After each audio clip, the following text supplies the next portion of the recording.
Stink bastards. These motherfuckers, man. These motherfuckers, man. I ain't want to put the countdown back on. So I'm going to just slow grind it till we get everybody else back up in here. We are back in the building. All right. This is why I don't like to do that. This is why I don't like to do the, the little clips from TV, because they'll just cut you off, man. They'll just cut you off. So I'm going to have to put a dispute in on that. I'm going to have to put a dispute in on that, because that is fair use. That is definitely fair use. We are allowed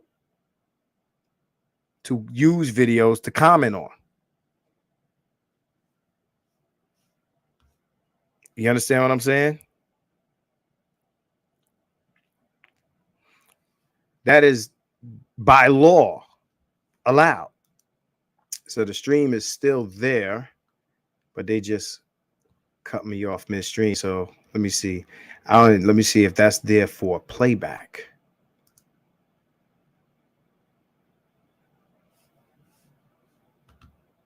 Yeah, for playback. Let's see.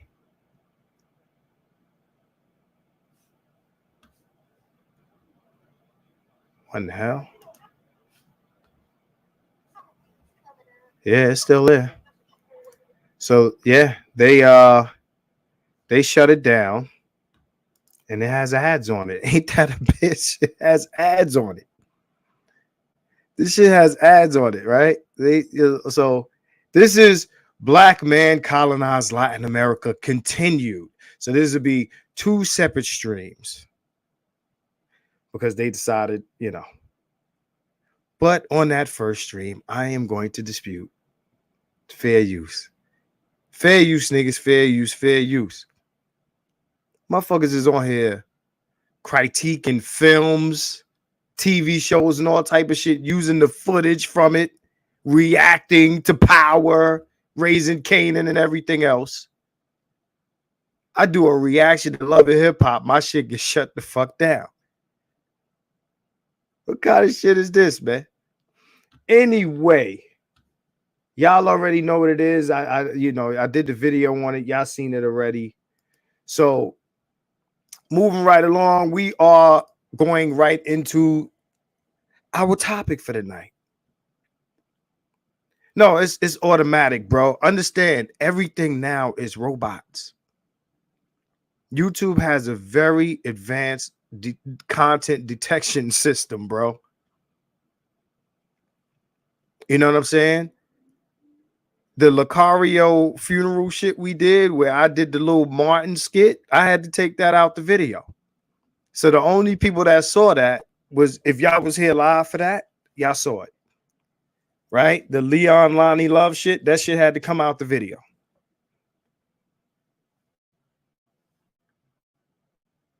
Can you hear me?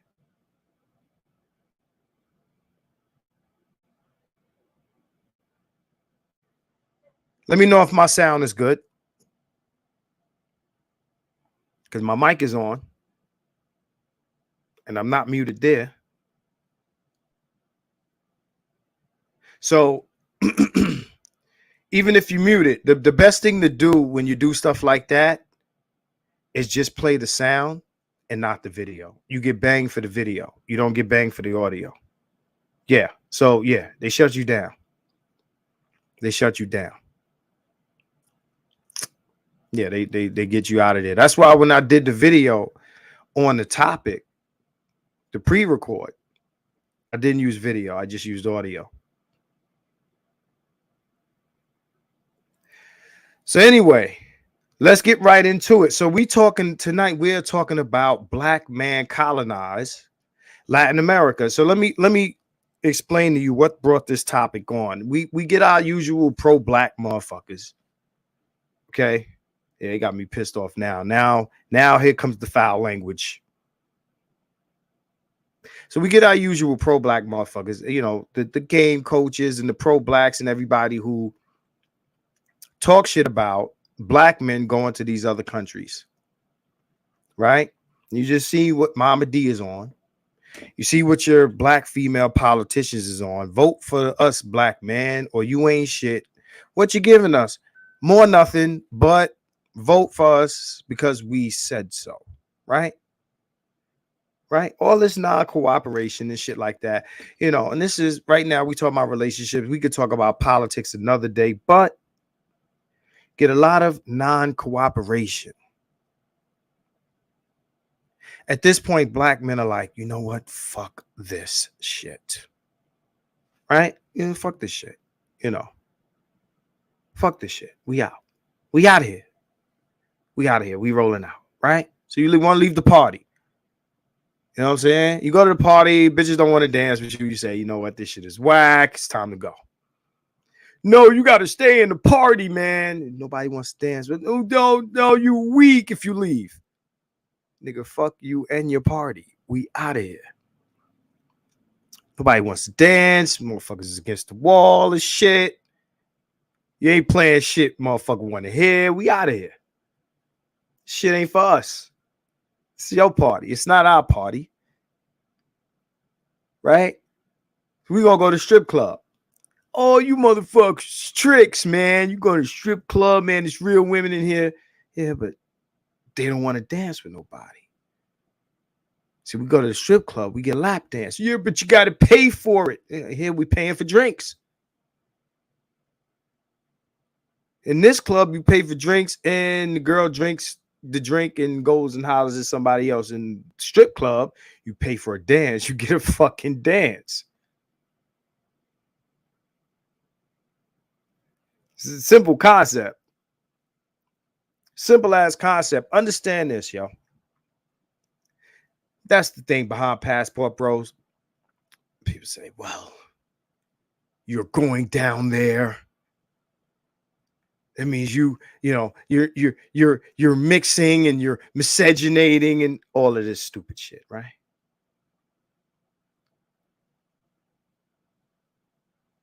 Cafe Puro, appreciate that super chat. All right, say keep it 100 salute. Let me get you on screen here. Like to display all super chats. Understand this. This is what I want to tell, for all the pro-black motherfuckers that might watch this. Okay, because the argument is always, well, I want my children to look like me. Understand colonization, because it's always because the white man this and the white man that. Understand what colonization was. Now, I've touched on this before. Marty, I see you. I touched on this before. I'm going to touch on it again. This is the video about the thing that I touched on. Understand. And I've said this before. When the white man sailed the 7 seas out this motherfucker, he did not discriminate on which woman on which continent he impregnated. And he created different ethnicities with those people. To this day, those people associate more with those men who came and colonized them than they do with their indigenous identities.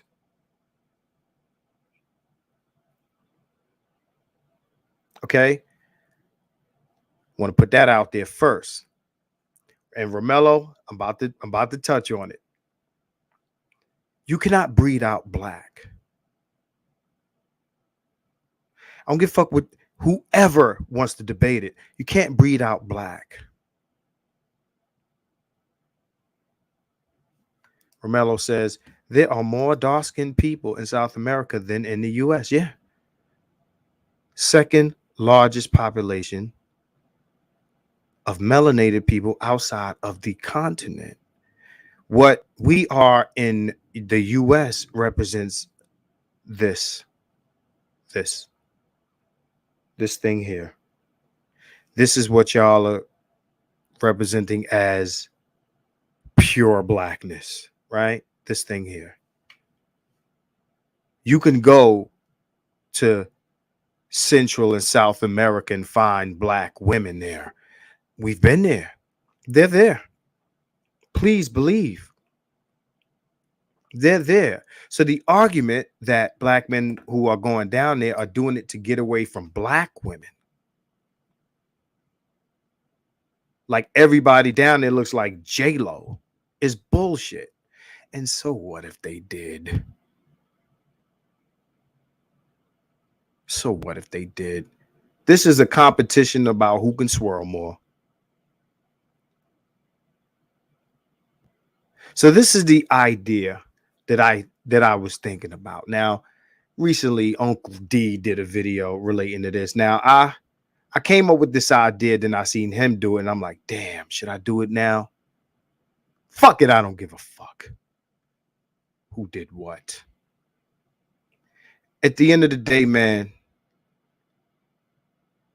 we have this ideology of what my man Dominique Huff likes to call skin tribalism. It's an idea that has its roots in white supremacy. If you go to the continent, right? Even on the continent, different tribes might have fought this and that and the other. Everybody was black. If everybody's black, there's no skin tribalism on the continent. That's why when they sold the slaves, they weren't thinking of it from that context. Because there's no skin tribalism on the continent. Everybody's black. That's like going to Asia. And there's nations, but humans are tribal. Let's say that, right? Humans are tribal. I'll get to that in a second. But this skin tribalism as a thing is white supremacy. I want y'all to understand that black people, so-called black people, did not create skin tribalism. The minority genetic created skin tribalism. They created that. It wasn't our thing. Just like feminists will now have you believe that men somehow created feminism to get out of their protection and provision duties. No, we ain't gonna let you do that. Black people did not create skin tribalism. We did not create race. Race is fake. It's not real. It's not based on genetics. It's a classification, okay? Based on a physical description, right? So understand this. The thing that you're holding to is the very white supremacy you're fighting. Understand that you can't breed out black. Black is the dominant genetic, but you can breed out the recessive genetic. It takes an awful amount of effort to maintain the recessive genetic in existence, like the existence of the recessive genetic. Ask the man from Germany. He knew all about it. It takes an extreme amount of effort to do that. Shout out to Romello. He says, when my grandfather came here, we were taught not to say we are from Cuba. Let that sink in. Wow. And that probably had a lot to do with the politics here with Cuba, right?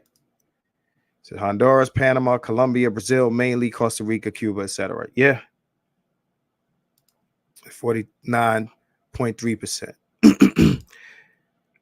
K Williams, what's up? What's good, bro? I see you. I want people to understand this idea of race loyalty / skin tribalism. Race. Let's talk about race. Because there's a lot of this idea, like I hear a lot of pro-black people talk about race. Understand, I want you to think about this. When you're talking about black people being race loyal, who benefits from that? And I'm talking about from a reproductive sex standpoint. Who benefits from the idea that black men keep their DNA to the melanated gene pool? Who benefits from this ideology?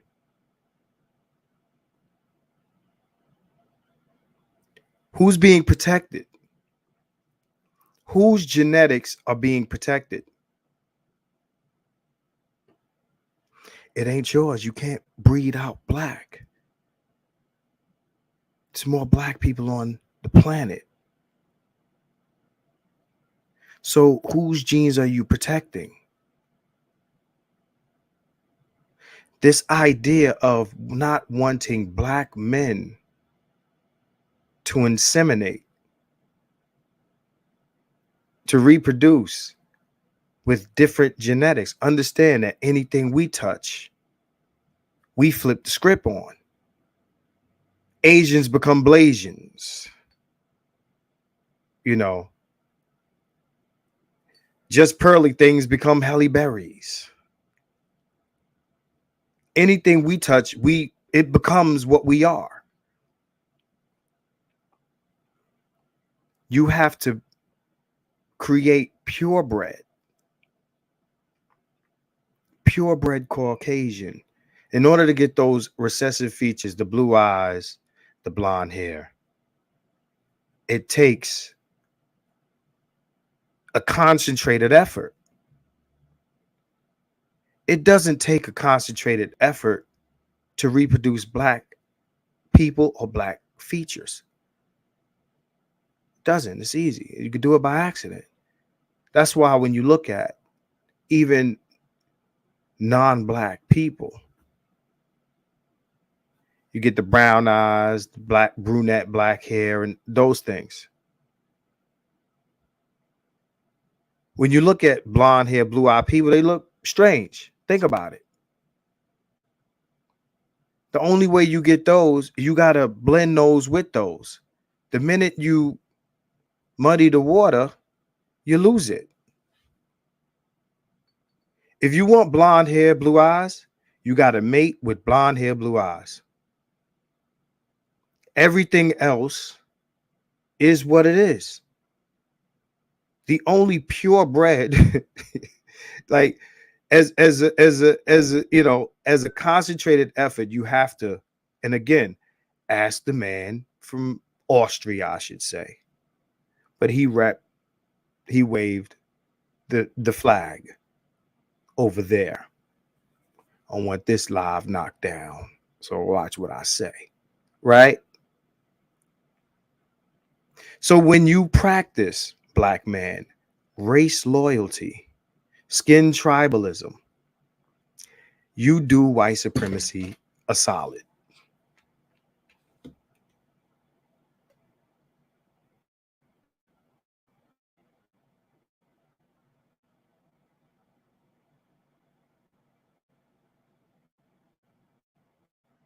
You understand? I got people hitting my inbox. I'm like, nigga, I'm back. You know? So you're doing them a solid. You're practicing. We're here. When you talk about black skin tribalism, race loyalty, you're practicing white supremacy.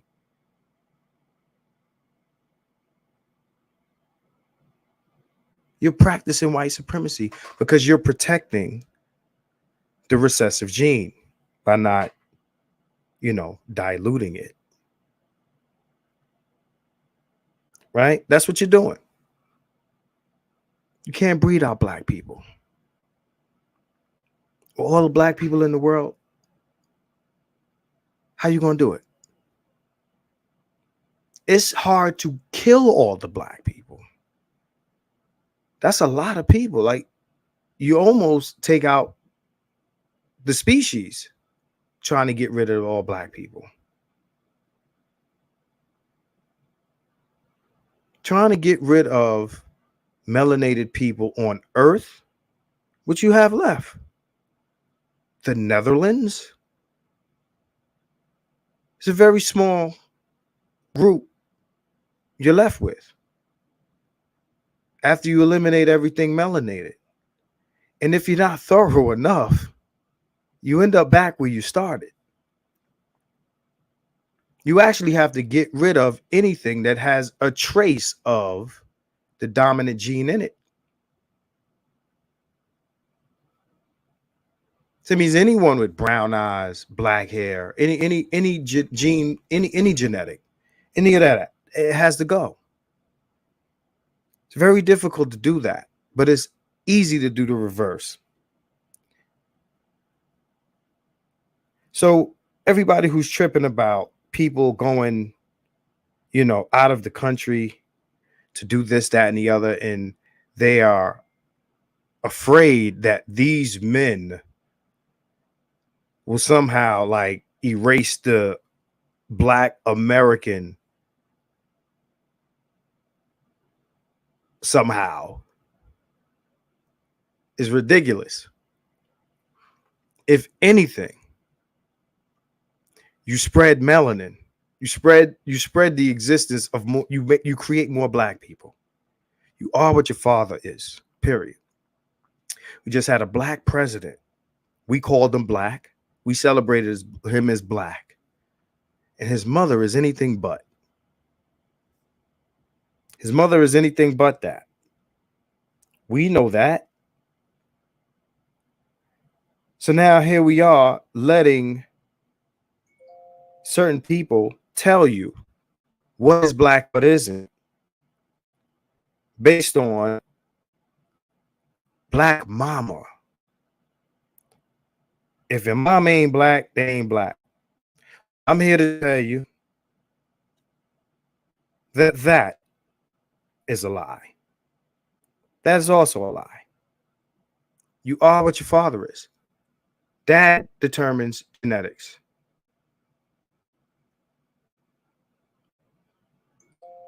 We see it all day, all the time.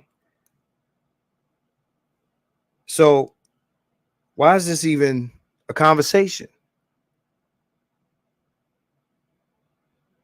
Why is this even a conversation? So Romello says, African nation birth rate is exploding right now, and the Chinese and Americans are worried. Black man carried the seed, talked to the Moors. Yeah. Your women don't determine who's who. They don't determine the genetics. The food goes in the oven. The food was the food before it went in the oven. Now the oven cooks the food, but the oven's the oven. We got it ass backwards. When you practice race loyalty, you're doing the opposite of what these colonizers did when they decided to take over shit. Everything, every place where we walk and people are speaking European languages. Hello, how you doing? Fine. How are you? It's a European language I'm speaking that you understand and you can speak back to me. I don't look European, do I? That is colonization. All the people that are race loyal because they appear to be non-white, but they got a white man. You got a white man in your lineage who had no issue putting his batter in the pot, in the bowl, and mixing that in. He wasn't worried about diluting the gene pool. Understand, this is what colonization is. Going to a place, your genetic, your culture, your language, your religion, all of those things. When we go into these Latin American countries and we have, if we have children with these women in these countries, they will not be the same as the children there that are not sired by Black American men. They will be different. They will appear different. And this is assuming that the woman that you're with is not already Black, right? They will look and appear different. And if you're down there, they might even speak English if you go down there and you're around your child enough. This is if you decide to do this. Now, we have the conversation of passport brothers, usually as some sort of vacation, recreational, fuck around with a few women, come back home type of thing. But there are guys who are leaving and not coming back here.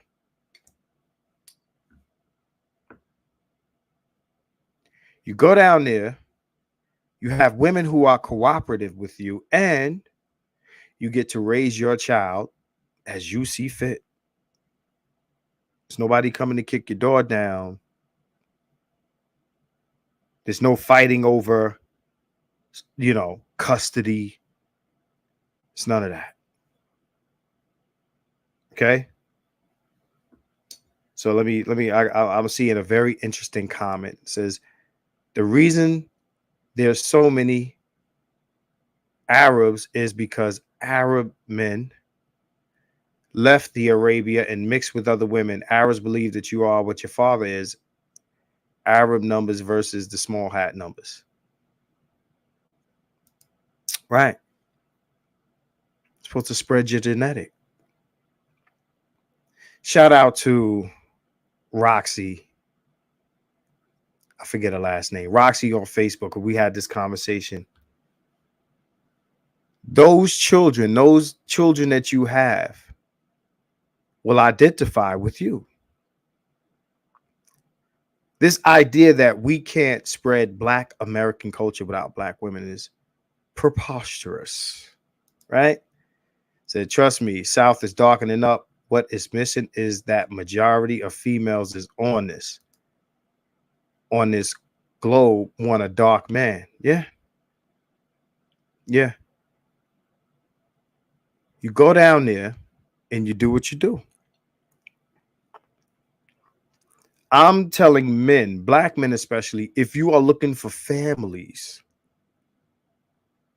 because a lot of you want families, a lot of you want children, a lot of you want to be fathers, you want the shit that works, right? You want it functional. Don't do it here. If that's what you want. You want to play, you want to go to the club, you want to trick, you want to do that. You can do that here, you can do that down there. Of course, down there is a more price-effective model, but if you're finding success and you're having fun here, then do it here. But why be the statistic? Somebody sent me a post today. It said 80%. Oh, no, I think it said 70% of Black marriages fail and 80% are initiated. The divorce is initiated by women. I think it's even higher, though, especially for college-educated women, or maybe even higher for college-educated Black women. Right? So he said African migration is also increasing into Latin America. So who's going to win? It's going to be us boys, or it's going to be, the guys from the continent. Because the guys from the continent don't apologize. They'll go wherever. The only people believe in this skin tribalism is us, Black Americans here. The Chinese are going to Africa and impregnating those women there. The Chinese are practicing their own brand of colonialism in Africa. We see it. They're colonizing Africa. Those mixed children, whatever the population of those children there are now, because of the, the influx of Chinese nationals into Africa, impregnating the women.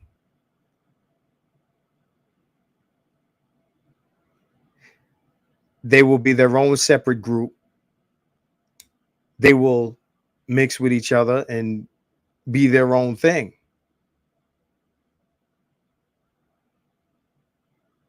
As long as Black American men are following the rules of engagement set by Black women, what other group of men does that? What other group of men does that? That's not how the Europeans conquered shit. That's not how the Mongols or whatever group you want to name conquered shit. Oh, we're going to do what the women tell us to do. Y'all go over there and invade now, but don't go fucking nobody. Don't get them bitches pregnant. We race loyal now. You're going to infect the gene pool over here. How do you infect this gene pool by sticking your dick in that one?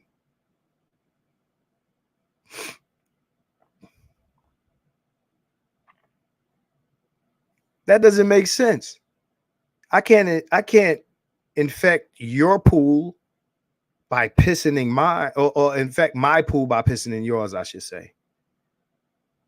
If I go into Latin America and I fuck with the women down there, how does that fuck up Black American genetics?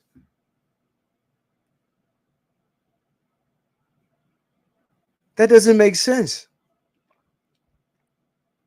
Now, if their men came here and did that, then that would be a different story. But that's not what we're talking about. We're talking about us going over there and playing the same colonization game. But of course, Black women also practice white supremacy. Once upon a time, there were more Black people in North America because that's how the slave trade worked. For every person that owned slaves, you had a bunch of slaves. Now, of course, you had a bunch of overseers and all of that stuff, but you had to have more slaves. They were the labor force. And once they abolished slavery, they realized, oh shit, we outnumbered. We're outnumbered. Somebody get on the phone and ship more white people into here.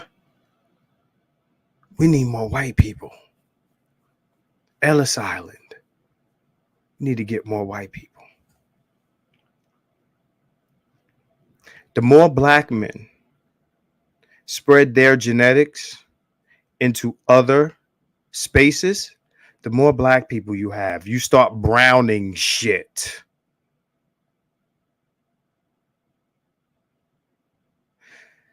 The issue that Black American women are having is they can't do what we're doing. If the Black woman could do what the Asian woman is doing, what the Latino woman is doing, they wouldn't give a fuck what we were doing. This ain't about that. This is a competition. Because when it was flip side, it was all good. There's no place where Black women in masses can go to outside of this country and get wifed up and get the soft girl life like my girl Casey called it. Where? Name it. Any place in this world, on this earth, whose money is more valuable than the dollar, will not have black women. Shout out to Pax Negro. He said, nobody flies to America to meet women, to find wives. Nobody fly. There's no passport bros to America. Nobody passport bros here. There's no country where people are like, yo, let's go to America and fuck the bitches for cheap and marry them because our bitches is out of order. Name the country. You said Hasidics. Now, Hasidics, listen, Hasidics will fuck with black women. They not wifing them. And that's why I said in mass. Oh, motherfuckers, they'll smash black women. But Hasidics are not colonizing black America. They're not doing it. They're not doing that. Where the Hasidics are mixing into. Like there's a overwhelming amount of these men having babies with black American women, and you got all these half and half, you know, you got Shine, you seen Shine, he got the hat on with the curls and shit, where this is not happening. I'm not saying at all. It's not happening. It's not a thing. It's not something that's going down. No. I know black women who have white husbands and mixed children. But we know the numbers on that already. We know the numbers on that already. They don't want them. They see what we going through. They going through shit with their own females. Look, they not race loyal. They fucking with Latinas and Asians. The same Latinas and Asians black women are telling you not to fuck with because you got to be race loyal. And these boomers and everybody else is telling you you need a child that looks like you. He's going to look like me. Might be a little lighter. He had the same face. Just be a little lighter. Hair might be a little curlier. But guess what? You'll be in his life. You'll have access to your son, the son that you're responsible for, the son that you're liable for. Ain't going to turn into Marquise Jackson. If this is what you want, you can't do it here. We know this already. Go into these places where we go and creating these create a new ethnicity. And the first thing people say is, well, there are specific things about Black American culture that we should preserve. Okay, tell me what they are. What you think? Your little man ain't gonna listen to hip hop if you play enough of it? What are we preserving? What are the positive aspects of Black American culture that we're preserving that will be lost with this ideology? I'm down to hear it. I'm down to hear it. So at this point, with us being 40 minutes in, I probably haven't said anything, but I'll say more. I'm going to bring in my man, Marty. Marty, you there, man? Marty McFly. Some of you guys are familiar with Marty McFly. You could teach look fried chicken in spades. You could teach little man how to fry up chicken and play spades. We can do it. I know you're being facetious, but I'm just saying. Marty, I'm gonna inbox you on Facebook the link, right? So for those who are not familiar with Marty, Marty is might as well call this nigga an expat damn near of Colombia. Marty's in Colombia all the time. So I'm gonna talk to him about that because he's down there, so he knows what that looks like. He knows what that looks like. So let me get Marty up in here. Marty, look at your let me shoot that to you right now. And now you have it. There you go. So while we wait for Marty to come up in here,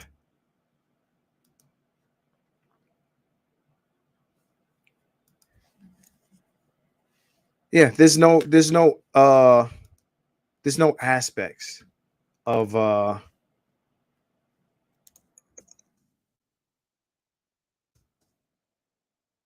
there's no aspects of American culture that we will lose, okay, by implementing this. You know what we will lose though? Big Stacy and all that other bullshit.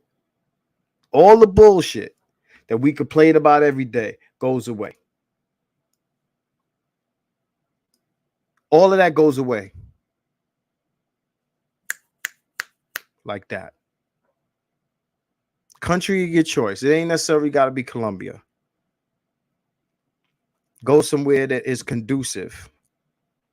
So right now we're going to talk about the realities of this idea with Marty. So bring Marty in. What's going on, brother? What's up? Keep it 100. All right, so you already know this was coming. We've been planning this for a minute. Right. All right, so you've been listening to me speak. Mm-hmm. So aside from what we usually talk about, because both of us content creators, we take pictures of women, things of that nature. Right. So this conversation, we might touch on that a little later, but what I want to really talk about is the idea of what I'm talking about, because you've been down there. Mm-hmm. You've been down there. Like how many years you been going down there? At least a good 6. 6 years. At least. It could be more. All right. So that's good enough for me. So good 6 years, Marty has been going to name all the cities in Colombia that you've been to, the different places. Cartagena, Medellin, and different places out there. Like I stayed in different places like La Arelas, Envigado, of course El Poblado, that's like the main spot. But I'm trying to branch out to like the more further areas out, like maybe Sabaneta, different spots, because things are getting a little bit hairy out there right now. What do you mean, like in terms of like safety? Right. So name the places in Colombia that are a little less safe. Well, definitely Medellin. What I'm hearing a lot is, of course, El Poblado and mostly La Arelas. And if you venture out into like Bejo, I don't know why somebody would do that, but that's definitely not safe. But the more touristy areas are kind of unsafe because of the economy right now. But if you don't know where else to go, you might think that's the only place you can go. But to my Medellin. Yeah, like there's certain spots in Medellin that most tourists go to, so they target those areas. So it would be my advice to like go to different areas inside of Medellin instead of the hot spots where they know tourists go to. For right now, especially. Right. So if there was a place in Colombia, in particular, right now we're talking about Colombia, where someone would settle, like there has to be at this point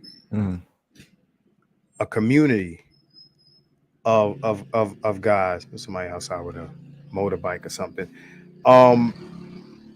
There has to be at this point, all the years that guys been going down there has to be a community of like how often do you see Black Americans down there? That live down there or just visiting? That live down there. We'll start there. Mm, there's a few.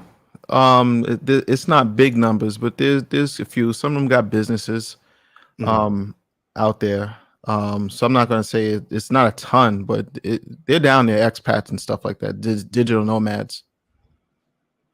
So is Colombia one of those places where if you start a business there, you have to partner up with somebody local? Is that like one of the catch 22s down there, you think? Um, a local that you can trust, probably. So you kind of have somebody who's aware how things run down there, as opposed to you just coming in fresh, not knowing, who to speak to get certain things cleared, permits and things like that. So But I is can't see how it would be bad to partner up with a local. all right, but the question is it required? Like, because certain places you go, and it is required that in order to start these businesses that you partner up with somebody local. So the Mhm, bad thing about it being required is that if it's required, right, mhm. then you might kind of be forced Oh no, in okay, I see in a what you're way saying. to partner up with somebody who you may or may not know is trustworthy, Well, as opposed no, to it's not Mhm. required. Like for instance, like if you wanted to go buy a property, as long as you got the cash, you're good to go. You don't have to like marry somebody like Philippines or something like that. You if you got the cash, if you walked into a spot that was vacant and you say, I want to buy this spot and insert said business here, cash, basically runs the shit. If you have enough to pay for the place, renovate it, get all the permits and get going, nobody's gonna stop you. Right. So shout out to Masande Bay. That was one of his questions. Okay, so in the tourist areas, right? How many black guys you see, black men, black tourists you see down there? Um, I mean, there's quite a few because you got a lot of weekend warriors and they be hanging out at the usual spots, and that's why there's been like an uptick in the drugging as of recently. Mhm. Because I sent you that this dude, he's actually from Korea. Right. He actually died because, like, I think either yesterday or today, because they found him. Obviously it's probably he was drugged by some girl or something. They said he was out uh with some girl the night before. So I mean, I don't have all the details now, but we can only imagine, you know. So what I was saying about, because that's not the first time I saw that. I mean, I seen there's guys making a couple videos about that. I'm about to put the chat on subs only. So yeah, so if you're here, please subscribe. Please subscribe if you're not already subscribed. But yeah, so my my thing is this, right? So like I've been to DR. Mhm. I know that in DR they have laws to, that's supposed to like protect tourists or whatever the case, right? But shit happens anyway. I mean, a lot of us, look, we black guys, man. Look, there's places in this country where you get drugged and robbed. Right. Okay. What I tell guys is this, in reference to going in any of these countries, be aware of what it is. You're the guy with the money. Right. You're the guy with the money. If you was rich here, I mean shit, our rappers are getting killed here, right? You're the Mhm. guy with the money. So you have to think like, hey, look, man, I need to, move accordingly. You're the guy that they're trying to get. And people go into these places and relax. It's bigger than, oh, it's dangerous there. It's dangerous here. But you can't go in these places and relax because it's a third world country. And I think what happens is we go to these places, we as black men, or tourists or whatever, and we forget that. Right. We surrounded by a bunch of females, and we get laid back and comfortable. And we forget, like, yo, like you're in the hood. You might as well say it's hood, it's a slum. A lot of sometimes. Like I know Sasua is a literal slum. Right. And people forget that. This not something that was lost on me walking through Sasua. You're the guy with the money. You have, you know, you have a tag on you, man. Right. So you have to rock like that. And a lot of us are from like high crime areas. A lot of us or areas that have crime, or we've been to crime areas. Like, and we acting like we go to these places and we become the same white people that would visit Compton or Watts or Bed-Stuy, or like we're unaware. Like, Mm-hmm. you Or understand what I'm saying? So, like, mm, you know, Cardi B talking about she drugging and robbing people.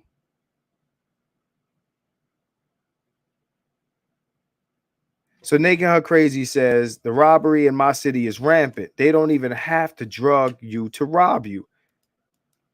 I guess you'll let me know where you are, right?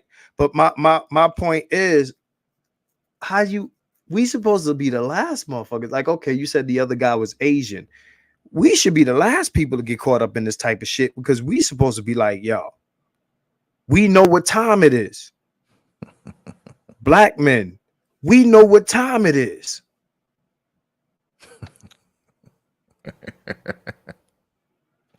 they think they know what time it is. Uh-huh. You know, like I've been to the hood, man. Brownsville, Brooklyn, projects, Southside Jamaica.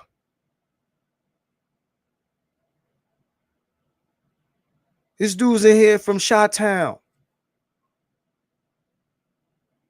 We got third world existences here in our neighborhoods. How the fuck can we go down there and be on some lost goofy shit? Man, I got my theories, you know. Talk to me. Talk to me. And you know, and this is I said this on that guy spelled Columbia wrong. They hate that actually. When they say Colombia with the U, they hate that. That's not O. Colombia. It's COLO. But what he's And saying is facts. He's yeah. saying New York fucking up DR and Colombia. Yeah, I agree. Well, see, New York can't fuck up Colombia because in Colombia you get your head blown off. That's the difference.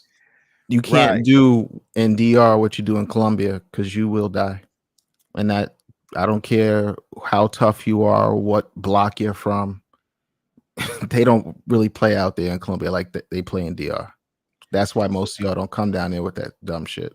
So this idea of colonization of Latin America, how real? Because that's what I don't want to gloss over that. How realistic is that for Colombia? Like a for over the next whatever amount of years for guys, black guys, to go down there and say, you know what? I think I'm gonna settle down here. I think I'm gonna get me a wife, give me a spot in one of the safer parts of town because I got the money, et cetera, et cetera. And yeah, fuck America. I'm down here now. And you know, hey guys, I'm down here. I'm doing it, this and that and the other, because we know there's guys in Brazil doing it. We Mhm. know there's guys in DR doing it, right? How real is that in Colombia? That's South America. How well, so is Brazil, but how real is it? You've been there. Mhm. Is that even? I mean, we talking about this shit on the internet, but how real is that? Like, how possible is that? Well, that's a tough question because it's going to cost some money depending on what type of lifestyle you trying to live. Because when you say like a nice neighborhood, I mean, some guys think they're going to come down there. I mean, you can. Let me rephrase that. You can come down there and get a nice apartment for like maybe 100,000, 120. It depends on how you're trying to live. But the mistake that most people make is that not understand the culture in Latin America as a whole. Like when we go over there, and I tried to explain this to other people, they have a class system for, let's just say, 1 to 6. One being the lowest, obviously, 6 being the richest, right?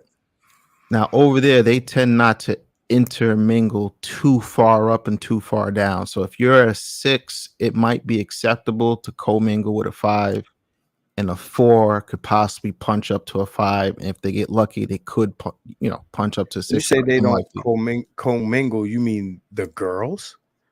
That too. Like So if you're of a certain class, they kind of don't like to mix. Like if you're a doctor and you come from a prestigious family, you're not going to date somebody who works at the local market. They tend to stick to their own financial counterparts. But so go ahead. so you saying that a black American Mm, comes over there, decides I'm gonna settle in this motherfucker. mm. You telling me that there are women who won't fuck with him based on their class, or are you saying, and Kobe, I got you, I see you, or are you saying that it would be frowned upon for a man who is a doctor to kick it with a 2 or 3 class woman in Colombia?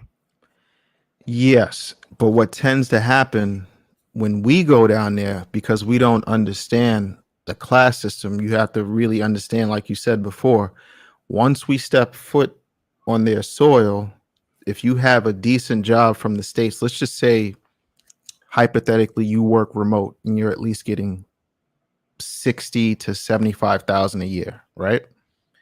Instantly you become, I would say, 4 to 5 strata, right? But most dudes that go over there don't understand, and they'll talk to a girl maybe in the 1s or 2s just because she looks good.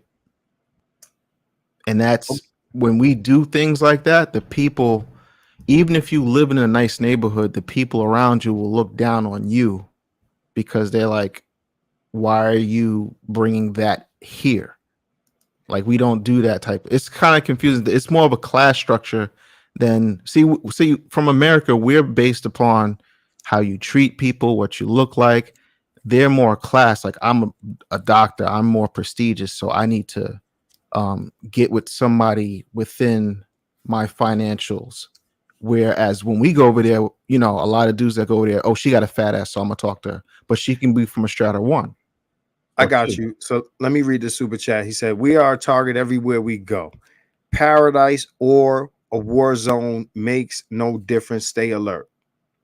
When you go into these spaces, you are the rapper, the athlete, the celebrity, right? I would imagine, Marty and Kobe, thanks for the super chat. I appreciate that. I would imagine," he said, of course, it's a class, is a global thing. Only in America, this is blended. I would say, and correct me if I'm wrong, because I think the example of, doctor or whatever is an extreme example. I would imagine most guys that are going down there blue collar, right? So how is it that the Colombians would know what your status in America is unless you tell them? Well, If you come, listen, if you coming down there and your dollar flipping to they $4,800, which is the current number, right? Your dollar flipping to they 4,800. Okay. You can throw on a suit and be anybody you want to, right? But if you got money, you don't necessarily have to live around doctors and lawyers. But I would imagine American money would put you in a space like that, right? Right. That's what I'm saying. Because if you're going over there to live, it wouldn't make sense to go from one hood to another. You would obviously, in a third world country, you would actually want to live a few notches above wherever you're at in the USA. That's the whole point. Right. You get more for your money. So if you're making, I'm like I said, it's gonna cost money to just to get over there and be over there like that. So that means if you're gonna like live there, you're probably gonna want to buy your own crib, which is probably gonna cost you. I'm gonna just lowball it, depending on where you want to live. You can get a really nice apartment in a decent neighborhood for like 100,000, maybe 120. So So that so what space is that? So understand what I'm asking when I say this, mm, because we going straight up to doctor right, lawyer territory, right? Some people are just looking for a safe environment to be not necessarily regular like they would be regular here, but understand that if you don't go super extravagant, your money stretches. That's the purpose of going down there, right? To stretch the American dollar. If you're going down there, you might want to improve your quality of life somewhat, but you don't want to OD because then you kind of defeat the purpose. What I'm saying is, okay, you go down there. Oh, I'm about to pull it. Alonzo gonna have to get pulled in here in a minute.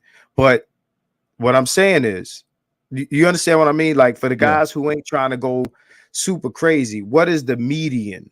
You understand what I'm saying? What's the median where you ain't in the space to get drugged and robbed, but right. you That's ain't what I'm saying. Like if you're you gonna ain't go there, first you you have ain't to have money, which means you're not going there to live in their hood, which would be a strata 3 and below. You would at the very, very least be at a strata 4 and above. And I think that's where most guys can be in a safe neighborhood. Anybody can just go over there and just get by. But if we're talking about being safe, in the best possible situation where you have a 24-hour security doorman, you are in a safe neighborhood where you can so kind of walk see around. yeah, Right. these are the questions. So that's what I'm saying. Like, I don't want to talk Dussel, we're with the Dusseldorfs and shit, right? Yeah. So, okay, so Cafe Puro said, is top strata equal to aristocrats? You mean like 6? Like all the way at the top? That would be aristocratic status, right? Yeah, you'd be like, Bad Bunny millionaire status. So Romello says 70K will put you in the upper class. Romello says Santa Marta, that's the upper room. All right, he said the way you move. So Alonzo says it's a 10-year plan, guys. Have to have a minimum 70K annual, Yeah, right? because And this is for aristocratic, right? no, I would say that's upper class, probably like strata 5, upper ends of 4 and 5, because when you go to different stratas, the everything is different. Like the electricity costs more, the water costs more, but you have more security, you have more safety, better schools. So that's what I'm saying. Like if a guy's going over there, it doesn't make sense to say, okay, let me go live where the poor people live just because I Nobody's can save money. Marty, nobody's saying that. That's not what I'm Yeah. asking you, right? What we trying to do Mhm. is we trying to establish minimum of safe space and then up from there. So with let's not play extremes where it's like, okay, either you're aristocratic or you living with the poor people. Right. What I'm trying to establish is a spectrum of understanding to where, you know, the minimum that you can live and be safe. We ain't talking about Fuji spring water. We talking about minimum safe and then on up to, so the minimum strata Mm. to go there and not get it, put yourself in a space where shit can happen to you easily. Because to be honest, shit can happen to you, period, right? Because at Mhm. some point you got to come out of your neighborhood, come out your house, and be around people, and motherfuckers gonna be watching you, and you still got to, like Kobe said, you're a target. So at some point you're gonna be in some club, somewhere, some bar, some this, some that, out of your house, unless you plan to do 50 Cent in Connecticut, never come out your crib and bring the world to the crib. You got to come out the house. But the question that I'm asking you is, okay, so what is the minimum? Mhm. The minimum class To be safe. to consider yourself? I'm not crazy living with you know the hoity-toities, Mhm. but I ain't around And you're No, talking no, no totally shit. living permanently in Colombia. And Yeah, you work okay. I right. would say to be comfortable without going too crazy, I would say anywhere between 50 and 70 a year annually. Just to Okay. be that means you don't have to live with the super uptight rich people, but you're not in the hood. You're kind of in the upper middle class. I think that would be more than enough money to pay all your bills, be in a safe spot, and not have to worry about, local robberies going off at high numbers. You'd be relatively safe. So Now, if you Romello go, says, go yeah, go ahead. ahead. Now, if No, you he go said, to just want to read the comment. He said, don't get me wrong, they're millionaires in South America. Understand, there are millionaires in DR. I know a millionaire in DR. In Punta Cana, serious thing, you know, gated community shit. But go ahead, yeah, Marty. the problem where people, the mistakes that people make mainly is then when they get to this safe neighborhood, they have hood tendencies. So what they'll do, they'll hang out in places clearly where like parqueaderos. They think that's the place to meet all the girls when, to be quite honest with you, is really a bunch of working girls there. So they tend to pick the low hanging fruit. And then when things go down, it doesn't matter what safety you have. If you're bringing them back to your safe place, it's not safe anymore. And that's when mistakes happen. Makes sense. So, so then what would you suggest these guys do? Okay, don't mess with low hanging fruit. So where are these guys going to kick? Romello agrees with you. Romello, he says all facts. The man is speaking the truth. So as opposed to going to the slums to Yeah. find your shorties, right? Mhm. Which even if you met one of these chicks, again, we are in the hoods of America. Like even if you go to, because there's dudes out in America where they make a certain amount of money, they live a certain place, this and that and the other, but then I mean shit, Takeoff was at a hood dice game, Perfect example. right? He was at a hood dice game. This man's worth 26 million, or was worth Right. 26 million.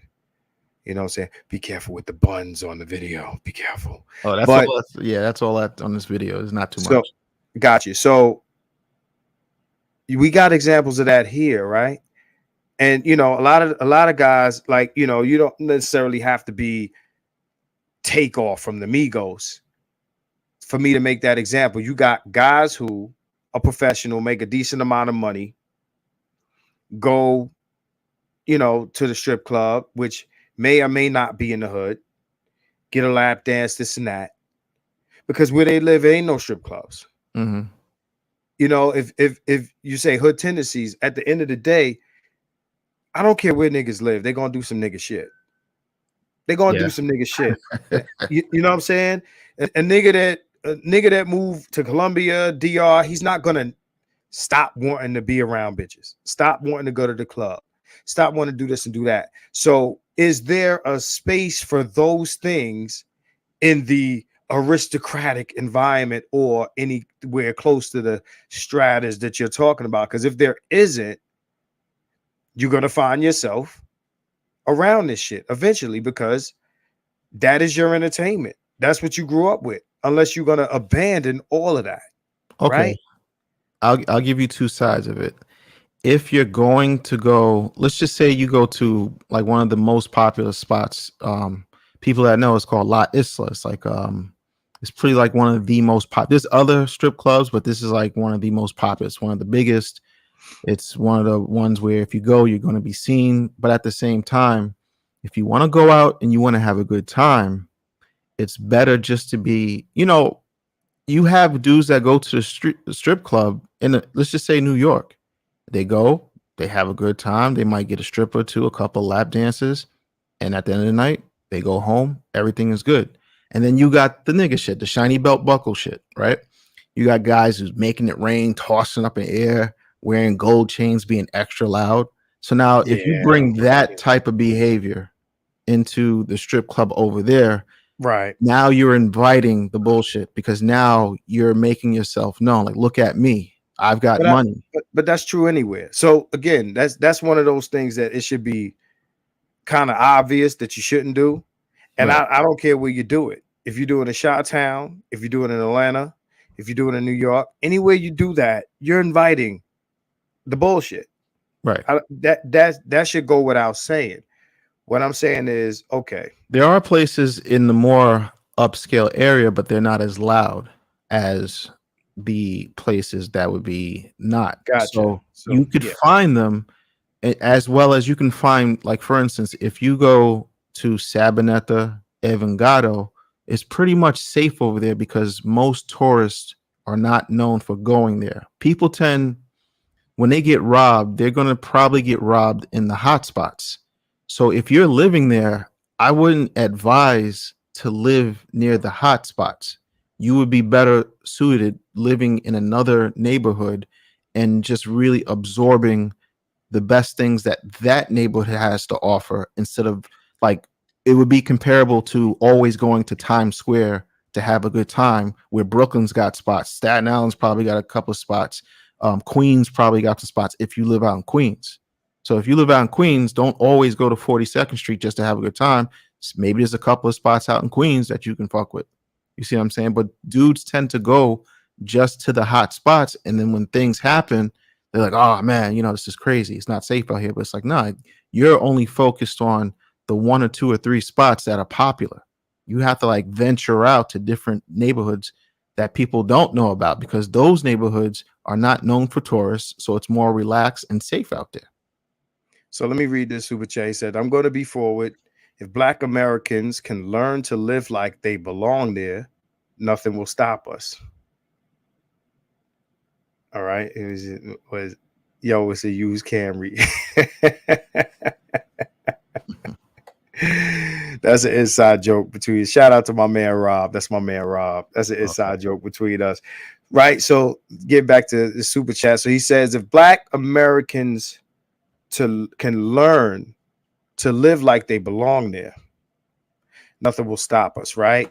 So I guess he'll explain exactly what he means by that. But how do you feel about that statement? Yeah, if you, like, for instance, like, I tell guys all the time, like, don't necessarily wear the billboard clothing like Gucci, Versace. Like, some people can't take the nigga shit out when they travel. It's always got to be a walking billboard. So if you do that, you basically stand out. And then once you basically stand out, you become a mark to some degree. But if you go and you understand kind of how the locals dress, how they move, how they walk, even when they talk, are they yelling to other people in the streets? Hear people loud, how some Black people, when they walk down the street, it's too ultra loud. It sticks out over there. So you got to So learn how to blend into where you're at. yeah, well, but again, and shout out to Romello for the super chat, right? Thank you for the super chat. I would say the same thing, and I'm just giving you devil's advocate, Marty. Yeah. I would say the same thing is true here. If you decide to be loud, you gonna get the issue. But you know what it is? They think, and this is weird, but they think because they're in a country that's not America, that doesn't have the strongest military in the world, that the money differential is obviously in our favor. For some reason, when dudes go overseas, it's like they operating like they can't get touched. So they probably do things over there that they probably wouldn't do in their neighborhood, but they feel a certain type of way. And that's what gets them in trouble. Like stupid shit like flashing a bunch of money on your Instagram. Some dudes got robbed just like that. They were over there flashing a bunch of money. I'm gonna say this. Yeah. I think the issue is, Mhm. and Romello, you tell me if you agree with me. I think the problem is niggas go to these third world nations and they move there like they're here. Not that they wouldn't move here or they move down there differently, but I think they go down there and they forget that they're not here. I think that there's a degree of safety that dudes mentally have being here that they carry into these places, right? And then they think it's sweet because I can go to the shit in the hood in America. I could rock my J's, I could rock my Evisu, I could rock my leather varsity bomber jacket, right? Mm. The dudes that stunt down there stunt here. I don't think that there's too many dudes that are like laid back in America and then they go down there and flash crazy. Remember, making it rain comes from here. That flashy shit comes from here. And I think that people take that there and they're not from there. Understand, when you're in your environment, in your home turf, you can almost, for the most part, get away with that because it's, imagine the Colombians down there, flashy. They're in their home turf. It's safer for them to do that because that's they're on they on, you know, they got home court advantage. Okay, all right. What I'll say, just to hammer that point through, Mm. is what they have to keep in mind. And I hate to be the one to say it, but it's real. You're going to a country where you know how we watch Law and Order SVU. They got the detectives, they got the swabs, I already know and, where you're and, going. Go and they ahead. can figure out what fingerprints, and they run the Right, cameras. right, You are going to a place where there's none of that. And so right. you literally could get away with murder because, to be quite honest with you, police don't care. And just to be honest with you, they can be bought off either Yeah, way. So yeah. So they that can be, so you're going to a mm, place where you don't know what type of ties the police might have to certain people there. So certain people might not be prosecuted to its fullest extent. And now again, we're talking about Colombia though, yeah, they because don't, yeah, they not don't because have the infrastructure to right. even pursue certain type of crimes. You might report something, they'd be like, all right. And you might never even hear a conclusion to that. So when you over there, you don't have the safety of like New York City where everywhere's a camera. So if somebody steals your thing, we can always get the license plate. They can always track the cameras depending on how he moved. They don't have that there. So if you get jacked over there, he's on a bike, whoop, he's gone. That's it. So shout out to my brother, Mr. Seven Custom. Salute, bro. Keep it 100. All right. Shout out, bro. Call me when this stream is over. And hitting you up. That's my brother. All right. Okay. So Romello said your guess is giving knowledge. He's giving knowledge. So he said, so I'm so used to traveling. He said, I'm sorry, I'm so used to traveling. This is common knowledge. Yeah, I guess he's saying it's common knowledge for somebody that's traveling. So Nagging Her Crazy says, I saw a video of a white chick doing exactly what y'all may call nigga shit, throwing money in the club.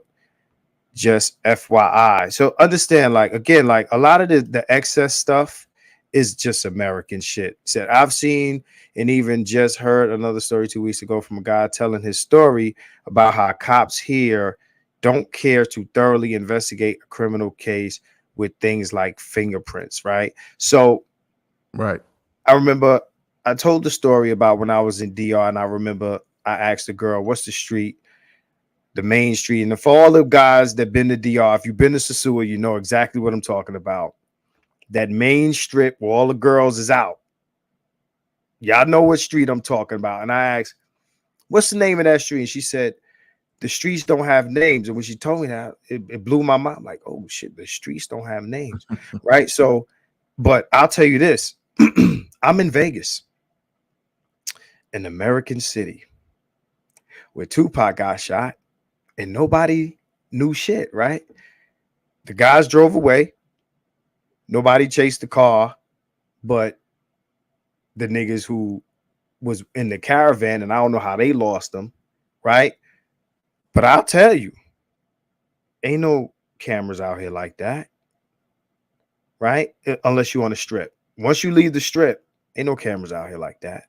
They might got a few cameras in the hood, little, police shit with the wheels and the big bright ass lights. And if you're from the hood USA, you've seen this shit before. It's this shit that just sits in the middle of a hood area. And they got some bright ass lights and some cameras attached to it. And they just sit that shit in the middle of any high crime area, right? So understand this.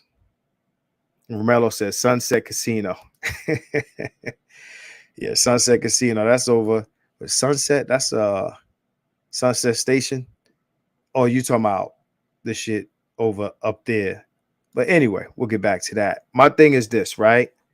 Um, again, like a lot of stuff that we are talking about Mhm. is a problem here, and it should be common knowledge because again, guys who do the extra stuff.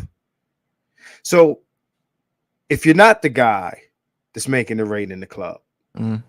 and you're not the guy wearing the brightly covered shit and the rope chain and the 3 carat earrings Right. and the Versace shades, if you're not that guy, right, you should be, for the most part, You be good. all right. Right. Mhm. I would say most people are not that guy. I would say most guys from here, again, if you're flashy here, you'll be flashy there. Right. Mhm. Yeah, the Summerlin joint. I figured that's what you meant, Romello. The Summerlin joint. That's Sun Coast. And, That's not Sunset. That's Sun Coast. and Now I you think know I'm a real Vegas nigga. What you say? I was gonna say most people who are not that guy, they do good on that part, maybe visually. The Right. part where they mess up is their woman selection. So before we get into that, right? Understand this. If you're not, got you, Romello, if you're not from there, I would imagine, even without everything that I just mentioned, you're still gonna stand out. If you go to DR, and a lot of the girls in DR speak English. I'm hearing that there's less women in Colombia that speak English. Just off the strength of that, you're not from there. Not only that, but even with the most regular clothes, I would imagine, right, that you're gonna look different from them. I don't think, unless you're gonna tell me I'm wrong. I don't think that the stuff that we are wearing down there, like guys wear jeans and just the way that we dress, unless you're gonna go down there with khakis and a t-shirt. I think that just the general way that we dress makes us stand out. Well, that's another component. I think when you're going to certain countries, you should kind of understand what the locals pretty much look like so you don't stand out. Like if you go there and you're wearing, uh extremely bad, some dudes wear baggy jeans to the point where it's just ridiculous. And you're wearing Yeezys. Like if you're just doing stuff that might seem normal for America, but you already know over there Yeezys probably cost a couple of $100, which is more than people make in 2 or 3 months. So if you're gonna go over there wearing Yeezys, you're automatically putting yourself in Well, some type Marty, of I gotta call you out again. I think you're playing extremes. When uh, let's say you go out there with a pair of Cortez, mm, like you know what Cortez look like, right? Or let's say some Air Force Ones. I was gonna okay. say ups. Shout out to all the people from New York. We call them uptowns. What color though? White. It could be white with black. Okay. What? Like the color makes a difference. Well, I Yeah. mean, if you're being too bright with it, you're gonna stand out with that too. If you wear black Air Force Ones, they're still Air Force Ones. How many guys down there wearing Air Force Ones? But you know what I'm trying to say? It's like when I go down there, everything that I'm telling you is stuff that I've seen. So No, I'm I not got trying you. to, I believe you. yeah, I'm not trying to be like the extreme end of it. And I look at them and I'm like, damn, because they're being, and they don't even know it. The way they're dressed, you could tell they're not from our head. No different from if a dude came into the hood, like in Bed-Stuy, and he was from some square part in Long Island, way deep in Long Island. No, He obviously would be looking different. I got you. But how about this? This is Mm. what I'm gonna do. I'm gonna take a poll. By a show of ones, how many guys here own a pair of Yeezys? By a show of ones. While I'm waiting for that to Yeah. pop up, because there's a delay. Um, yeah, this like naked her crazy says that is such an easy and simple fix. What I'm saying is, I would tell me if I'm wrong. Mhm. I would imagine what would come across here as basic Would be great over there. would still stand out there. right? Yeah. So without the Yeezys, like, you know what I'm saying? Like, Because like Yeezys is a bit. I would intentionally dress down when I go to Colombia because I already understand looking fresh is not a component into getting good looking women over there. It has nothing to do. It's Right. the same thing. You don't need a car in Colombia because there's so many taxis and nobody really wants to drive a car and worry about parking. So it's the same thing. Whereas in America, you know, if you have a car, you get a little bit more play to depending on if it's a So nice car, but you don't need a car over there. So that's not even a right. component. So So dressing fly and fresh, a lot of dudes right. bring that. I'm gonna go over there looking fresh, not understanding that's not what it's about over there.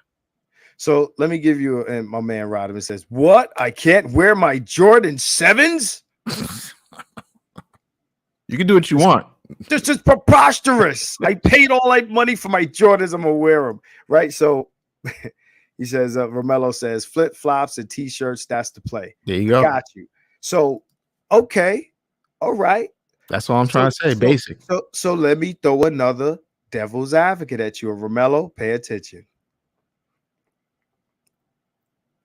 Zuckerberg is a billionaire, right? Hmm. Mark Zuckerberg. How does Zuckerberg dress? He wears a white shirt and maybe a pair of khakis. There you go. Regular shit, right? But we know he's rich, right? He doesn't have to. If Zuckerberg threw on a pair of Yeezys, some jeans, leather jacket, Versace shades, all the extra shit, it would be overkill. It would be pretty much, bro, you're doing too much. We know. You ain't got to do that. We know. But even in the reality that we live in, he doesn't dress like that. But we know he's rich. I would make the argument, and again, Romello, everybody who has been down there, tell me if I'm wrong. I think you're still a target because we know you got it. Even though you don't look it, look, check this out. And Rob is my witness. My brother's my witness. There is no amount of dressing down I can do in this motherfucker to make people believe that I'm broke. If you go into a third world country and you're the American, I don't care how you dress. They know you're the American, right? Well, this is what I'll add to that. If you're Right. living in a neighborhood where everybody else got it, you're not really going to stick out.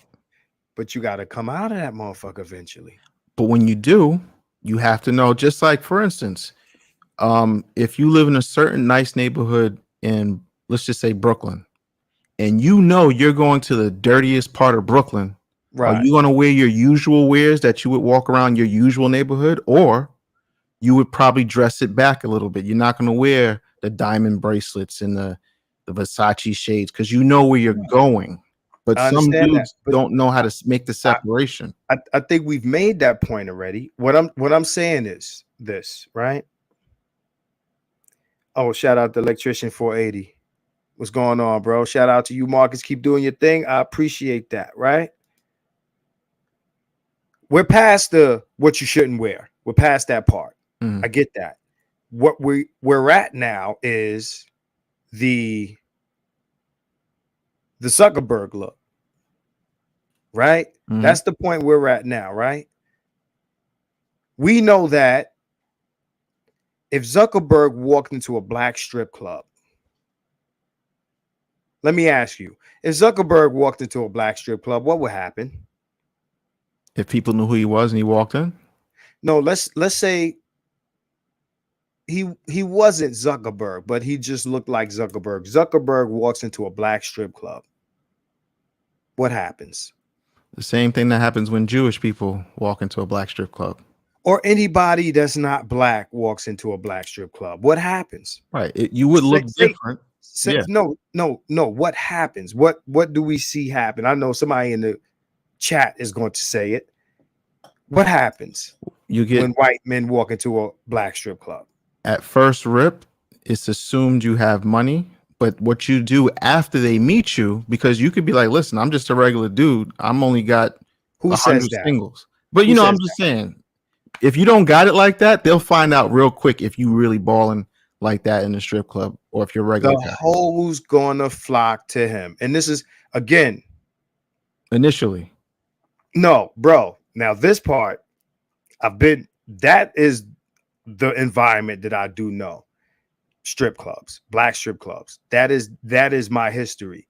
The hoes flock to him. But after White, he's not paying out, they're not going to keep flocking to him. I understand that. What I'm saying is, who says that he won't? The initial idea is he has money, right? Mm-hmm. So we when we talk about strip club, I only use that as an example for what the perception is, right? So you're the black guy, no matter how you dressed, you're the black guy from America. We know that you ain't from here. You didn't grow up here. None of us motherfuckers went to school with you, right? Mm-hmm. So what I'm saying is, I would contend that in these third world existences, no matter how you dress, and I'm not saying this as an argument that you should be extra, Mm-hmm. but I would imagine, right, that outside of your safe space, that you're going to be you should always be on alert, no matter how you decided to try to mask or shield your status, Absolutely. You got to because be, yeah. right, because you're in a foreign space. It's like what somebody says, he will stand out, right? So even if they didn't know who he would stand out.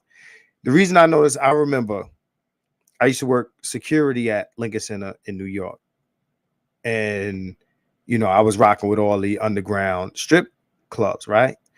Or the promoters, close friends of mine, right? So Mm.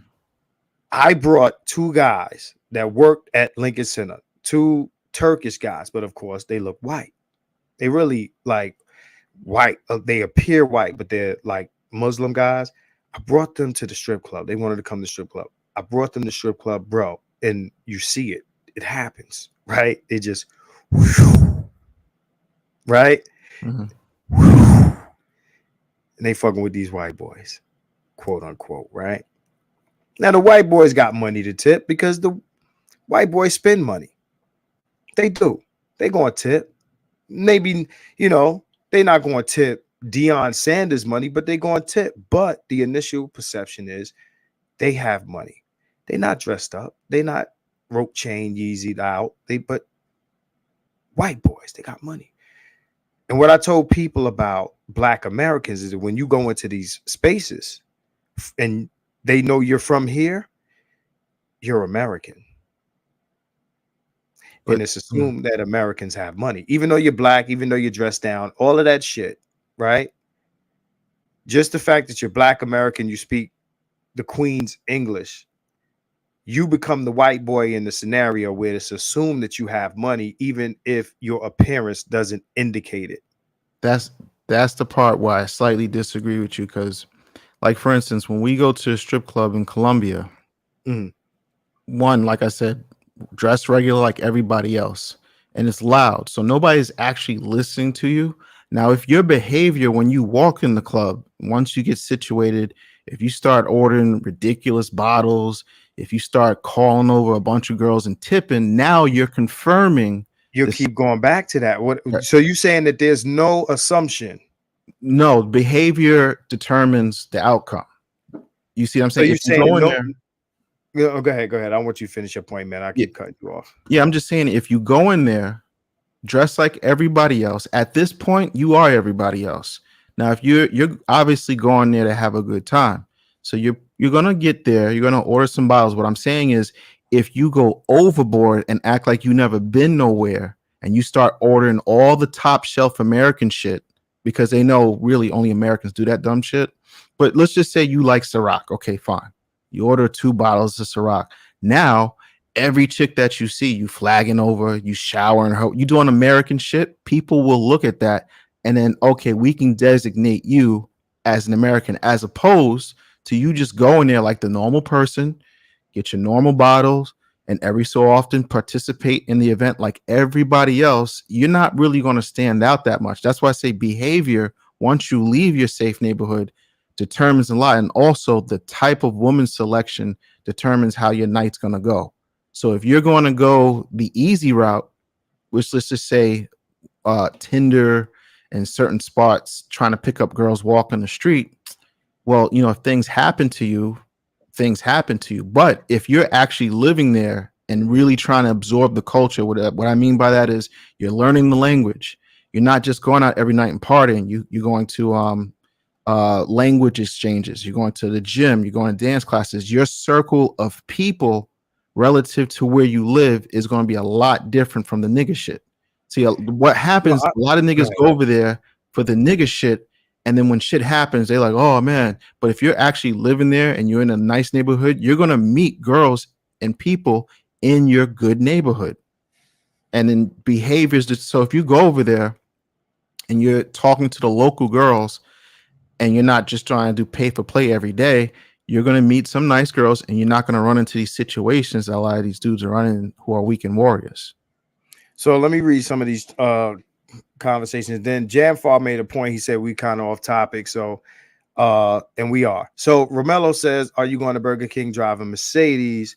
I said, your guest not telling the story. You're not going to the hood of another country to live life. He's saying to avoid the hood. Said Marcus, in America is a different environment. And he said they don't know you until you open your mouth. Well, you got to open your mouth eventually. It's okay. So now we're gonna move back to the topic. I just am under the belief. Again, I would have to be there to know. Mm-hmm. I'm just under the belief that no matter what you do, because you don't like there's a thing about like when people come into our spaces, the way that they move, their understanding of how to move is different in our space. So you could dress however you want. Yeah, you gonna learn. Hopefully, you learn Spanish eventually. But these people know that you're not from there. At on some level, they know that you're the American in Colombia. On some level, even if it's not broadcast, on some level, they know that you're the American in Colombia. Would you agree with that? Yeah, absolutely. Right. So again, without making the example of the Takashi 6ix9ine glitter teeth shit, without using that example, again, it's like the woman who wears the short skirt, right? Mini skirt, legs out and shit like that, and is ostentatious and draws negative attention, as opposed to maybe the woman that is dressed up and she is fully covered, but you see that she has a body, right? So Mm-hmm. he says, of course, but Black American is a different story. Again, you guys will have to explain it to me. Again, outside of the, oh, dressing like this, acting hood shit, like we understand that's not what you do. What I'm saying is, I would imagine that even without that, right, on some level, they know that you're the Black American, right? Of course, you don't draw as much attention or even negative attention as you would if you did the other shit.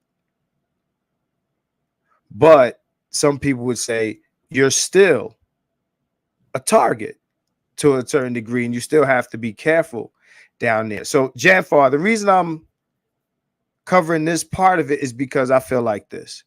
If you plan to go down there long term, the longer you're down there, the more likely it is that you'll end up caught up in a situation, right? So I'm thinking like, okay, if you go down there for a little recreational weekend, you're in and you're out, and your chances for bullshit are decreased. But when you spend an extended amount of time period there, and I agree with Marty, he's saying, look, when in Rome, do as the Romans do, right? But if, like I said, if two white guys walk into a black strip club, no matter how they dress, no matter how they conduct themselves, they're two white guys in a black strip club. And that's the point that I'm making, right? Like, no matter if you go to an upscale black strip club, you're still the white guy in the black strip club, Well, right? So hmm. right. So again, like, like Cafe Pearl said, is the question, are you a target because you're American or because they see you flashing? My point, I think Marty's point is you're a target if you flash. My point is you're a target if you're American, even if you're not flashing to a degree. The bigger target would be the guy that's flashing because we can see the wealth, but there's an assumed wealth that comes with being from here. You have the dollar on your side. So the wealth is assumed, like the wealth is assumed with the white guys in the strip club, even though you don't see them wearing it. Does anybody understand my point?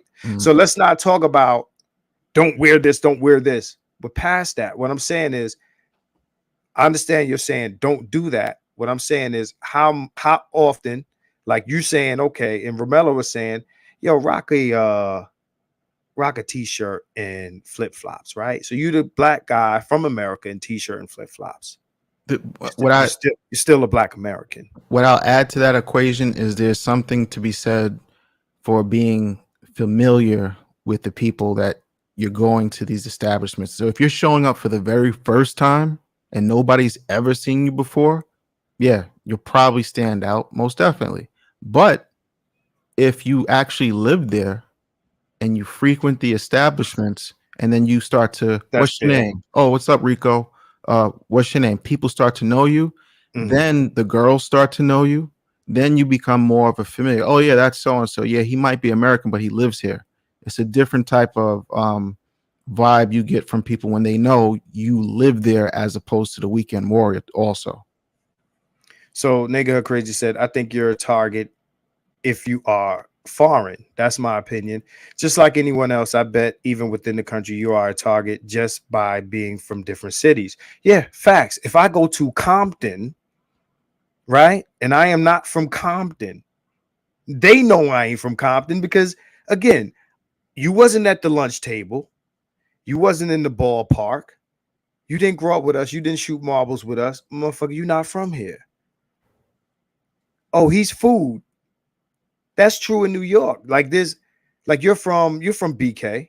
You know, we know there's certain places in BK you don't go unless you know somebody. Yeah. Right. Yep. So another Gaston, why does this change? Yeah, right. Why does this change when you leave the country? Like, oh, if you go to Brownsville and you go there and the girls there know you and the guys begin to recognize your face. If you go to Brownsville enough, then oh, you're good if you wear the flip-flops and the t-shirt. No, nigga. See, a lot of dudes think they can reset the clock because they don't know the place and the place don't know them. So in their minds, they like, oh, I'm gonna come over here and I'm gonna just do me. I'm on vacation, not understanding. No, I got what you're saying, but I use your logic for a hood in New York. Right. So if you go to New York and you use that logic, would it work? Like if there was a strip club in Brownsville where all the niggas from the P's went to, and you show up there enough in your regular shit, and you got to know the girls that danced there and the niggas that were there every week tipping those same girls, does your chance of being robbed decrease? It's a good question. You're saying if you go to a strip club and they see you every week and you're tipping the same girls, does your if you go to a strip club in Brownsville, okay, right? If you go to a strip club in Brownsville, does your odds of getting robbed decrease because you're there all the time and they start to recognize you? Well, if you're, and I'm just, if you're going to Brownsville and you're dropping wads of money, then you're making the spot hot for yourself. See, you're using that example again. Are you saying just regular tipping, just regular night out? That's what I'm saying. Right. You blending in, so you're good. You're doing nothing to stand out. But the reason why I use the Brownsville example is because you're a foreigner there. They don't know you. So if all the guys that are in the Brownsville strip club all know each other, it doesn't matter if you tipping hundreds or tipping singles. Are you saying day one or are we in day 50? Doesn't matter. It does Doesn't matter. matter. Yeah, it does matter. If you're going there day one, then obviously nobody knows you. But what I'm saying is day 50, you should know the owner, you should know the bartenders, You you got to should know make it to day 50 without getting robbed. but that's you got to move correctly. That's the whole point. We gonna get stuck here. So let me move on, right? Because I disagree with you. You wait, so you're I saying disagree. day 50 you had the same amount of danger No, as day one? I'm saying you got to make it to day 50 without getting robbed. If you get to day 50 and you don't get robbed, that means it's not as dangerous as is made out to be, right? No, that means you move correctly in those 49 days to make it to day 50. It doesn't mean it's not dangerous. So you're saying that Ah, in dangerous environments, the only niggas that get robbed is the niggas that are ostentatious. no, I'm just saying there's a higher probability if you're going if you're going to a dangerous So, area, so right? what's your definition of moving correctly? Because you keep using an example of moving incorrectly as ostentatiousness. Well, depending on where you're moving and how you're moving, every situation is nothing is set in stone. So if you go to Brownsville, Mm, obviously you're going to the strip club in Columbia is not in an impoverished neighborhood. See, right. Brownsville is in an impoverished neighborhood, right? So obviously, if you're going to go to an impoverished neighborhood and start throwing up all this money, you paint a target on your back. You Now, if keep you go doing that. to wait, hold up. We're If you we're go to saying that you're not doing that. okay, if you go to Sapphires, I'm gonna Mhm. flip it. Right. Sapphires is supposed to be considered an upscale gentleman's club. Now, dropping money over there is not going to be frowned upon like it would be in somewhere else, like Brownsville. Right. So Right. if you make it to day 50 in Brownsville, obviously you played the game correctly and nobody's trying to rob you because you didn't disrupt the natural But order of but things. but your definition of playing it correctly is not being ostentatious, because when you say somebody's being playing the game incorrectly, you use ostentatious gestures. Depending on the location and the situation, yes. No, you're using ostentatious gestures in all situations that we're talking about. So what I'm saying is you is almost as if, and I'm not saying that you're making this point, but it would seem as though that the only time you would have an issue is if you're being ostentatious and not because you're a foreign person Right. in this environment, right? So like again, when you the only reason I use Brownsville is not just because it's dangerous, is because it's one of those places that if they're not familiar with you, you stand out on the basis of that alone. Whether you do anything ostentatious or not, you stand out on the basis of that alone. You dress down, not being ostentatious, not doing this, not doing that. And I'm saying that is the example that I'm using. And I think what you're doing when you make the argument is you're going back into the ostentatious example and saying, okay, this will happen to you. And you're straw manning just a little bit, like you're saying, well, if you're pulling out wads of money, again, an ostentatious gesture to say, okay, if you do this, this will happen to you. If you don't do this, then you make it to day 50, as if nothing else can bring the drama. Because again, you're in a space where nobody knows who you are and it's aggressive, right? And the reason I say Brownsville is because I would say, compared to the places that we tend to live, I would say most places you're talking about, Columbia tends to be a little aggressive compared to the places we're from. Yes or no? Depend, Romello would also know the answer to that. No? depending on Yes? where you live, like if you live if you live in like strata 4 and above, it's pretty much life is normal. Like there's not a high crime component. Um, so as long as you go out like the normal citizen, and really don't make a statement to bring attention to yourself, you'll be fine. Like even if you go to the strip club, again, I'm thinking we're in day 50 in both locations. I'm saying yes, if day one you go into Columbia, nobody knows you, you go to the strip club, you do loud behavior, yeah, you're gonna bring undue attention to yourself. Absolutely. But I'm assuming we made it past the first day second day, third day. We're already on day 50. If you're going like the locals, you're enjoying yourself. By that time, you kind of know the rhythm of how things move in that country. You already know what would be like, crazy behavior in a certain establishment, just like you would know in Brownsville. Like that's a little bit too loud for where So we at. so nobody plots on the mysterious unknown American guy Mhm. on day 5.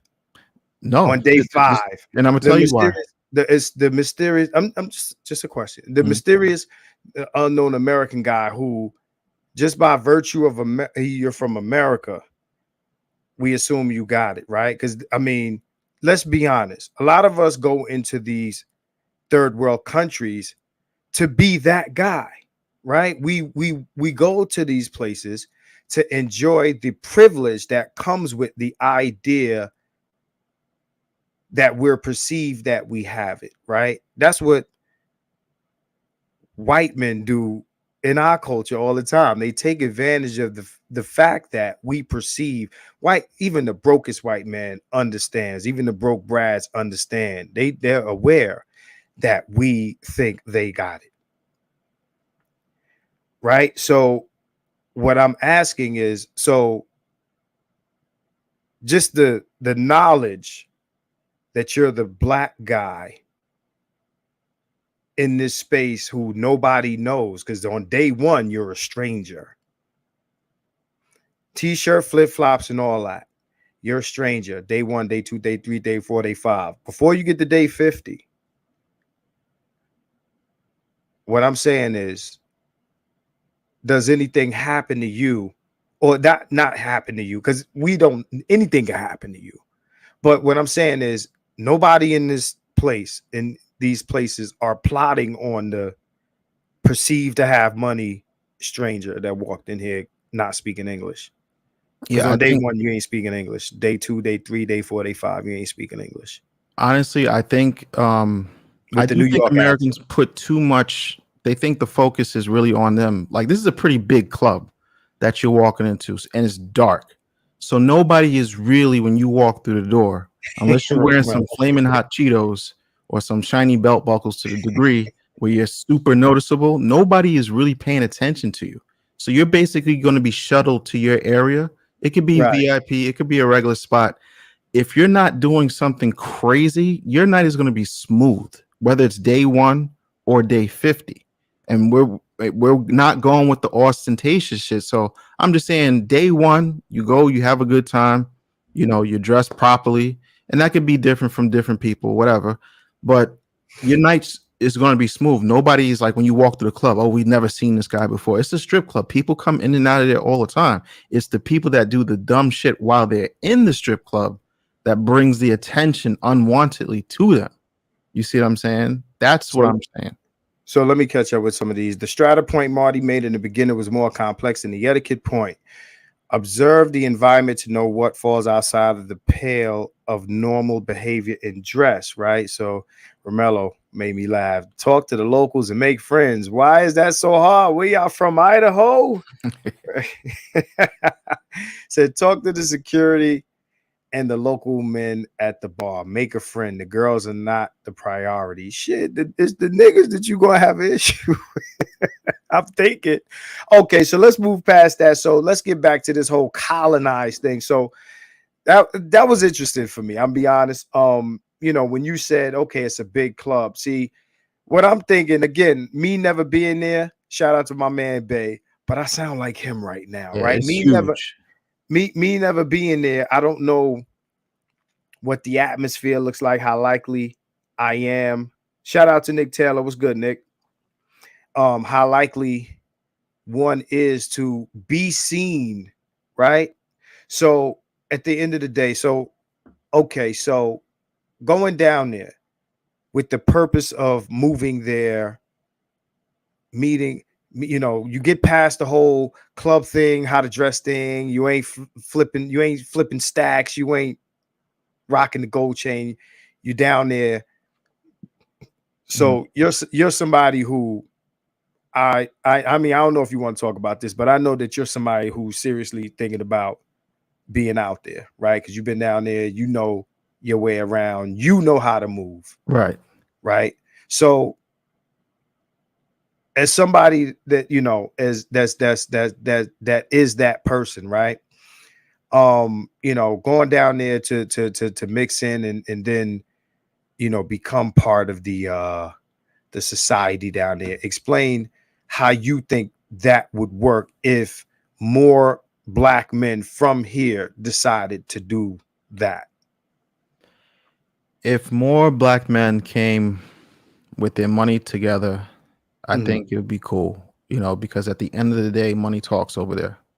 They don't have this racism thing that we have necessarily. I mean, there's a good proportion of black people who are poor there, absolutely. But But that you said is classes.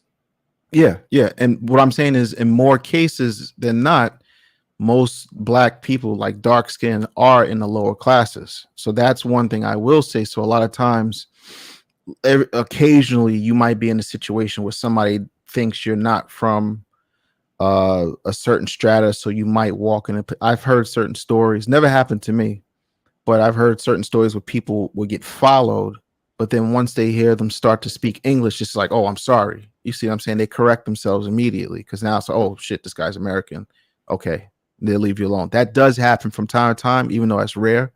But if dudes went over there and pretty much learn the language, learn the culture, blend it in, I don't see them having a problem necessarily. So explain the culture a little bit because we haven't touched on that. So like when you talked about stratas, you talked about what they frown upon, what they like, what they So explain this the actual culture there a little bit so that like when you say blend in to the Mm, culture. So explain a little bit of what that actually looks like or how that goes. okay, okay, uh, doing it wrong would be going there, not learning Spanish to any type of degree, and then every other night doing pay for play. And then obviously you would have to have this person show up at your lobby or doorstep and check in with the doorman. So every day that doorman would see what you're doing. Can't hide it because people from different stratas have a different look. If you notice, most of the girls I show you don't even have tattoos, but girls from lower stratus tend to have those big thigh tattoos, big chest tattoos. They tend to be a little bit more tatted for some reason. That's kind of like what they do. Girls of a higher strata tend not to have the ridiculous tattoos. So if you had an actual real girlfriend from the neighborhood, she would look like a girl that belongs there because girls from a different strata, when they go to different places, they stand out. It's just like you take a guy from Brownsville and take him to Long Island, he's going to stand out. So doing it wrong would be doing it that way, where you're not really learning the language. You're basically paying for playing for everything. So people in that area will have less respect for you, even though you live in a affluent neighborhood. You're doing niggerish shit, and they don't like that. You, So, okay, two questions I have, right? Are you inferring mm, that men in Colombia with money don't pay for play? That's question number one. And the other thing is, again, I'm thinking that when you say, oh, they will look down on you, I'm thinking that you're using the upper high class as the example when you say that, as opposed to middle class, right? Am I yeah. wrong? Or am Well, I'll hit your first question. I'm I not right? saying that men of all classes pay for play, but the Right. difference is a man of a higher class tends to pay for play with a higher class woman. And so that's why I bring it back to the mistake that a lot of dudes make when we go over there. They don't know how to flip the switch because the minute we step on soil and you are making 50 to 70,000, boom, automatically you shoot up to the high class. No, So but now, the reason I asked you, because you one of the things you said was that, oh, because you always pay for play, they'll look down on you. And so let's say mhm, instead of the tatted up females, right? And how are your neighbors knowing that you got these women coming in? There's no Be- discreet way to do this. no, Because because you can lay low in the club and nobody will know you there in you could American, but you could not everybody gonna know even. you fucking with hoes. But see, here's the I'm thing: just asking. you could Huh? not even leave your crib. But if every other day a chick shows up with a chest tattoo, a leg tattoo that's clearly visible, We ain't even talking about tattoos now. We talking about just you got women coming up there. They could be the upper strata or whatever that is, right? I put it to you Let's like this: the locals aren't stupid. They know. okay. Look, this guy's new here. Mm, He doesn't obviously know a lot of people in the neighborhood, but yet mysteriously, he's got these beautiful women of different shapes and forms coming to his apartment every other day. This right. is nothing that they haven't seen before. So it Motherfucker pay. becomes, So nobody do you understand there's a I'm sorry to cut you off, man. hmm, But there's a I guess there's a contradiction here that nobody in the club is paying attention to you, but your neighbors are paying this much attention to you. yes, because they have the kids. That's where they live. There's a gym in most of those places in those upper stratus. So they're walking around during the day. They're looking. This is where they live. When you go to the club, Mhm. people are having fun. They're drinking. Nobody's paying attention. But it's a difference when it's 11 o'clock a.m. and you got this chick with big titties coming up to your apartment and then leaving an hour later. Another chick, another day comes. Like it's obvious. Whereas So are you opposed, saying are yeah. you saying that it's the quality of chicks or the fact that you got a lot of chicks coming? Because I just want to be clear on this because that's why I asked, do these men in these classes fuck with these types of women? Because on one hand, you're saying, well, it's the chicks with the tattoos and this and that to draw the negative attention. Now you're saying that having chicks come up, period, because they have the kids around and this and that is an issue. Or I is would say both it's a little bit of both because okay. if you have constant women and nobody really ever really seeing your face, you're not going out to, take to walk around, go to a Spanish lesson. You're not doing anything. All you're doing is sitting there pay for play every single day or every other day. It doesn't matter if you switch the women out, it's going to be obvious. However, if you actually have a girlfriend and they see you getting into Uber with your girlfriend, they see you going to the gym with your girlfriend, they see things happen, people tend to speak to you. How you doing? What's going on? Where you're from? But if it's just a girl coming in and out of your crib, then they notice certain things. They're not stupid. That's what I'm saying. So if guys think they're going to go there and, oh well, I'll just stay in my crib and I'll just pay for play while I'm here, you could do that. But then you're going to have a problem in terms of dealing with your neighbors. They're going to look at you like, oh, that's that American guy. All he does is this. And people So in the now, so higher, now you're the American guy. So let me ask you this. And well, Ed, you I'm gonna make talk. yourself the American guy when you do stuff like that. I think you'd be the American guy anyway. This is my Nah, opinion. because But I ain't never been there. I can't no, no, no. argue with you. They respect people who adopt to their culture. No different from if you're in the hood, right? And a white boy comes in, but he respects the culture. He's not trying to come and bulldoze your shit. He's like, all right, I I got it. respect you. Ed, It's I different. got you. So the other question I want to ask you is, let's say you don't bring them home, right? Mhm. Let's so let's say, you know what? I, I don't want my neighbors looking at me a certain way, Mhm. but I still want to fuck with these bitches, Mhm. right? Because I'm opposed to the idea that everybody that has to move to Colombia has to live this wholesome life in order to live in a safe neighborhood. Now you have to be, you know, reverend preacher somebody, right? Okay. I'm just saying, like, if you a nigga that like to fuck with hoes, and okay, so Marty says, don't fuck with them low class bitches, and you say, okay, Marty, I don't want to fuck with the low class bitches. Right. You So shouldn't. you start fucking with some high, or upper strata, Good right? move. Good move. So what I'm saying is, my problem is still that, oh, you got all these bitches coming to your house, American. The fuck, my kids. They Yeah. see they see the titties and the ass coming up in here. No matter that she doesn't have a tattoo, nigga, you got titties and ass. So What is the alternative? I would imagine that if you want to fuck with chicks, you go somewhere else, right? So let's Okay. say you get is it possible? Hey Ed, I'm gonna drop the link in your FB, man. I'm gonna drop the link in your FB. So let's say you say, okay, I'm gonna,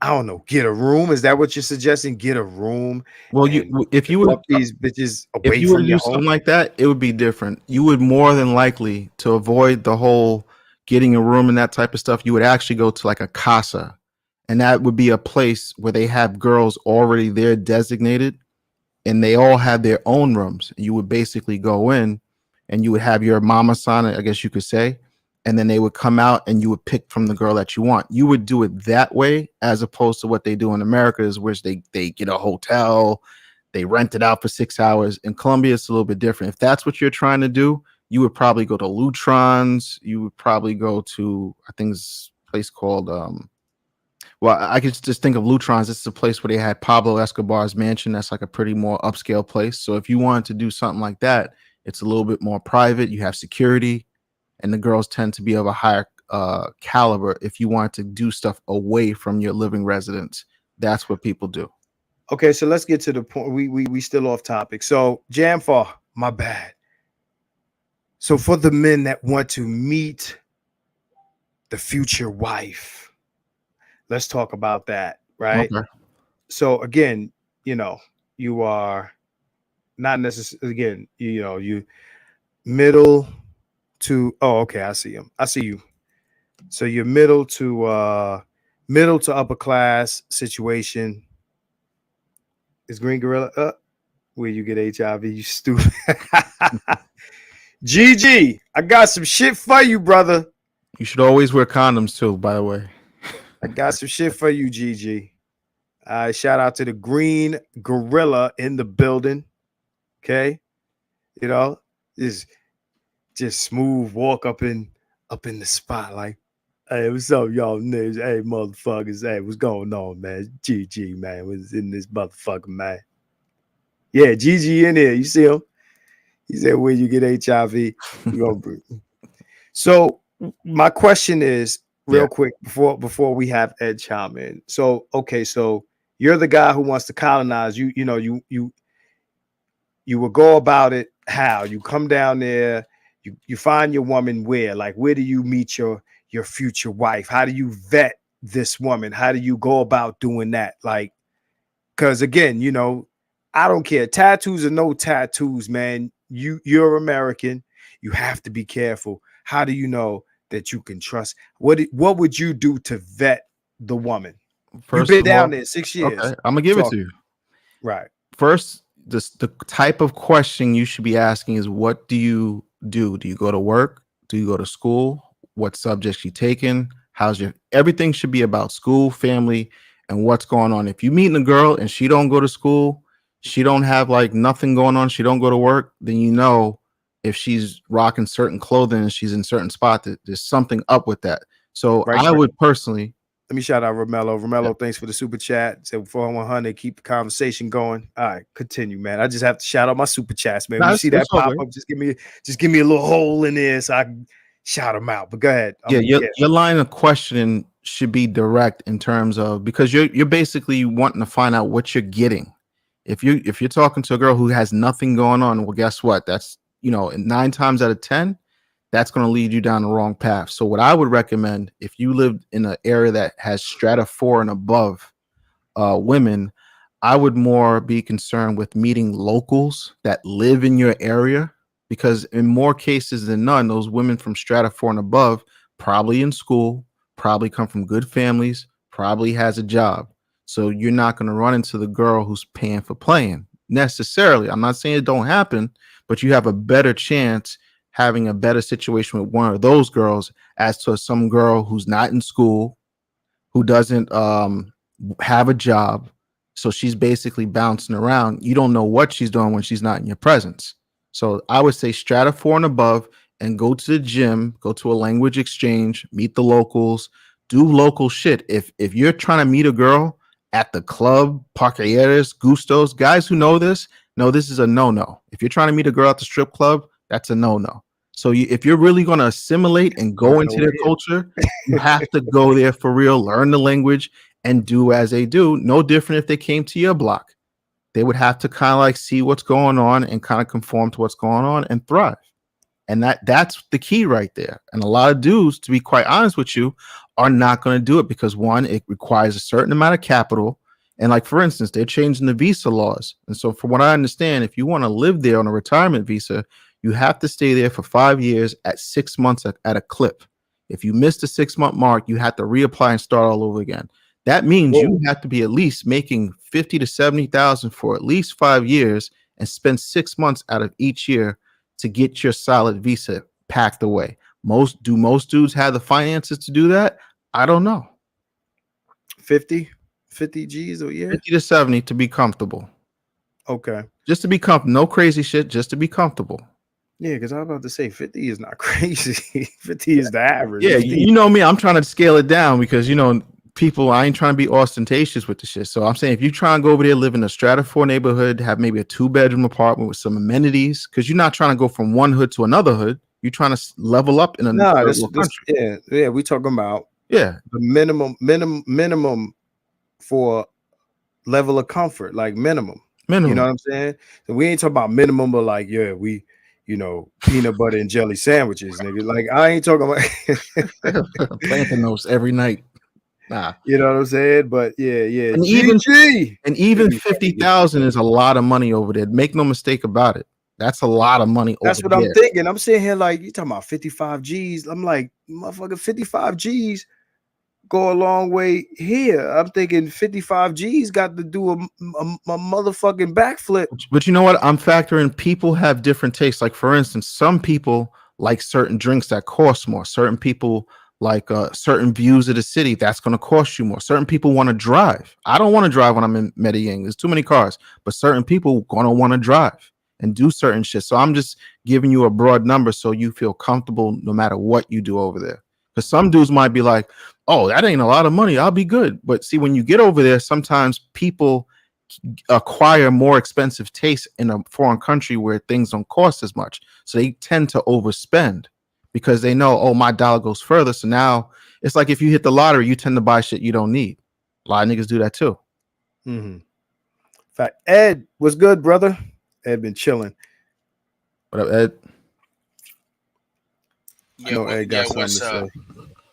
What's up? So right now, what we talking about? Because I mean, Marty is being specific to Colombia, but of course, there's other places. There's Brazil. There's Dominican Republic. There's other places. So when I say black man colonized Latin America, I'm not necessarily being specific to Colombia.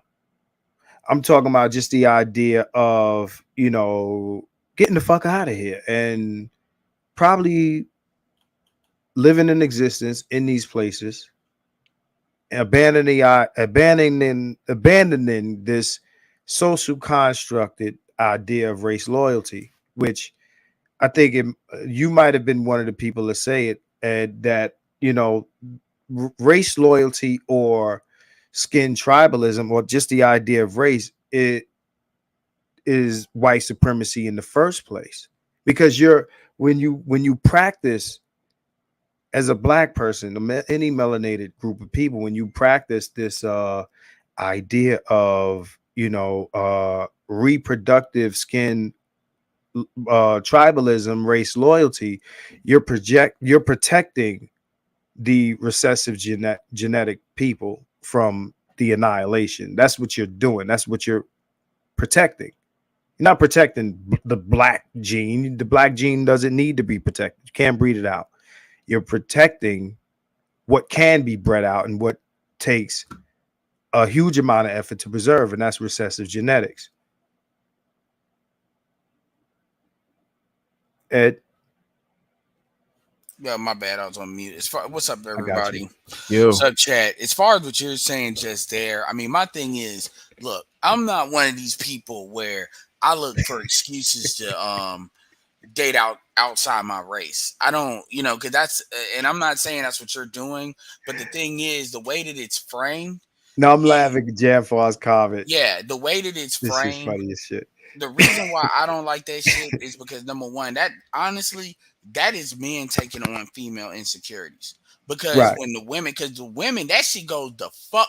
You never really see women judge other black women for dating outside their race. right. In fact, there's a show right now with Zoe Zaldana, who's Afro Latina. Been very clear about that. And it's on Netflix, I think. It's like this Italian dude that she's with. There's black women crying over this fucking show. Tears to their eyes. That's how emotionally swept away they're getting. Not to mention, it ain't because the acting is that good. Not to I ain't gonna get mention, AdSense on this shit fucking with Marty, man. I already see it now. It's too It's much, too much. too much buns, man. Hold up. not to mention, My bad. the Meghan Markle shit, as well. So the thing is, that shit has nothing to do with this. Is the add on to what you said. That the race loyalty thing is all about securing male human capital. That's it. Right, That right, is it. Because if that was really true, then you would have, and see, the argument is women don't go out, date out. This is where the idea of black female race loyalty comes from. But right, BTS is already killing that, saying you got like 10% of the kids being produced, and it's really higher than that, are being produced outside of black men. right, They're mixed. So this, and then we all know that usually most of the Caucasian white genetics are introduced by way of a white man and a black woman. right, So, but these are things your pro blacks, conveniently don't talk about. This is why you have people that have written and done good things that have white husbands. They get a pass, but these dudes tend to have a battery in their back when it comes to I man. forget the dude that played the voice of Darth Vader. All this stuff. It's historically been like that. So that's just to add on to what you're talking about. But now, as far as the colonizer thing, here's the thing: when it comes to the passport conversation, people are at different levels. People want to do different things. Just like how you have people that have higher end tastes, you have people they just want fried chicken. They want some good fried chicken. Right, Now, obviously, what Marty is saying, I'm gonna tell you right now, I don't really have an issue with dudes, dealing with gutter bitches. But I will say this: if you're gonna move down there, that's not smart. That is where I will agree with Marty on. Like, if you're going to expatriate or spend a significant amount of time in these places, you got to get out of your comfort zone and doing the same bullshit. That's not gonna work because mm, then you're not just going and leaving. You're not just going in like a tourist zone, you're in a hotel, like the green zone, and you're leaving. You're actually a lot more vulnerable in that way. So all of a sudden, you need to be smarter. And the truth is, expatriation ain't for everybody. One thing I will say when it comes to the passport brothers, nobody's really telling people that expatriation should be something you do. Definitely not starting off with. That is the decision that individuals make. Nobody's really advocating for that. What we advocate is for you to get your passport, experience something outside the United States, and then from there, right, you decide what you want to do. right, Just like how when we talk about the red pill, we talk about being aware. Some niggas will call it being up on game. And then from there, you decide what you want to do with that information. That's why it's BM, ignore. You still want to deal with these bitches, but now you know what they about, that they playing for keeps. And you got a very clear eye on that, and not just black women, but all races of women, versus on some, they all want to get married and they're only fucked up because they got fucked with or fucked up, that bullshit. So when people, because the reason I say that is because people, when they respond to this commentary, it's like they think, like, for instance, there's a situation with this company called FTX. White boy lost $21 billion in a day.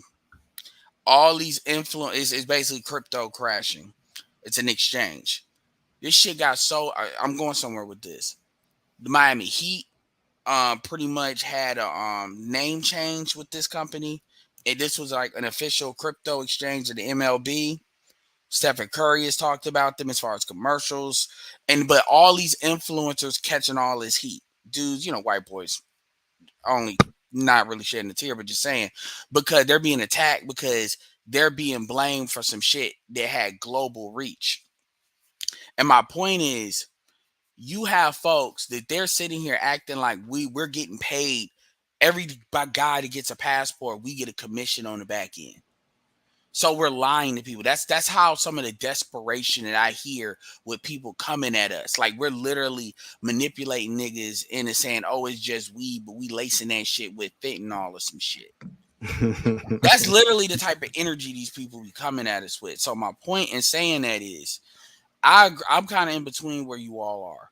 Yeah, a dude is gonna be just fucking some bitches, and I understand it. However, if you are going to decide to be in a place for a long term, you gotta do different things. Visiting that zone, you're not coming for. Even if you're going to Orange County, there's a difference between driving through that motherfucker and living in that motherfucker. For those of you who don't know, Orange County, California, don't like black people there.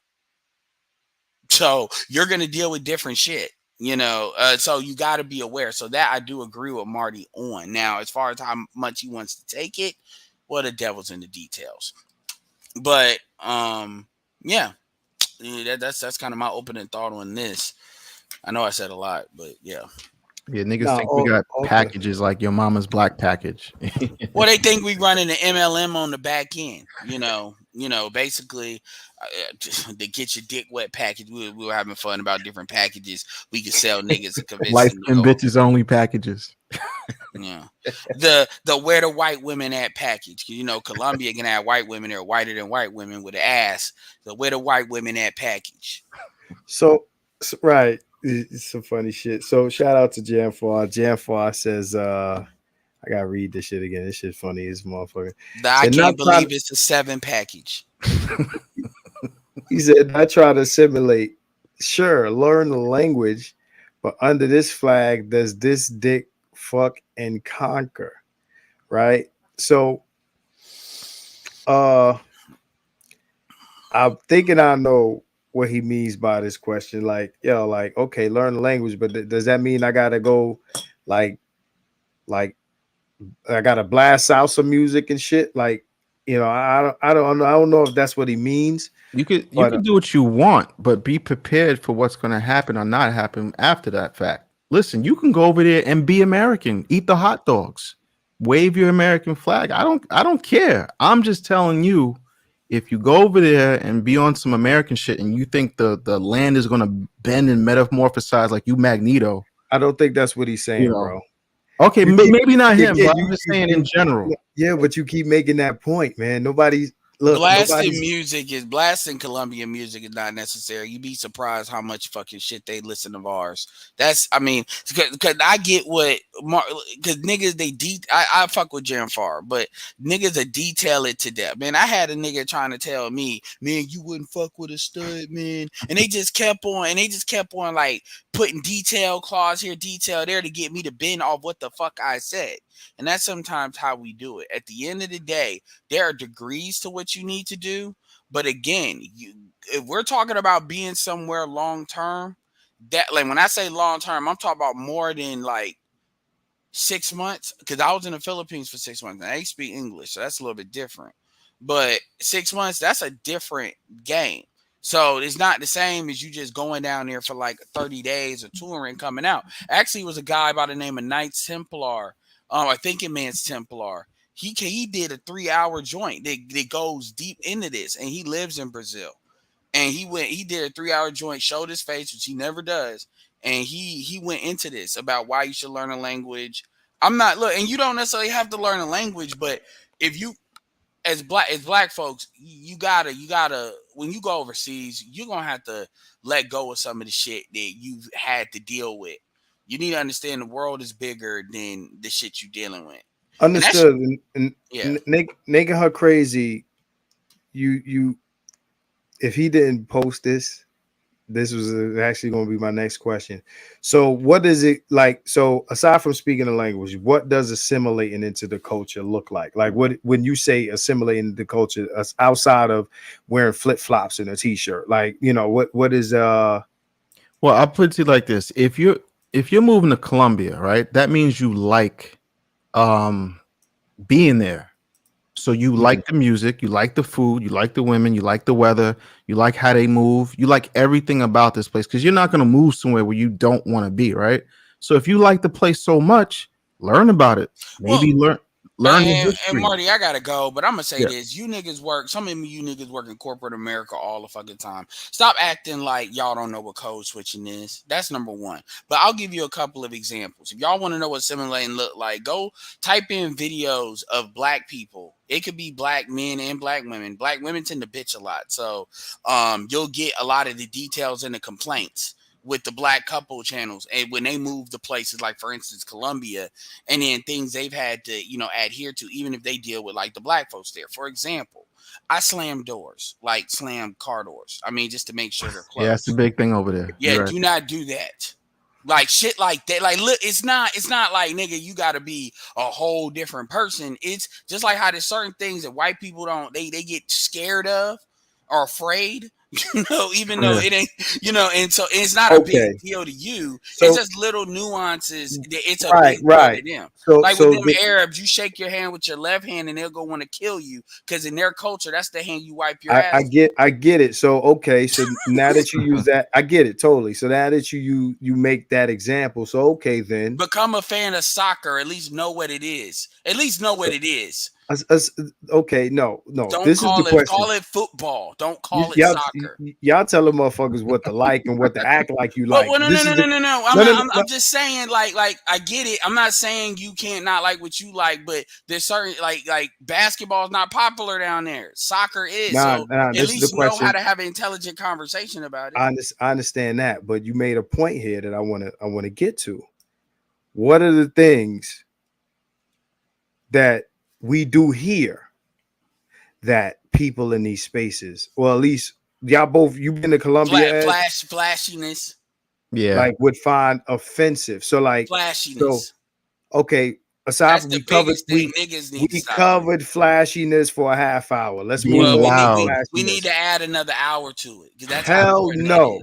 We got the point. What I'm saying is, okay, so the little things, like you touched on a couple little things. You made a couple of examples, like if you go over here and you do the OK symbol, the OK symbol means something else somewhere else. So what are those, like you said, the car door thing? That's valuable. So don't slam car doors, motherfuckers. Stay away from drugs. You don't want to be like Brittany Griner. Don't spell Columbia with a U. They hate that. And say Colomb. Yeah. Not Colum. This is shit I've ran into. They hate that. I'm talking about shit that I ran into myself. I like them niggas got mad at me. And thank God they didn't know if I was black, Right. He's saying this is no. I was Jan Farr saying that's cultural etiquette, not assimilation. So yeah, because we keep kind of like slipping into this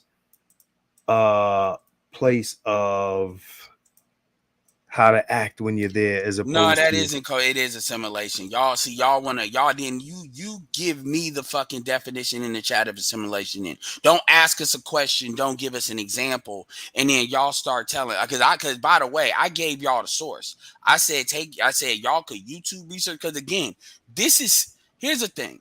You gotta go there. I'm glad he's doing this conversation, but this shit is for serious motherfuckers. Just like I'm not gonna waste my time talking to Keep It 100 and Marty about a fucking $5,000 goddamn camera lens that I ain't never got no intention on fucking buying. Even though that's one thing they both have in common. And they like when Marty wanted to talk to me about that shit, I humored him for a little bit and I said, dude, I'm gonna use my cell phone. I mean, I'm just saying I'm not there yet. When I am there, I will talk to you. But it's good for y'all to know what's out there. No, and I'm putting myself out there, not being like, I'm on everything. No, let a nigga get $1,000, $1,200 phone first with a good camera. That's But my point is, I gave y'all the source as to how to actually figure this out on people that actually did live down there and learn it. I gave y'all like things that y'all can search. So y'all go ask us 21 questions. Y'all need to give us an example of, can I do this? Can I do that? Or something like that. Not know we need to tell y'all what assimilation is, because the cultural etiquette stuff is a part of assimilation. I mean, like learning the language. I mean, you don't have to learn the language. That's a good point. I do agree with that. I do think that etiquette is a part of culture. I think that different cultures have different etiquettes, right? So again, like you ain't a lot of this stuff you ain't gonna learn until you do it and somebody tell you don't do that. Yeah, Right. they And no gotta make matter a trip and there. no matter and So, by the way, to keep it 100 point, no matter what you do, you will be the gringo. Now they're gonna give you a little bit more rope because you ain't white, so they're not gonna see you as The That's enemy. one of the advantage of black people, and especially with me okay. because I'm All one right. of these types of people where I can assimilate, I can blend into a lot of different stuff because of my skin tone and shit. This is what I've been told. Like I've been told by Dominicans and DR, and until they see me move and walk, then they know I'm probably American. But if they just see me, they can't really point me out till they hear me talk or anything like that. I've been told this by Right. multiple. I've worked in Spanish queues where I've had Colombians literally come up to me and speak that fast Spanish like I'm one of them, and I ain't no no no.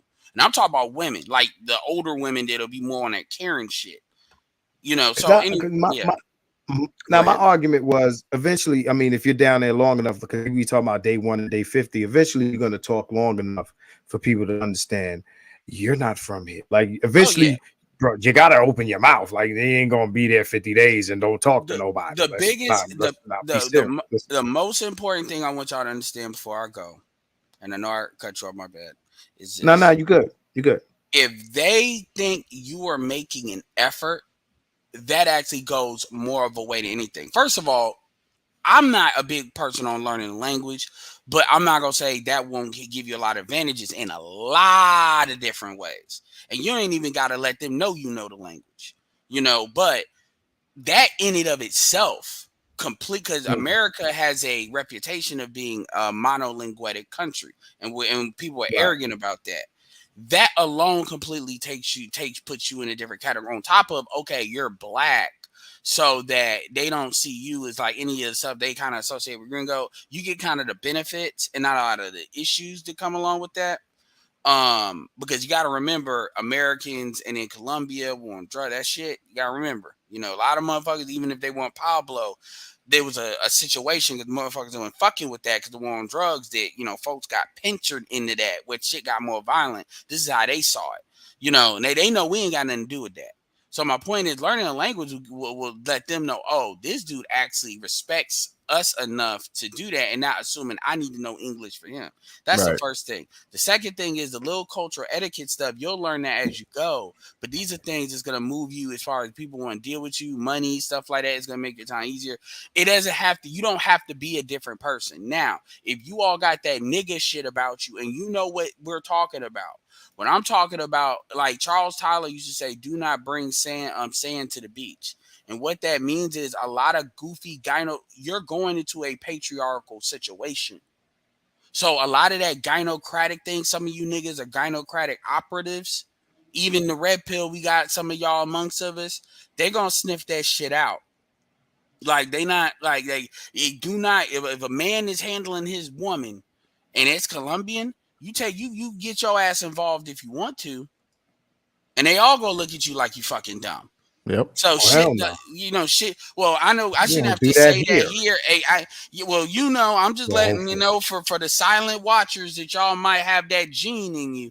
Because if you see a bitch get slapped, like I've seen motherfuckers put their face to the fucking concrete because they kicked the dude in the nuts to a security guard, like shit like that. Like so, yeah, like so, yeah. So anyway, I hope that helped. But anyway. So let me ask this question before you go, Ed. I want to hit. So have you guys seen, or do you know of any guys that have had children down there? And how are they children? How are their children accepted into the culture there?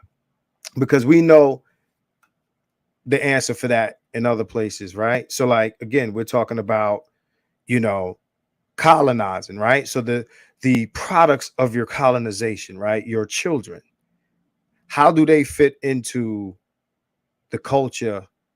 Well, again, right now we're Well, talking about I Colombia. I I, I don't, but I mean, yeah, that's a complicated question because a lot of people when they act it completely depends because when people you start bringing kids in, and some people want to put them in the United States because what comes on here because Nah, it's I'm a talking lot about of stuff. down there. Yeah, it's a That lot. will. Yeah, so it's a lot of like, it gets complicated with that because the people I know, that's like multiple different situations. As far as how they're accepted, they're going to be accepted more so than you would be because if you have them down there and they grew up down there, they're being formulated there, so they're more there than where you're from. So that's never going to be a problem. Like they're So going to learn they're not Spanish in looked a at formative year. they're not looked at as, oh, you're not No, one of us. You're that's a class something thing. else. Yeah, Yeah, no. that's class more, you know. And even still, even in all classes, no, because they were born there, and no, it's not gonna. Because you got to remember, if they're born there, that means they're coming out of a Colombian female. So culture, women transfer culture. No, I mean we could say that for there's a lot of places where that's not true. Like we know that, you go to China and you knock up a Chinese chick and she has your Blasian daughter and that kid grows up there. We know how those Certain country, Asian, well, that's right. We China, yeah. So let's but not that's do Asia. China's But more South, racist. but yeah, but South America that's what I'm across the saying. no, yeah, but Right. South America, he's like South America Yeah. across the board is typically not like that. That's more about class. And then and then it's just, and I'm gonna keep it real. It depends on what like you both of you all of a certain. Well, it depends because here's the thing: both of you are of a certain skin tone. You all have a baby with a Colombian chick. If they're not black, you know that's going to be one thing versus me because they color is a little bit more. There's multiple levels the way they look at it, but class overrides that. So the fact you're American overrides that. So number one, but so that question is multifaceted, but really class overrides that. At the end of the day, you're in the foreign class. You're not in the refugee class. You're in the bringing money I'm into so the country I'm class. so confused because I made a lot of points about And you foreigners, yeah. being treated differently simply for being American, and then it's been said to me by definitely Marty, and maybe for some points you added that to some degree. Well, nah, you know what, Ed, you agreed with me that the fact that you are, like you said, the gringo matters, right? The fact that you're not necessarily the white gringo, but you're the black American. It's almost like, okay, when I ask this question, oh, nobody cares you're American, you don't stand out, you just dress this way and don't act this way and you'll be fine. But then on other matters, then oh, now you stand out because you're the American and you're the foreigner, Well, let me and say this. it's a Well, it bit depends on confusing. what classes you're dealing with. If you're dealing with lower class, just like when you're dealing with lower classes, you're in you you're in more vulnerable situations. So Right. that's where the difference is, and you have to have an awareness of that because you are going to Colombia or Colombia. See, I still say Colombia, but so and then this ain't like going to the hood. You don't when you're overseas, especially their first language is not English, so if you're not multilinguatic. You're one of your the way Thinking Man Templar said it is when you can't speak the language, that's like a sense that's cut off. Like it access to your personality, like access to a lot of different stuff, and then awareness of your environment as well. You got to look at that like a sense. And so that's why it's a different situation going into tourists versus expatting. Because I'm not the expat person. I'm staying my ass here. I want to support niggas that go overseas, and then to create networks. That's why I wanted to jump into this colonizing conversation. But Right. So you know so let's, because again, I know you're limited, but touch on that because that is part of that is actually the conversation. And after that, I'm gonna ask Marty about location. So as far as creating networking and things like that, going down there and then building this thing that we would call a colony. Like how if we were to go, how, like we're talking about on one hand assimilating, but assimilating is not necessarily creating a colony. You understand what I'm saying? Well, the thing is, it's never That's going to be enough black men. The problem is, it's not going to be enough black men to go to any one place to really do that. The majority of African Americans are in Accra, Ghana. That's where the most African Americans that are living expatriated are. So that Where? gives you Accra, Ghana. That's that you went In in Africa. Africa. Yeah, that's where the most are. Is Latin America, we're a very small percentage of Americans that are down there and even in Colombia. So the thing about it is you do better looking for where white folks are and then doing an American thing as far as networks and doing your own thing within that So versus the question is, if that could happen in Ghana, and I'm sure it didn't happen overnight, you understand what I'm saying? Then what's to prevent something like this from happening in Money, South America? money. Money is preventing it from happening? Yeah, well, for it's instance, like DR, right? A lot of the Germans took over certain sections of DR where you can't even get in there. Because I had a guy who recently he tried to like rent a spot out there. They basically ran him out of there. There's certain areas in DR where the Germans pretty much took over. well, I'm not trying to be negative. The thing is, look at what we're dealing with, even posing the idea in the United States. Look at the pushback we're getting. So you have to be realistic. And so the problem is you have too many people in too many different places. Like everybody doesn't want to go to Colombia. Everybody doesn't want to go to Brazil. Like I would, everybody doesn't want to go to, any like. That's why I always saying what people would be saying, oh man, the folks are gonna get mad, in any of those locations like Colombia, the men are gonna get mad. I never really took that seriously because we're never gonna get the saturation rate necessary for them to get mad like But that. that's See that as a threat like but that. but that's what I'm saying. So like again, like I don't want to use terms like everybody, because everybody doesn't have to go, right? Because everybody didn't go to Ghana, right? So what I'm saying is, how long did the Ghana situation take to be where it is now, to where Decades.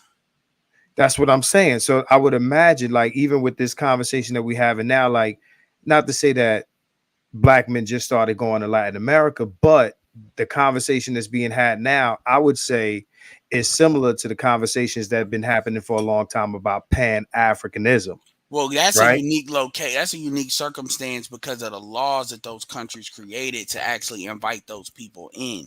So that's a little Okay. like that was so you don't have you don't have that. I mean, if you What want me to put a number on it, you like we're not serious until you can get like at least 200 like 500 people, 500 black men down there well, I could tell you the in a main reason concentrated situation. why it won't happen is because the structure in which you have to do to buy property in Colombia, you have to really come That with all too. cash.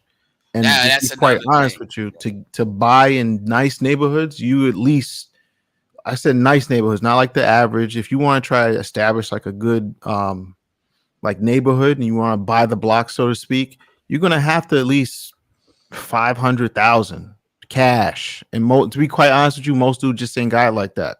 To You know, buy what? Five like hundred you're trying to thousand buy a for what? house. You're not trying to, because I assume you're trying to buy a neighborhood which consists of houses, not apartments. You telling So me a house in Colombia costs Yeah. in 5,000, a good neighborhood, 100,000 that's the US? minimum. Well, yeah, because I do got to go, but I'm about creating a network. Houses How? here cost 500K. It's different out there. Like Yeah, and because the Yeah, way you're gonna that have to explain. I'm gonna let Ed speak before he goes, yeah. and then I'll get into that with you. my Go ahead, Ed. objective is to, and it's never been easier with the internet, but I'm talking about on the ground too. I'm talking about creating a network, like a fraternity kind of thing. That's what Right. I'm talking about. Like, like special forces types of dudes, people that that and yeah, that's what I'm looking for. I'm not looking like the colony thing. I mean, where we have the numbers to do that, like in Accra, Ghana, and stuff like that, that's established. Cool.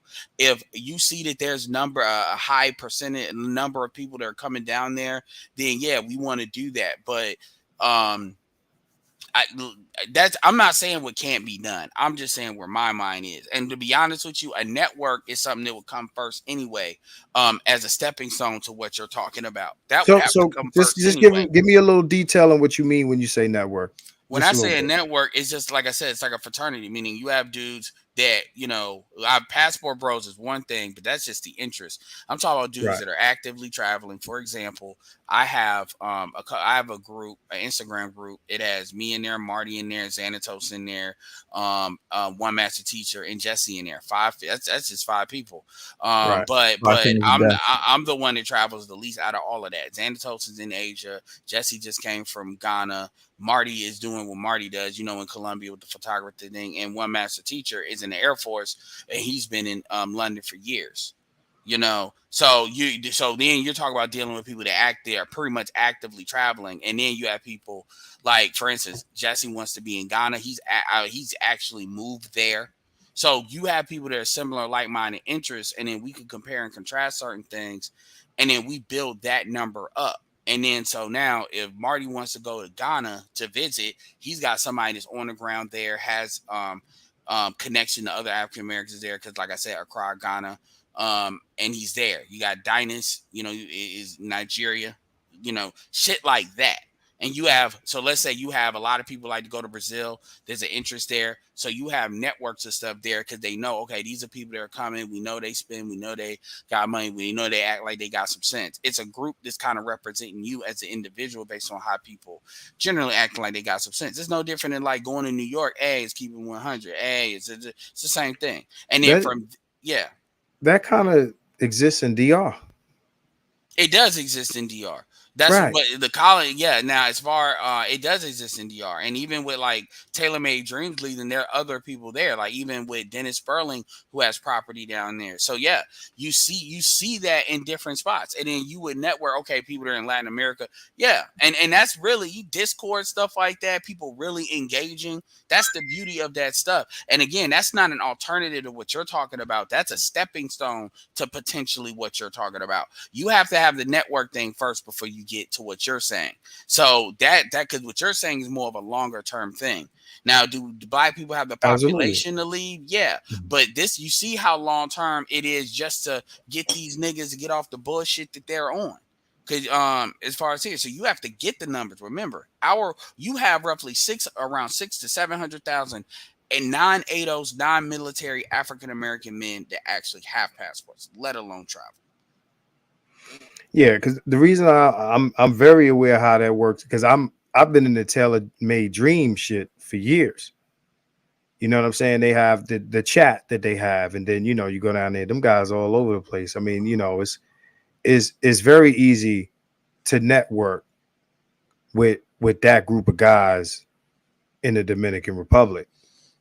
Now, yeah. Right. So for that reason alone, I mean, like you said, it would take years, but again, I would say Colombia in this conversation, I'm not saying guys just started going to Colombia, but at the rate that it is, I think it's relatively new that guys are going at the rate they're going. Yes. No? Yes. Yeah, Brazil, you have pockets of people that's been doing it for decades. With Colombia, right? Because Colombia was crazy as fuck. Because you had the drug shit. Because remember, people were going to Brazil in the 80s. And then we know that's 10 years before the shit popped off in Colombia. So then in the 90s, you got the aftermath of what popped off in Colombia, because people realized a lot of that stuff didn't really truly get nipped in the bud until like the end of 99. I'm talking about people that are in the United States that had connections there.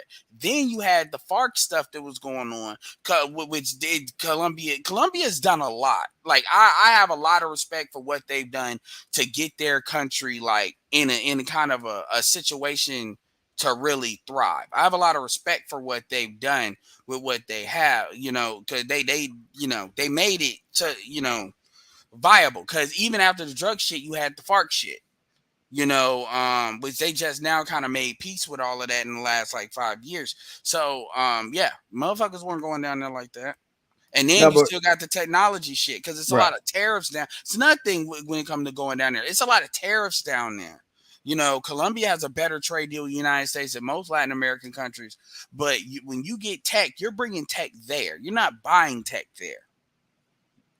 Which is also. No, I get it. But what I'm saying is, listen, because I mean, we've spoken mostly about Colombia, but this is a Latin American discussion, right? So like, okay, Colombia in particular used to be crazy. Now it's in the conversation, right? So for Colombia to turn around, be safer for tourism and all this other stuff that we're talking about, we understand that that's a process, right? What I'm saying is when we talk about colonizing, networking and things like that, we look at a place like DR, which has been in the conversation for a long time, and guys been going down there to the point where you got networks of guys down there. I mean, in a way, this could take place in DR. It should, because you can actually get funding from U.S. banks in DR, where you can't do that in Colombia. Right. But again, this is a Latin American discussion. So, with DR being in Latin America, let's not use Colombia as the argument for Latin America. You understand what I'm saying? Colombia is Colombia. And I think Colombia is fairly new to the discussion. So a lot of the things that's still going on down there, like, I don't think Colombian tourism is at the level of Dominican tourism. But that's why I brought that up, because you can get funding easily. You would think more black people would go down there and build these neighborhoods you're talking about, but it's not even happening like that. No, well, I mean, that's why we're talking about it. What I'm saying is, I'm saying at this point, because remember, dude's been going down there, but this ain't been a conversation on this level before now. This is a conversation now. Would you agree to that? Like, this is a conversation. Yeah, that's because of remote work. That's because of a lot of folks are going down there either on the tourism part or the retiree part. There really wasn't. If you're not an industrious person, and when I say industrious, I'm talking about industry. I'm not talking about, business. You really didn't have a lane to do that unless you was in the military, some shit like that. So now with remote work, that changes the conversation. Problem with the DR is fucked, for a lack of a better term, because of a lot of different things. And not to mention, niggas really don't like the fucking hurricane shit that it's vulnerable to over there too. There's a lot of reasons that the DR is not, always viable like that. And now the niggas done fucked it up, Yeah, but and I'm not saying it can't be done. I'm putting my opinion on it, but these no. Listen, I want to kick the real shit. Like, this ain't about I don't do the whole aspirational. Yo, Will, don't fuck up the dream. Nah, we ain't talking about that.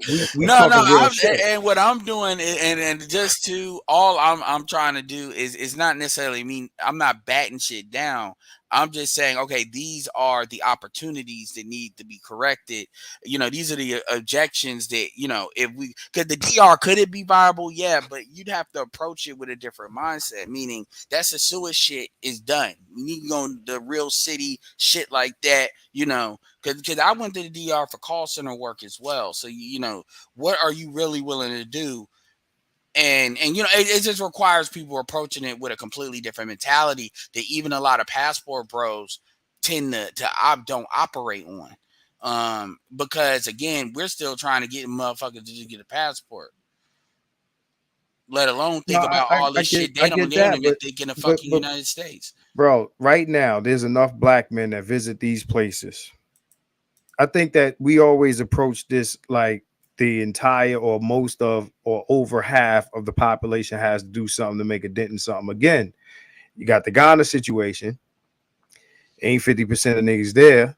So what I'm saying is, Shane, it is. So what I'm saying is, for you to have, let's say, a small enclave in one of these places where you might got a few black people, like you say, a network with guys.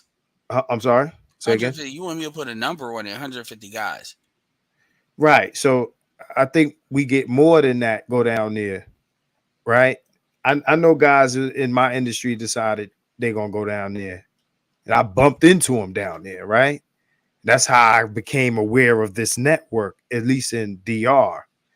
Right. So Colombia is Colombia, and I'll get to Marty's, talking about 500 grand for property down there. Like, that's interesting because, again, 500 grand is a house out here. Shit, to be honest, there's cheaper properties in Texas. Well, but the thing is, I'm not saying if we're talking about establishing safe neighborhoods in certain strategies. Thank you, Ed, for jumping in. Ed is gone. Yeah. Right. Go ahead. If we're talking about establishing safe, because these are brand new neighborhoods, I would assume, in terms of us moving into them. So obviously you're not wanting to move into an impoverished neighborhood or anything that's near an impoverished neighborhood, because you're basically resetting the clock, so to speak. So I'm assuming, like, you can, No, you can get a place for 80 grand. But what I'm no. saying is, go ahead. Does 80 grand represent impoverished? You're too close to the stove. I'm Okay, assuming 100 grand, 200 grand, because you I would say what you 200 grand, you can get something decent. you I wouldn't get a house though. You probably get an apartment. But you talking about establishing blocks. That's different. no, I'm talking. Well, we want to establish blocks or even establish a network. Again, like if you get a bunch of motherfuckers move into a given country, whether it be DR, whether it be Colombia, I'm talking about enough of a presence of Black Americans to where it's like, okay, yo, they here. Like how when Africans show up somewhere, like when Africans show up in China. You understand what I'm when China saying? shows up in Africa. Well, but Africans are in China too. So what I'm saying is when you got guys from the continent, Africans from the continent start pretty much migrating somewhere, right? But where are they So migrating to? That's important also. no, the Africans are migrating to a lot of different places. What my point is this, bro. Like it's just like when China goes to this place, to this place, to this place, and they congregate in the little area or whatever the case may be, and they rock with each other and this and that and the other.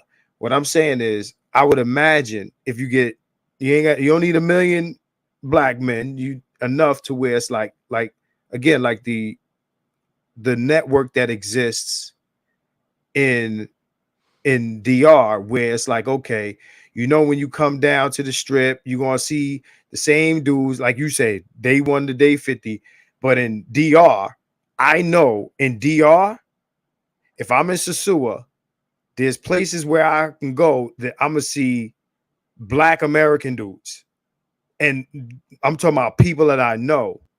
And like when we was down there, it was like any movie that you might watch where you got a bunch of Black dudes in Vietnam or something, and they at the little bar and they drinking their beers and they got the little Vietnamese chick serving them. Like, yo, like that's what I'm saying. Like, and yeah, Romello, you're correct. The Asians don't like the Nigerians.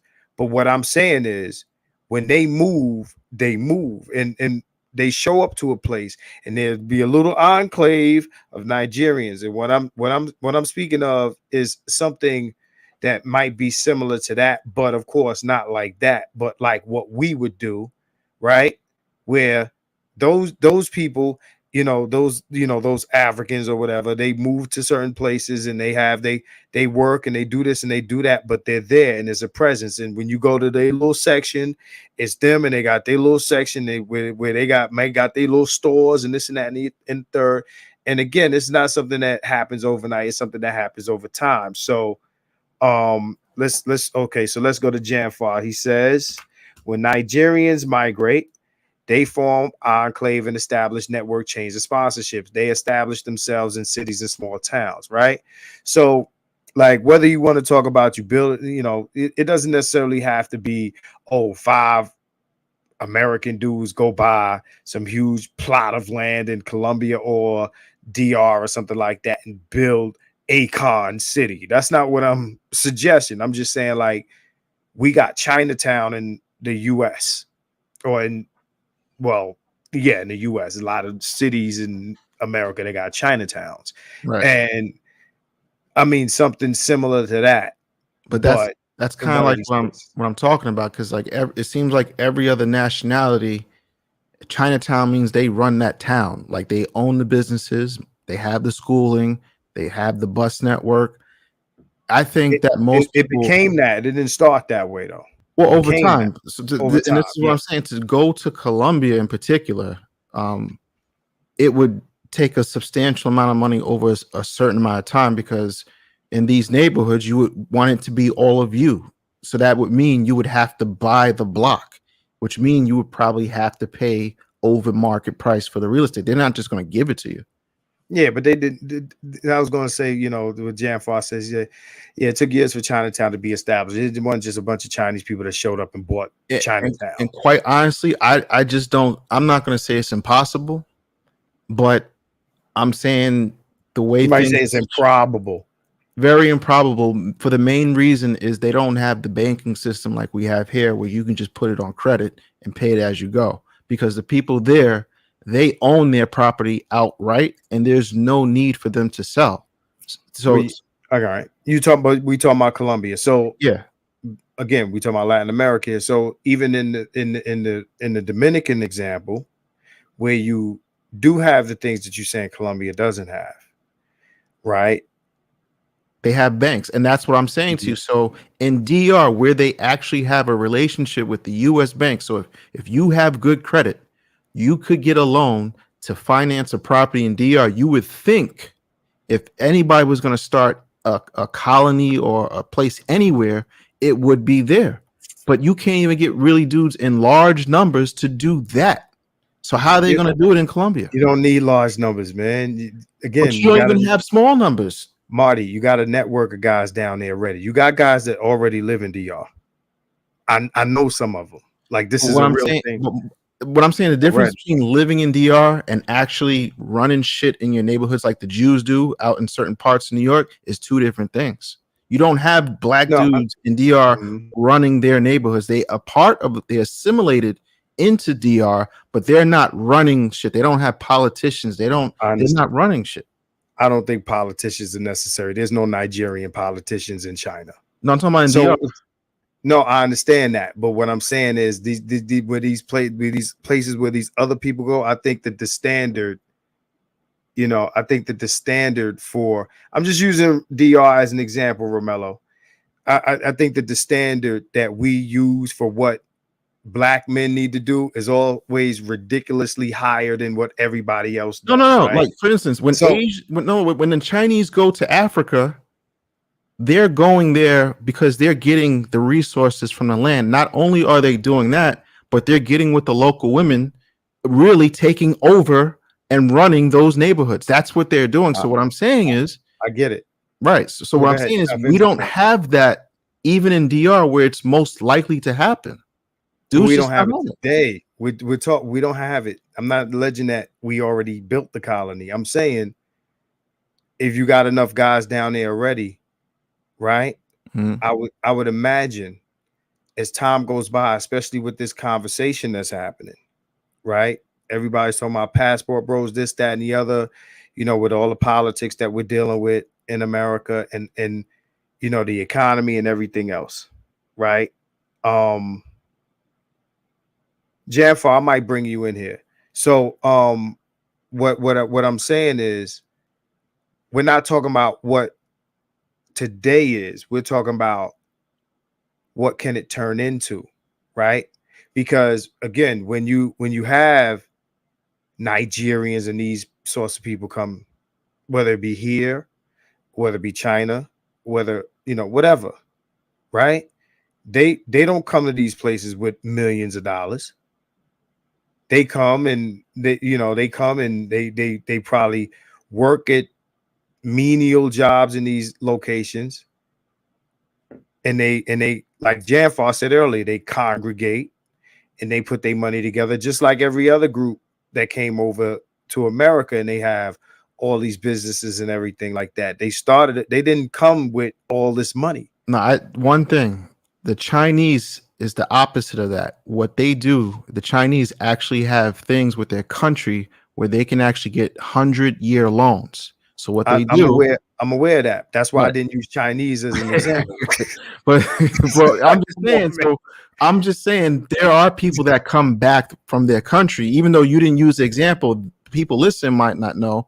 That's why the Chinese can come to America. That's why the Israel people can come to America and seemingly take over whole neighborhoods. And you're like, where are they getting all this money? Because what they do, they buy the house and then they buy the next house, cash. The next thing you know, certain neighborhoods flip overnight. It was once Italian, now it's Chinese. It was once black, now it's now Jewish. That's how it happens. Yeah, but that's people coming from their country to a country that the dollar is the money is stronger. Wait. You think the yen is stronger than a dollar?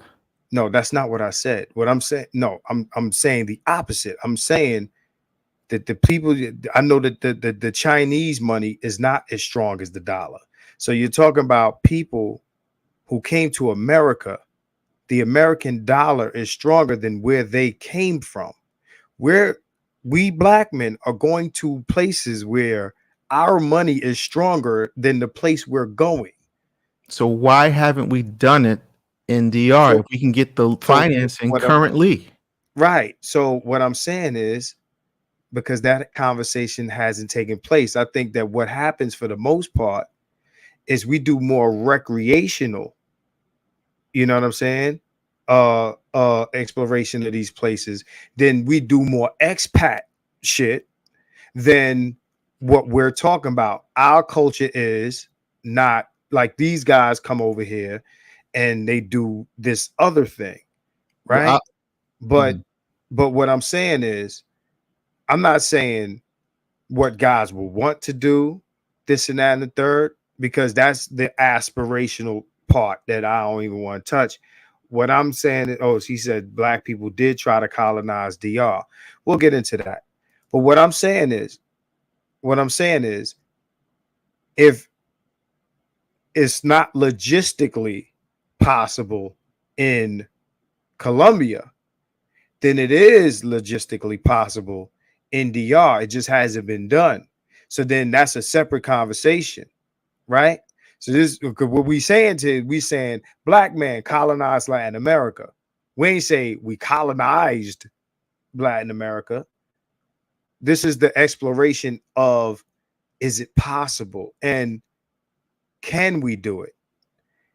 I think at this point we've established that we can do it in DR because you said something that a lot of guys might not have known. You said you can finance a house in DR, Through an American right? bank, yeah. Through American Bank. Mhm. So with that knowledge, I mean, how many people knew that, right? And now that if you don't know these things, then you don't know if it's possible, right? Now, after you find that it's possible and it still don't happen, then you got to have that conversation.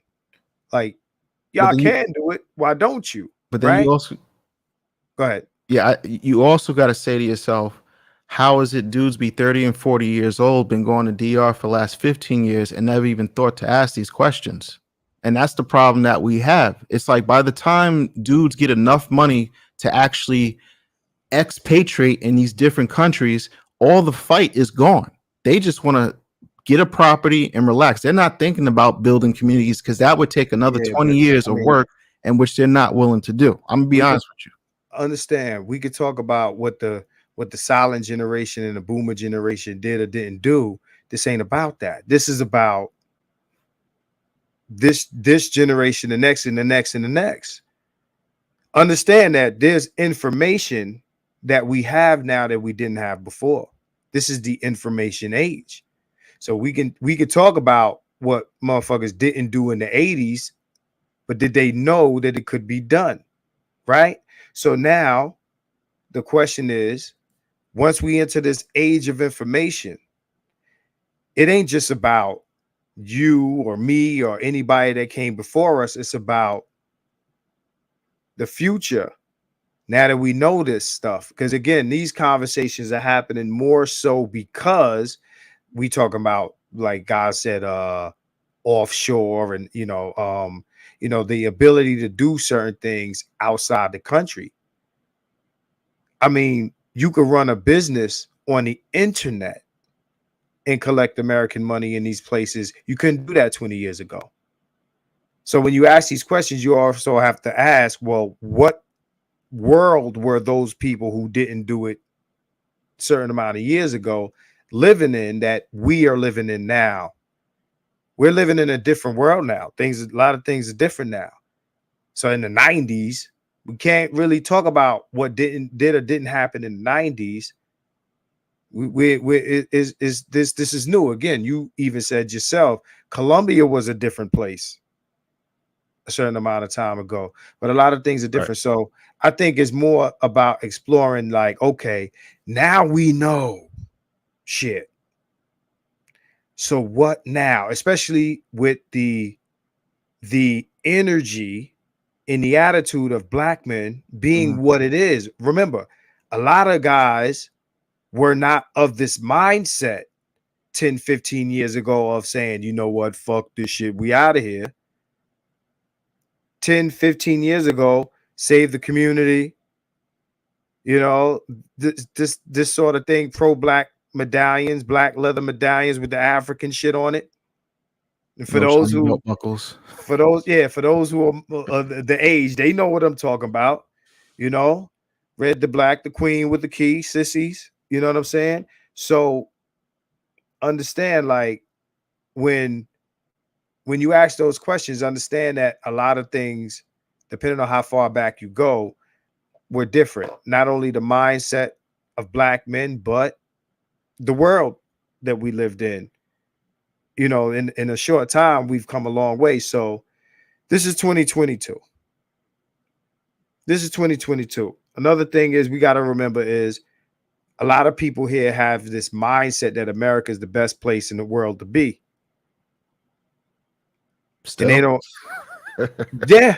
Well, I'm talking about 10, 15 years ago.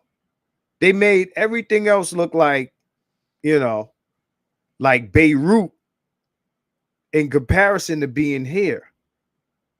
To where people would be like, why would you leave America? This is the best place to be.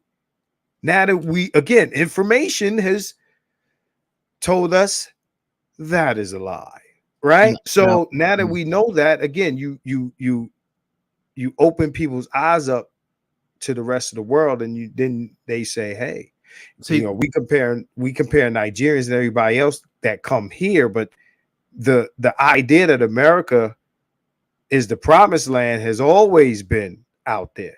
Now right. Here's what I think what would contribute to this not working, because one, niggas is really going to have to be financially literate. They're going to have to learn how to invest their money as they're going. Buying Yeezys and shiny belt buckles along the way is not going to help you build this utopia that we speak of. Why is that your go-to, bro? The shiny belt buckles? Why is that your go-to? Do you understand that this space is not about that? Understand? No, niggas is buying shiny belt buckles every day. Yeah, but I think that we do too much of the Pookie shit. Like we no, talk that's about, what I'm saying. No. When I say that, this is what I mean. Now, I'm not saying black men do too much Pookie shit. I'm saying we do too much using Pookie as the poster child for how the majority of black men behave. And I think that's a misnomer. But you know what I was talking about? I was talking about Pookie Light. Because you got a lot of dudes that are trying to be like Pookie that also participate in the bullshit. And that could be on any level. Dudes buying cars they can't afford. Dudes buying clothes they really can't afford. Dudes tricking on women that they don't even qualify for. So what I'm saying is all through life, leading up into the point where you're supposed to have enough money to actually invest in these overseas and make your down payment. How about we do this? How about we pretend that the guys that are doing that don't participate in conversations like these? They can't. That's my point. Okay, so then why are they the example? But what I'm saying, if we're trying to tell people, hey, we got this new information, this is where I'm coming at it with. If we're going to say, and I'm saying these people are not stupid, they're smart, they probably listen to us as we speak. And so if we have this new information and the minute we click the off button, everybody goes back into buying PS5, getting 2K, splurging on shit, going out Friday night. This is what happens every day in America. So let me ask you this. If you plan a trip to Vegas, let me read this shit here. I don't know if it exists, but this space needs a collective Discord so we can aggregate and plan. Y'all would have to explain to me, because I hear Discord, but I don't know what the fuck this shit it's kind of like WhatsApp, like a more sophisticated version of Telegram. WhatsApp. Okay. Is it an app you could download? Yeah, on the phone. I might do that. So Janfar, thanks for that. This is what I'm gonna say. If I plan a trip to Vegas, I mean, I live in Vegas, but if niggas plan a trip to Vegas, do you plan it around the nigga that don't got plane ticket money? Well, how much is this total trip going to cost, first of all? No. The question is, wait, hold up now. That's important. How much is this trip going to cost? Because I know from New York to Vegas, and we're going to have a week's time, this is going to at least cost me, depending, $3,500 at least. This is the part you're forgetting. if you got money to go to Mhm. Vegas, you're going to go to Vegas. Right. And if you got 5 of you, Mhm. if 4 niggas got money to go to Vegas, 4 niggas are going to go to Vegas. If one nigga ain't got Vegas money, he ain't going to Vegas. Right. So 4 niggas spending, let's just say $4,000, right? That's $16,000. That could be a down payment on a property, but niggas want to go to Vegas. You're not getting the point that I'm making, bro. Okay. You're missing my point. I'm using the Vegas trip as an example. Right? The Vegas trip is an example. It ain't about blowing no money. You went left real quick. What I'm saying to you is, if you got 4 motherfuckers that 5 dudes that say they want to go to Vegas, and then one dude blows his money, his Vegas money on something else, do the other 4 niggas not go to Vegas? No, they just pick up the course. No, they go to Vegas. No, but if they're staying in an Airbnb, That's and you have if. No, I'm you're assuming changing. No, you didn't tell me, so I'm just assuming. So let's They have separate assume apartments. You're saying everybody got separate apartments, let's assume that they all get their hotel rooms separate. Right. That's highly unlikely. Usually, when people travel in groups today, they travel and get group Airbnbs. Okay, so I'm just telling you. Okay, but they can get separate hotel rooms. But it's unlikely. No, I live in Vegas, bro. So you saying everybody that travels as a group out of town does not get a group Airbnb? I'm saying most people get hotel rooms. If it was, and this as a group, you keep stopping me to ask me the same question over and over again. Listen to what I'm saying. Most people get hotel rooms. Okay, the reason why in this, and I'm speaking for Vegas in particular. Okay, Vegas in particular, that's how it works. Romello is out. Romello, you a Vegas guy. Understand, even though that's relatively new here, those hotels still fill up. Those hotels fill up first. That's just how shit runs here, right? I understand what you're saying. I do. That's why I say most. I'm not going to put a number in it. He said we in Henderson. Yeah, that's how it works here, right? So what I'm saying, you saying what's less likely. What I'm saying is the point is this: the trip doesn't stop because one nigga blows his bread. That's the point of we get into too many particulars about the point, the example that I'm using to make the point. What I'm saying is the point is the trip doesn't stop because one nigga blows his trip money. 5 people don't cancel a Vegas trip because somebody blew their Vegas money gambling. Right. So the point that I'm using this to make is them niggas that you talking about that blow their money on this and that, them niggas is a non-factor in this conversation, because the guys who are really about it should still make the move. So you don't say, well, we don't do this because those niggas over there blew their money on Yeezys.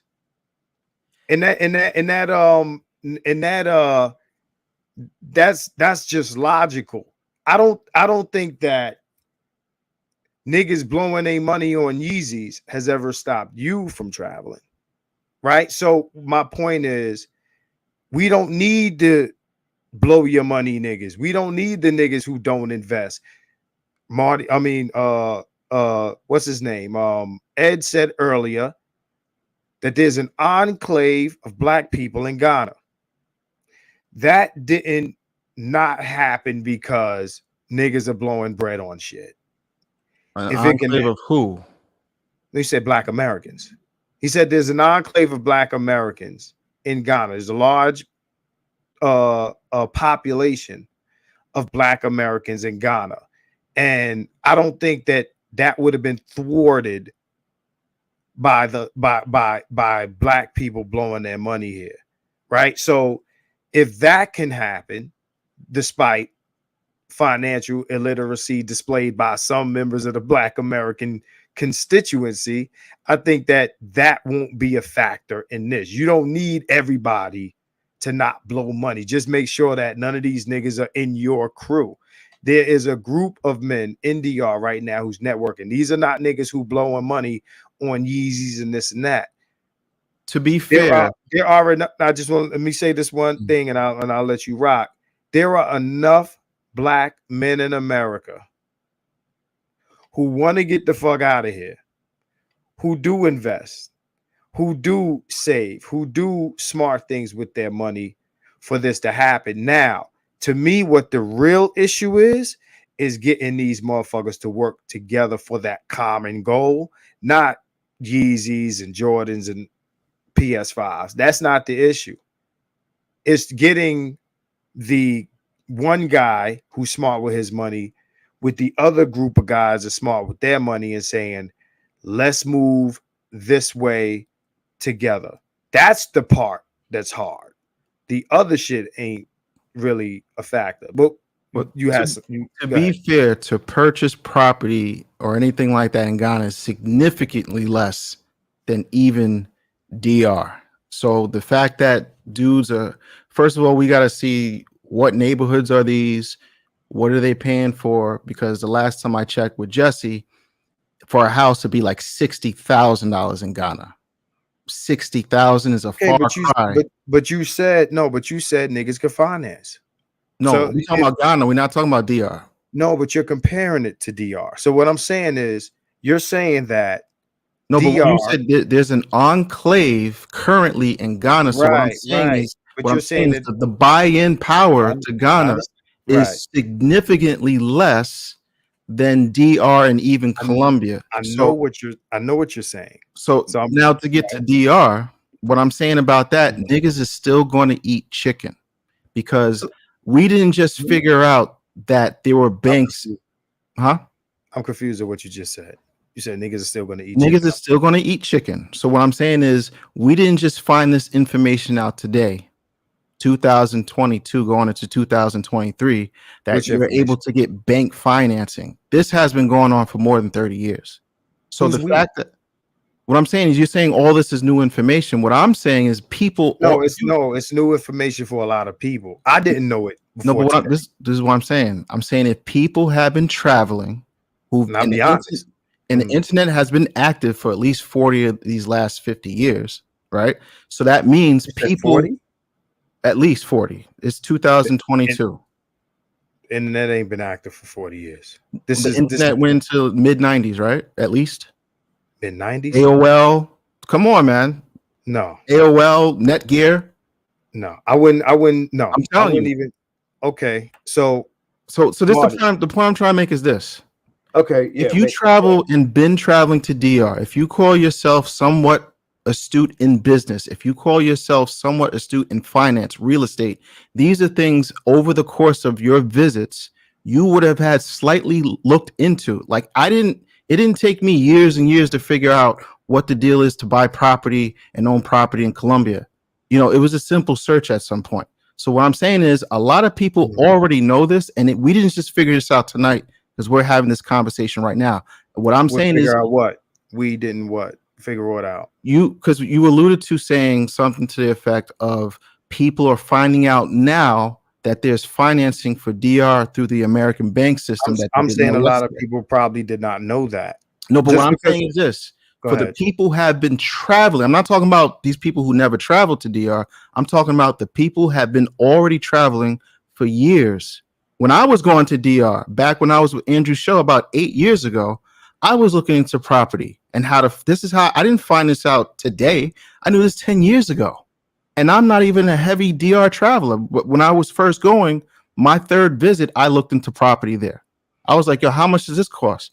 You know, so what I'm saying is, and I figured it out back then, and back then I wasn't a heavy traveler like that. So I'm saying if all these guys have been, and you hear it on these different panels, I've been traveling for 20 years. I've been traveling 15 years. So these travel gods, we're just going to put it to you like that. So you mean to tell me of all these years of feeding into this economy, nobody's ever thought, hey, it's cheap over here. Let me figure out how to buy something because obviously I'm spending all my money over here. I think I've explained to you already that the culture back then was different than it is now. I don't. There was no. How old are you? I can't tell you my age. Come on now. Well, at least not on the stream. Yeah. But I know don't that you're. think- I know that. just- I know that you're. I know that you're younger than me. Yeah, what I'm saying is, I just don't think niggas give a fuck to really think about it like the way you saying it. I think No, niggas I'm is not- still going I'm- to eat chicken. I'm not. Listen, I'm not saying that they are. What I'm telling you is, and I'm telling you this. It's not until lately that people would want to explore it in the grand, on the grand level that we're speaking about this now, right? I want you to understand that, right? That even with the information there, the inclination to seek that language, I mean to seek that information has to exist, right? So let me ask you a few questions now, and I just want yes or no's because I want to make a point. Is there bank loan or bank financing for property in Ghana? I don't know about the Ghana. I doubt that there is. I doubt that you can get an American bank to finance your Ghanaian house. But So those people that are out there, again, the culture was a Pan-Africanism. So the people under that culture and those who are old enough understand what I'm talking about. The Pan-African idea has been around for over 100 years. So the desire to seek out how to go to Africa has been around longer than the collective desire to quote unquote enclave in Latin America, because we were more about, yo, let's go to the continent, back to Africa, et cetera, right? As far as the internet is concerned, right? I got a few guys saying late 80s, different things like that, right? Everybody couldn't get no motherfucking internet in these times that we're specifying. It's almost like saying, well, the cell phone has been around this long, like anybody could just walk in and buy a cell phone. So you're saying it's due to the lack of internet? Dudes don't have this information? No, I'm saying that information, you use the internet as part of your argument. So what I'm saying is to say, oh, we had the internet for 40 years, as if the internet has been what it is today for 40 years. That's a bad argument. But How? No, it's a bad argument because everybody couldn't touch the internet. It's almost like saying, but most people in America had access to the internet. Even I had access to the internet. Brother. You're not libraries. You telling me libraries didn't have access to the internet? Bro, you have to let me. Netgear, AOL. Come on, bro. You have to let me speak now. All right. What AOL dial-up? When did that become a mass thing that everybody had? AOL was popping in the early 90s. It was early popping. 90s. 56K modem popping. The early 90s. So everybody had AOL in the early 90s. Millions of people had it. That's how they become the big company, and they merged with Time Warner. Absolutely. So everybody got AOL.com in the early 90s. And the first thing they want to do with the internet is research how to move to Latin America, bro. This is what I'm saying. Come on. Wait. Let me put this in context. I gotta call BS on this. I gotta call BS. Come on, man. Wait. I gotta call BS. And Alonzo is in the chat. He will tell you, dudes will not spend $200 to put an insurance policy to ensure their daughters are good if they die. And we're talking about buying property that costs hundreds of thousands of dollars in a fucking foreign country. We also not even going to $200 a month. But Marty, in the 90s, I was in high school. No conversations took place while I was in my senior year of high school and on my way to college, where motherfuckers were talking about the internet or going to DR Nobody spoke about this shit. Who in high school was traveling to DR? Brother. It's motherfuckers in high school right now that are aware that the Marty. Who was traveling to DR in high school? Marty, I'm older than you, bro. I'm older than you. I'm asking you. No, hold on. Who was traveling to DR? Hold on, bro. Because I let you rock. You said what you said, and you said some pretty far-reaching things. Alonzo's right there. He can verify. No, I don't need Alonzo. I was alive in 93, bro. And hold on, listen. In 90, and I'm older than Alonzo. In 93. Niggas wasn't going to Freak Dick in 93. How they going to go to DR? Do I get to talk yet? All right, go ahead. My bad. Go ahead.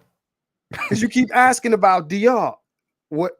Because we're getting off topic a little bit. But what I'm going to ask you is, because you're making this idea that okay, that's 93. That's how long ago is 1990, bro? And I'm gonna have to look up this AOL thing because I don't remember that when I was in high school. I didn't graduate. You said 1990. They were giving out free CDs where you can download it for free. Listen to me. Mm-hmm. In 1993, when I graduated high school, the internet wasn't a crazy thing like that. I'm telling you. It wasn't this thing, bro. This thing that, bro, right now we're having this conversation on the internet. You remember the internet bubble? It was a big bubble. That's what I call it, the internet bubble. This is when it exploded in 1988. Listen. There's nothing you could tell me about this time that I'm talking about that I lived in. What I'm telling you, too. I'm looking at it right now on Google. I just Googled it. Listen to what I'm saying. The internet was not as common as it is now. I'm not saying that. Then don't imply it. What I'm saying to you is, you had people that had the internet. Most people, the most you could really do, because all of this stuff that we're talking about now, all these websites and things like that.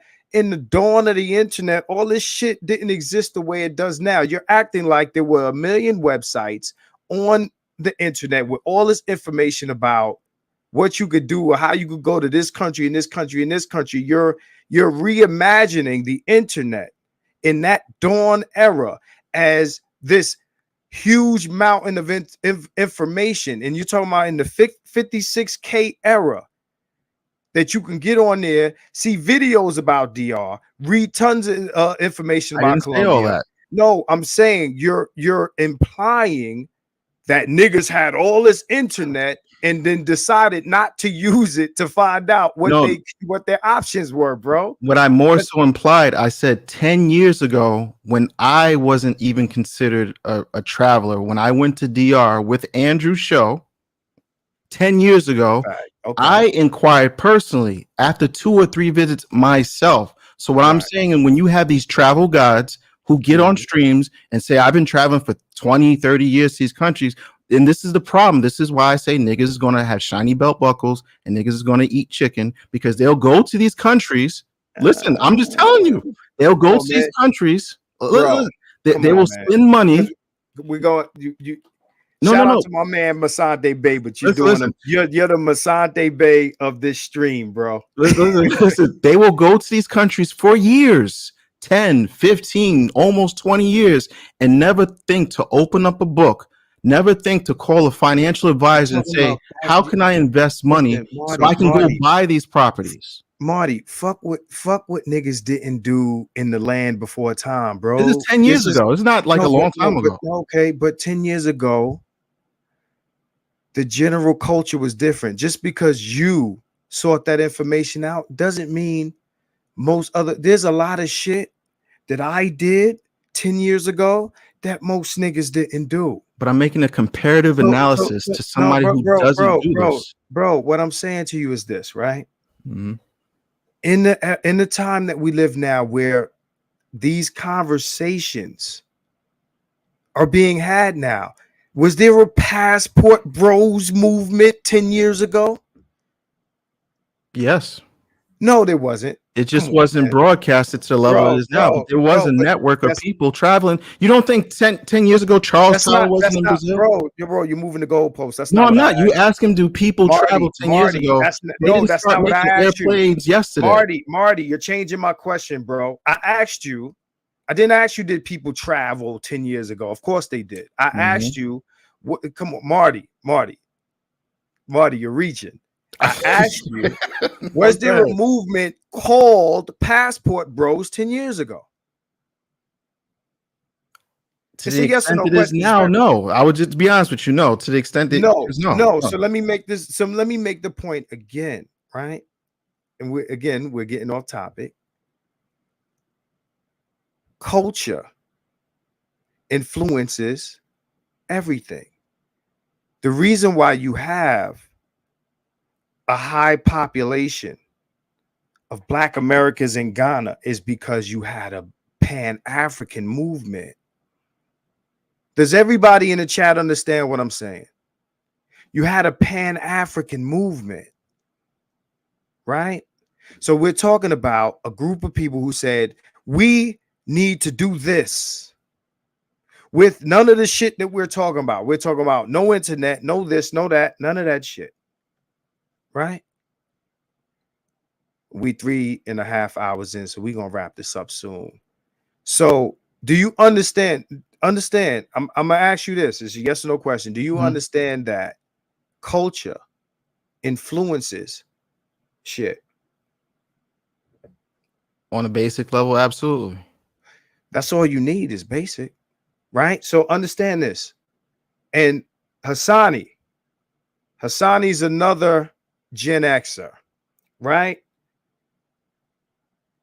In that time where everything was blackety, blackety, blackety, black. That's all, motherfucker. Hey, Hassani, you there? Give me a comment to let me know you're there. So that was the movement of that day that caused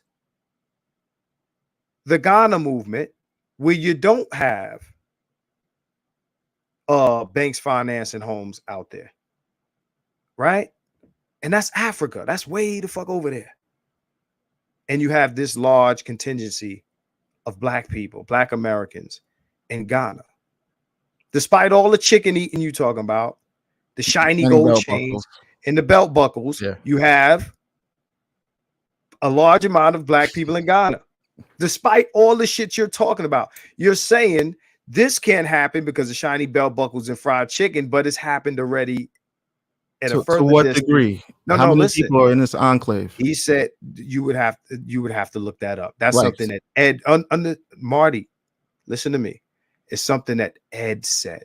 And Liberia was American sponsored. We could talk about that in a minute. But understand this, Marty.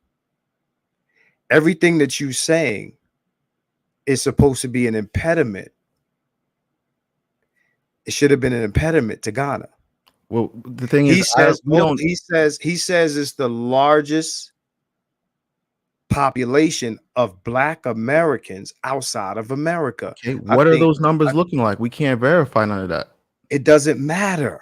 It does. Numbers do matter. No. I didn't say. See, again, you're straw man it. I didn't say numbers don't matter.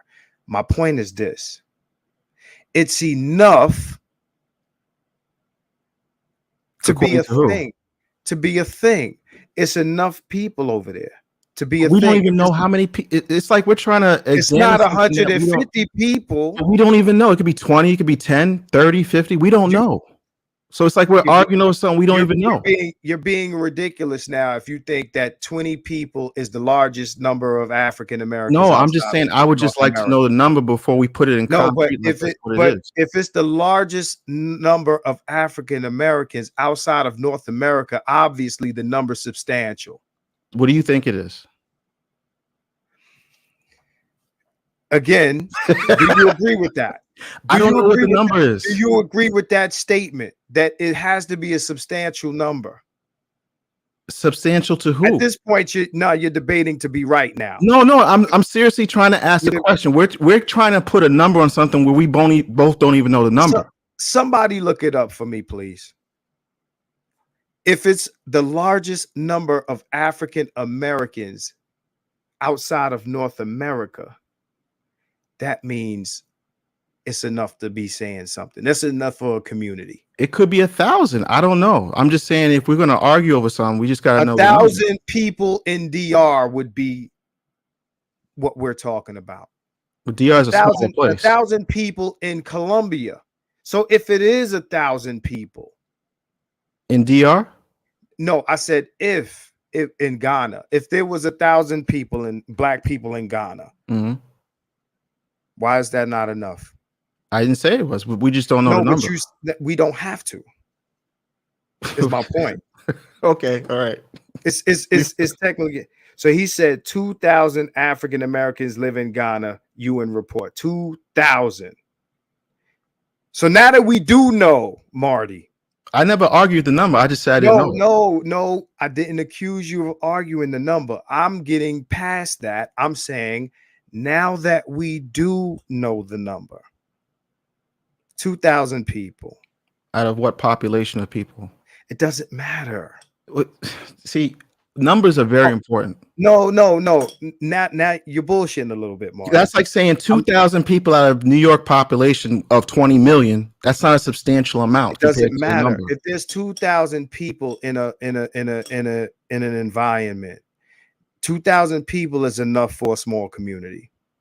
That's not. I'm not willing to debate that. There are towns in Nevada that have 2,000 people, and that's the whole town. All right. So 2,000 people in a state of millions is still a town, right? So what I'm saying to you is 2,000 people moved to Ghana despite the fried chicken and the shiny chains and the, what you said, the shiny belt buckles, shiny belt buckles, right? Yeah. 2,000 people. Okay. Went to the eastern side of this the earth, where it's a lot cheaper to build and live. It's a lot cheaper, but they have to come out of pocket because there's no financing. We're talking about DR, a place that's closer that has financing that people frequently go to. It's right there. Right. It's right there. And you already have a network of black men that exists. And I didn't see, I'm telling you, I've been there. I didn't see shiny belt buckles. But how come they haven't built this utopia if it's right down the block? Again, that's a question for another day. But wait, if they can do it, hold up a second. If they can do it across the world in Ghana, well, I'm going to use your example for a second. If you're telling me it's much harder to pay all cash, Marty, this is a bad look, man. No. Listen, this is not a bad look. I'm just going off of your point. If you're telling me all the way across the globe, where houses cost generally from 60 to 80,000 for a full house, people migrated over there with no financing, and we're arguing about 2-3 hours away from the U.S. where people have been going. Because I don't know about you, I know a lot more people that go to DR than go to Ghana. So there's a lot more. So if the access to this place is south of the border, right, and these guys have been traveling there, and let them tell it 15 to 20 years recreationally, right? So what I'm saying is, what does that say about this culture that they haven't even looked into, where there is bank financing in DR to build this enclave, which would be a lot easier than going halfway across the world? Why haven't they done it here? So has bank financing been a thing in DR? For a long time. For a long time. So what I would say is this, and this would be, and you guys let me know if you think I'm on point here. I would say, right? First, let me say this about this space that we're in, right? Right? Alonzo, are you there? You just still there, Alonzo? Alonzo is there. We got Hassani here. We got Romello here. The manosphere. Let me explain to you what the manosphere is. Okay? Just to kind of give you an idea. All right? Dr. T. Hassan Johnson goes live and I look at his super chats, guys are throwing him 50s, 100s, 200s, shit like that. Kevin Samuels, probably even more, right? All this money, right? You look at the different Manosphere channels, the guys who join my channel, the guys who follow BGS Ibmore, the guys who follow all the PhDs. These are not broke men. These are not shiny belt buckle wearing men. These are not Yeezy niggas. Understand, right? Now, Romello has said in plenty of my lives, he owns trucks, right? Yeah, and the Angry Man, somebody said, hey, I would definitely put Angry Man at the top. If you look at the amount of money that the guys who are in this space throw at content creators, what that tells me is that these men are not hurting for money.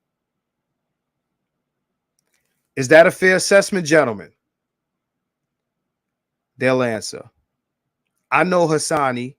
Hassani is not hurting for money, right?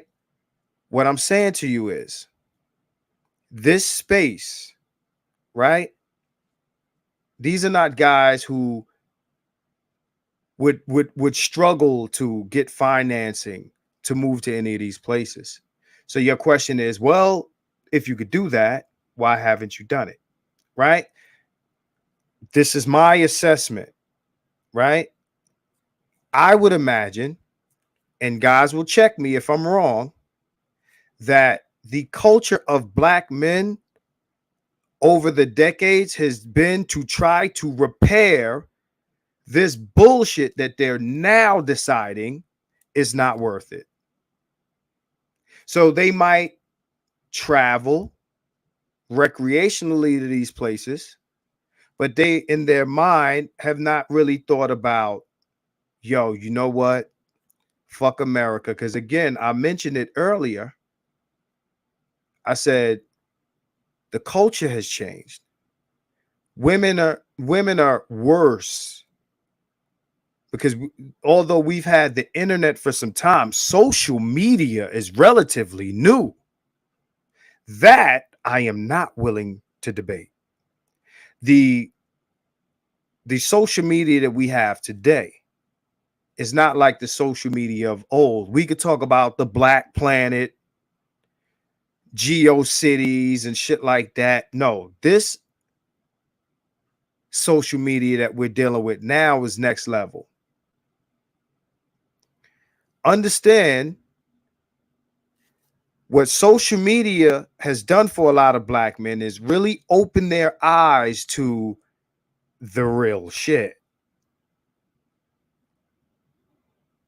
Right. You were born a little later, right? I don't know your exact age, but Might be older than you. No, you're definitely not. You It never doesn't, know. nah, you're not. It doesn't matter, right? In order for me to make these statements that I'm making, I don't need to know necessarily your exact age. It's not important. What you say gives away your age. And guys who are my age will say the same, right? Understand it. And that's not a knock on you or nothing like that. So don't take it like that. But what I'm saying to you is this, that there is a different energy, even not just with this generation, but for the one behind us coming up, where this shit is a wrap. That wasn't the collective belief 10, 15 years ago. It wasn't. This is 2022. 10 years ago was 2012. 5 years before that, you're talking about, closer to, early 2000s. This wasn't the collective belief. Alonzo said, you're a vampire. He said, KeepItOneHunned is a vampire. He's 906 years old. Ha, ha, ha, ha, ha. Understand that this isn't the collective mindset 15, 20 years ago. Like, fuck these bitches. We got to get up out of here. The collective mindset is like you said, we gonna go to Freaknik, we gonna go to Jack the Rapper, we gonna go to South Beach, we gonna go to these different things, fuck with some bitches, and come home. And I would argue it's still much like that. No, what I'm saying to you is, it's like that for the niggas you're talking about. You're talking about the rope chain, shiny belt buckle crowd. The majority. No, they're not the majority. I would disagree. No, I'm gonna have to disagree with you there. Listen to what I'm saying. Okay. Listen to what I'm saying. I think, because I no disrespect, but I talk to guys who have your belief a lot. What's my belief? No, you just said it's the majority. That's the part that I'm disputing. That's one part of my belief. That's not the entirety of my belief. Well, I don't know what the rest of it is, because I was just waiting for you to finish. I was going to elaborate. I'm speaking to what you said. You said that the majority of black men are belt buckle, shiny, gold chain niggas. Based on, I was going to finish, but I didn't want to interrupt. I stopped. No, okay. You said based on. I stopped. Based upon where we currently are, like for instance, the whole point that you brought up debunks yourself, because you said a whole enclave of people went halfway across the world. Now, I guess this didn't happen yesterday, so this must have happened over a period of at least 10 to 15 years. Okay. And yet somehow their internet seemed to work properly. So what is it about Africa? They didn't have internet. What are you talking about? Listen to what I'm saying. If the argument is about we didn't have internet and we didn't know certain things, culture. But what I'm saying, even the internet was your thing. That wasn't my argument. Hold on. No. Wait, hold on. Let me finish. Just quoting me. Go ahead. No, okay. I'm gonna requote you now. If it's the culture, right? Then they came from America, which is a shared culture. They didn't live in the enclave in America, so they branched off of America that had this fuck culture. So what I'm saying is this. Right. It's not just the culture. If this segmented group can still 10 to 15 years ago, with the internet being what it was, still go to Ghana and set up an enclave of 2,000 people. They use the internet. No. But the argument before was the internet wasn't as widespread, so we didn't have all this information. What I'm saying, 10 to 15 years ago, somehow these people had enough information to go to Ghana and set up this enclave. Is that true? Or is that not true? I didn't say that they decided to do that because of information. I said they decided to do that because back then there was a go back to Africa culture. So what I'm saying, no. Let me finish answering your question, because you did ask me. So at that part, at that point in time, and we talking about 2,000 people because we know the numbers now, right? So at that point, 15 years. Okay, but at that point in time, right? Whatever their collective belief was, they went upon that. And you might have had people go out there, venture out there, knowing nothing, right? Knowing nothing. Or knowing everything. We don't know. No. I'm sure there's people out there that went out there to see what shit looked like, right? Because we said they didn't have internet. But what I'm saying, you think most people are going to buy a house in a foreign country not knowing anything? I said go and check it out. I literally just said that. You can they bought the property and they set up the enclave. I don't think that no, that's not how it happened. I don't think that they decided 2,000 people to move out there one day and then just start. No, I said over 10 to 15 years, because it didn't happen in one day. Okay, so what I'm saying to you is, I'm not using your example. I'm telling you that that's something that gradually happened. And to be honest, for 10, 15 years, 2,000 is still a relatively small number of people, but it's enough to say it is what it is. So however they made it out there, piece by piece, understand it gradually became 2,000. My question to you is, right? My question to you is, because you saying, well, because the majority of niggas out here is wearing shiny belt buckles. They won't even spend $200 to make sure their daughter's taken care of with an insurance policy. So you're telling me that there aren't 2,000 Negroes in this space alone? Where they at? No, I'm asking you. This is what I'm saying off of experience. No, come on, you're not answering my question. No, What? No, That's what's the not. question? I'll answer You your can, question. you can, Go yeah, ahead. because you can go into all of that after you answer my Right. question, Go ahead. right? So here we go. He said Pan-African sentiment was the ideology that motivated the settlement movement. So why did it stop? Right. If it's We such a got movement and we got the internet now, it should spread more, right? How did it stop? 2,000 people wanted to go. Why don't we have 4,000 now? So you're asking me.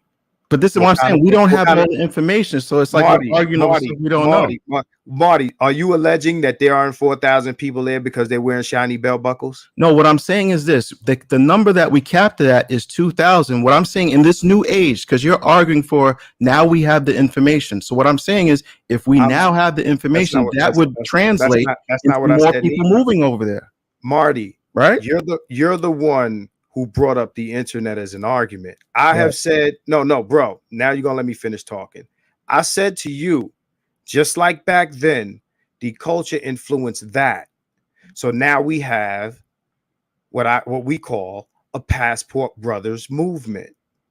I didn't say shit about the internet. You said it was you. I encourage you to watch this video again and see who brought up the internet. It wasn't me. I didn't say you. No, okay. So then you said that I said, you did say it was me. You said that I said now that we have more internet. No, I never used the internet. You said back in the 80s, the late 80s, the internet wasn't prevalent. I said it wasn't prevalent because you said but niggas it was. Today no, it wasn't prevalent in the 80s. 89, AOL blew the fuck up. It wasn't prevalent. I'm flat out disagreeing with you, bro. I had the internet back then. I'm telling you. And everybody I knew had it. Everybody you knew had the Everybody I knew, because you know what? It wasn't expensive. They gave you a free disc. So what did people do on the internet in the 80s, Marty?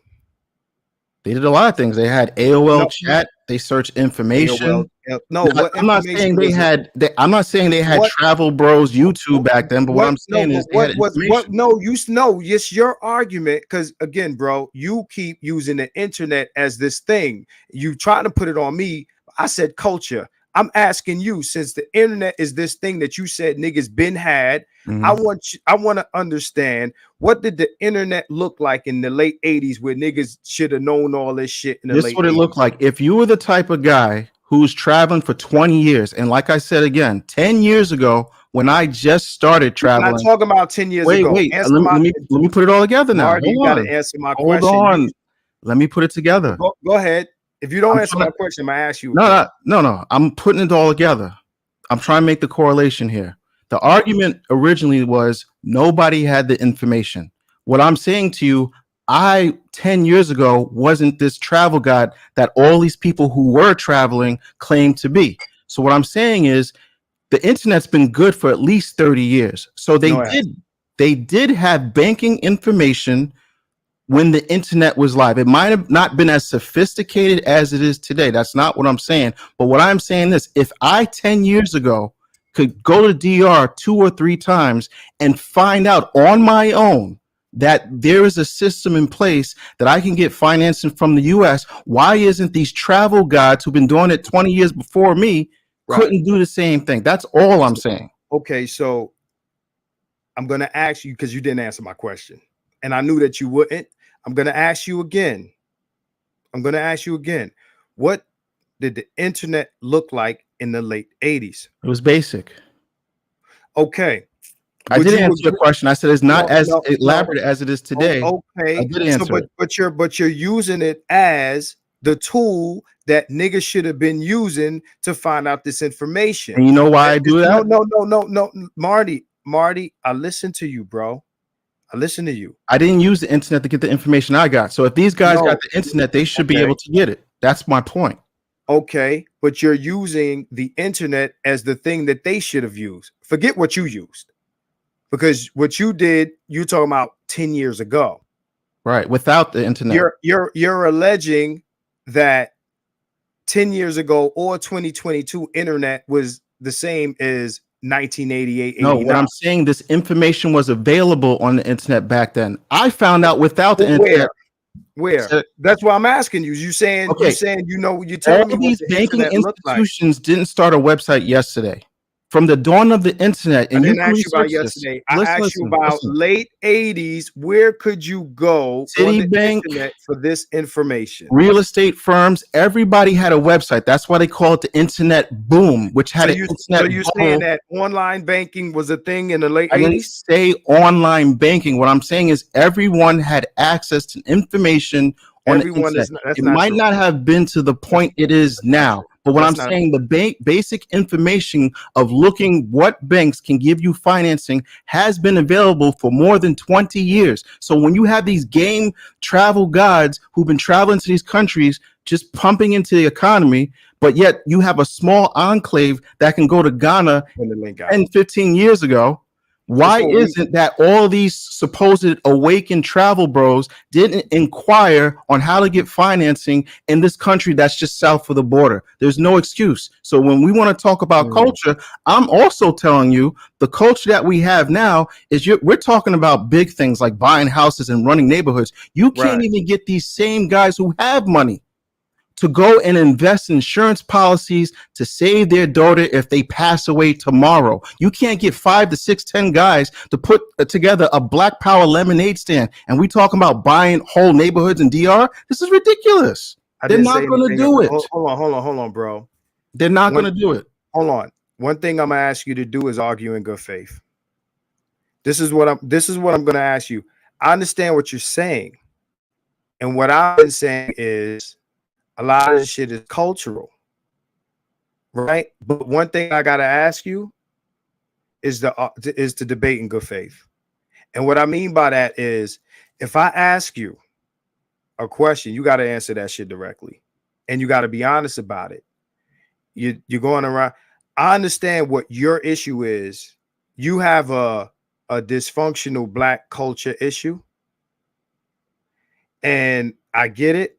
We about to bring Lonzo in here because he just jumped in. Hassani, I don't know if you're available, but I need you to jump in there because I need somebody that's a motherfucking Gen Xer. Because what I'm saying to you is, I don't expect everybody to do this stuff. We have a situation that Edward mentioned in Africa that they did that. You're making the argument that that thing that's already been done can't be done because niggas ain't got insurance to save their daughter, or that shiny belt buckle fried chicken shit, right? That's a piece of the problem. Yeah. No. Listen to what I'm saying. Listen to what I'm saying. What I'm saying is this. The same thing that influenced that can influence this, despite the shit you're talking about, because the other thing happened, right? So let me read this super chat before. So he is saying that 10 years ago, the information was there and dudes didn't do anything. Thus, niggas will stay doing nothing now. Exactly. I get that. We get it. But people did do something, but they did what the culture was about in the time. In the time of the Ghanaian shit, the culture was Pan-Africanism. So The how come culture they go to wasn't no other countries besides Ghana? bro. Come on, man. Why is it the only place? Hey, yo, bro, do you want to listen, or do you want to be right? No, I'm just asking a question. No, but you can hold your questions until I make my point. What I'm saying is, Marty, shiny belt buckles and fried chicken should have prevented Ghana. If your point is to hold water, what people decided to do in a time where it was popular was good for them. Why they didn't do something else? Maybe they wanted to do what other people was doing, because that's what. Well, why'd you get the Yeezys, Marcus? Why didn't you get But the would you Air say Force that's the Ones? norm or the exception to the rule? Bro, check this out. You're asking questions that don't have answers. Like, why didn't Marty? Come on, man. You kind of killing me right now. Go ahead. What I'm saying to you is, asking why somebody didn't do this when the trend was this is like asking, well, why didn't we go to Mars? No, I'm Right? just saying it's like you're arguing for the exception to the rule. You're making it seem No, like those I'm little no, people that went to Ghana is the rule no. now. That's the You're exception. arguing. No, You can't you're arguing argue for the exception. if you're gonna talk about arguing from a good place of faith, you're literally arguing the micro minority of people that went to a big place and only a small amount of people in there, but you're making it seem like this is now the new rule. And I'm telling you it's not. No, that's that the bro. You're again. You're straw manning. How am I strawmanning? Okay, so if you listen, you'll get it. If you listen, because you're listening to respond, you ain't listening to understand me. I disagree. Go ahead. No, you disagree, but then you respond to me to shit I didn't say. What I'm saying to you is this. I'm asking you, right? We have a situation in Ghana when it was popular to do Ghana. Asking why didn't somebody do Australia is stupid to ask because it's irrelevant. The conversation is about, or at least my point is, Pan-Africanism was trending at the time. So is Ghana the only place in Africa? People, bro, come on, man. Come on, man. That's what I'm saying. You're arguing for the exception. It's not the rule. No, I didn't. How am I arguing it? Because what you're not getting the point, bro. Okay, maybe I'm missing the point, but this is how I'm hearing it. You're not listening to me because you want to be right so bad. No, I'm not. I'm just asking you a question. So let me ask you a question, right? What music you grew up listening to? I'm a music producer. I listen to everything. What music did you grow up listening to? Everything. Classical, pop, hip hop, rock. Listen, literally everything. I'm not even bullshitting you. Okay. What music did most black people grow up listening to? In what era? I'm gonna ask you again, bro. Okay. No, seriously, what era? You're being ridiculous now, bro. You said you're not arguing in good faith. I said 80s, most black people. It was okay. In our generation, bro, what did most black people grow up listening to? In our 80s generation? Would be rap. 90s would probably grunge.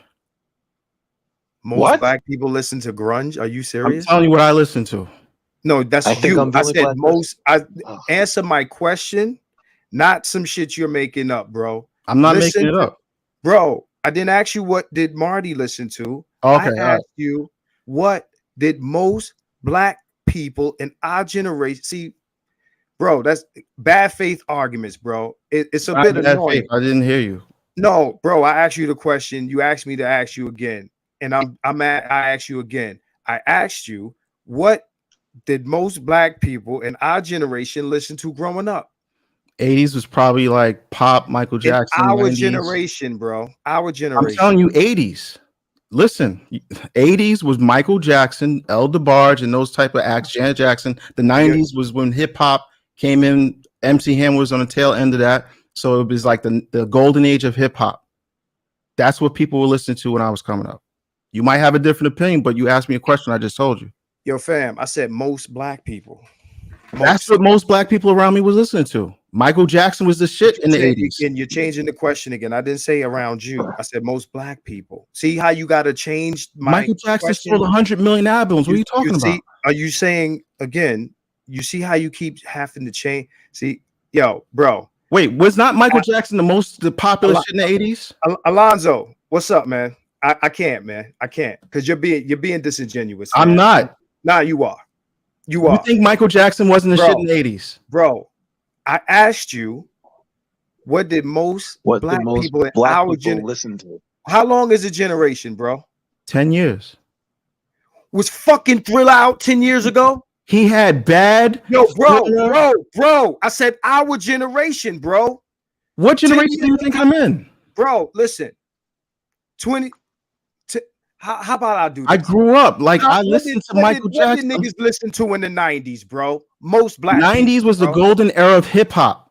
Okay, so why didn't niggas listen to violin music in the 90s? You tell me why. Because that's what wasn't popular with us. According to who? Oh my God. Alonzo, next person. Alonzo, what's up, bro? I can't, bro.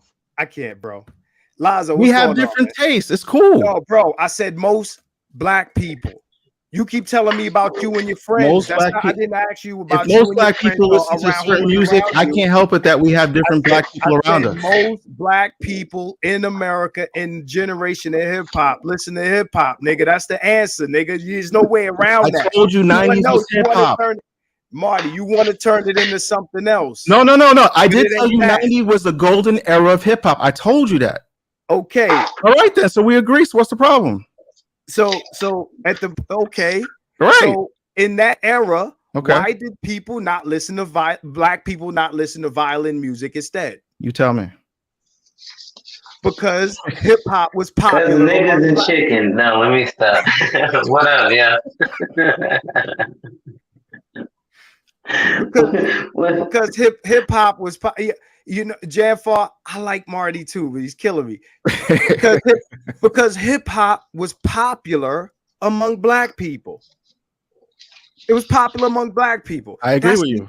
That's the answer. So asking me why didn't black people during Pan-Africanism go somewhere else is a stupid question, because it was popular. And I think Ed made it clear that Ghana had laws and different things that made it easier to go to Ghana specifically. So Pan-Africanism was the movement, and Ghana was the country that said, hey, if you come here, we'll do this. In what decade did this happen? Does that answer, like, does that meet the criteria for you? If you tell me what decade did this happen? Did this happen 20 years ago? He said it already. So don't ask me, bro. The point is this. The point is this, fam. Okay? The point is this. Asking why somebody didn't do something other than the popular shit is irrelevant to the point. You're straw manning. The answer to what the point that I'm making is, right now we have a movement for Latin America that's trending. Now we're getting towards it. Okay. So right now we have that trending. Okay. We don't need everybody with a belt buckle, a shiny chain, or anything like that to go to Latin America. We don't. But we do need, if DR is the south of the border, and everybody that you know and their grandmother can take a 2 to 3 hour flight, and it also has bank financing, you have to explain to me. Hold on. Hold on. Let me cook a little bit. Hold on. I'm stewing. Give me. You've been cooking over me. Hold on a second. Go ahead. All I'm saying is, my argument is not with the 80s and what happened 20 years ago. That's not necessarily my main argument. My main argument is, if you're going to make the argument that the culture pushed people 20 years ago with limited information to Ghana, according to you, because the internet wasn't popping. Okay, we'll go with that. Me, it's what happened. I'm agreeing with you, but I'm agreeing with you. Stop. I'm agreeing with you. I'm saying with limited information. You keep bringing up this internet shit like it was my argument. I'm not talking about the internet. This happened because of the internet. I didn't say that. Hold on. Let me just, I'm putting into context. What I'm saying is this. We both agreed that the internet wasn't big like that 20 years ago. So this is not an argument. What I'm saying, we don't agree. You said it was humongous. Listen to what I'm saying. Listen to what I'm saying. The internet wasn't. Did he not say this? Hold on a second. Had internet. You gotta let me put it into context. I know you want to get me, but hold on. I gotta call out. I didn't even say anything yet. You gotta give me a chance to get it out. You did say something. You said we both agreed that the internet wasn't big in the 80s. No, we disagree. You said it was. No, I said 20 years ago. Listen, all right, let me restate it. I'm saying 20 years ago, the internet wasn't what it is in 2022. No, but you said it was humongous and everybody had it. No, and niggas should have used it. Let me just finish my idea. Let me just finish my idea. I hear you. That's what you said. So gentlemen, what's going on, right? Check it out.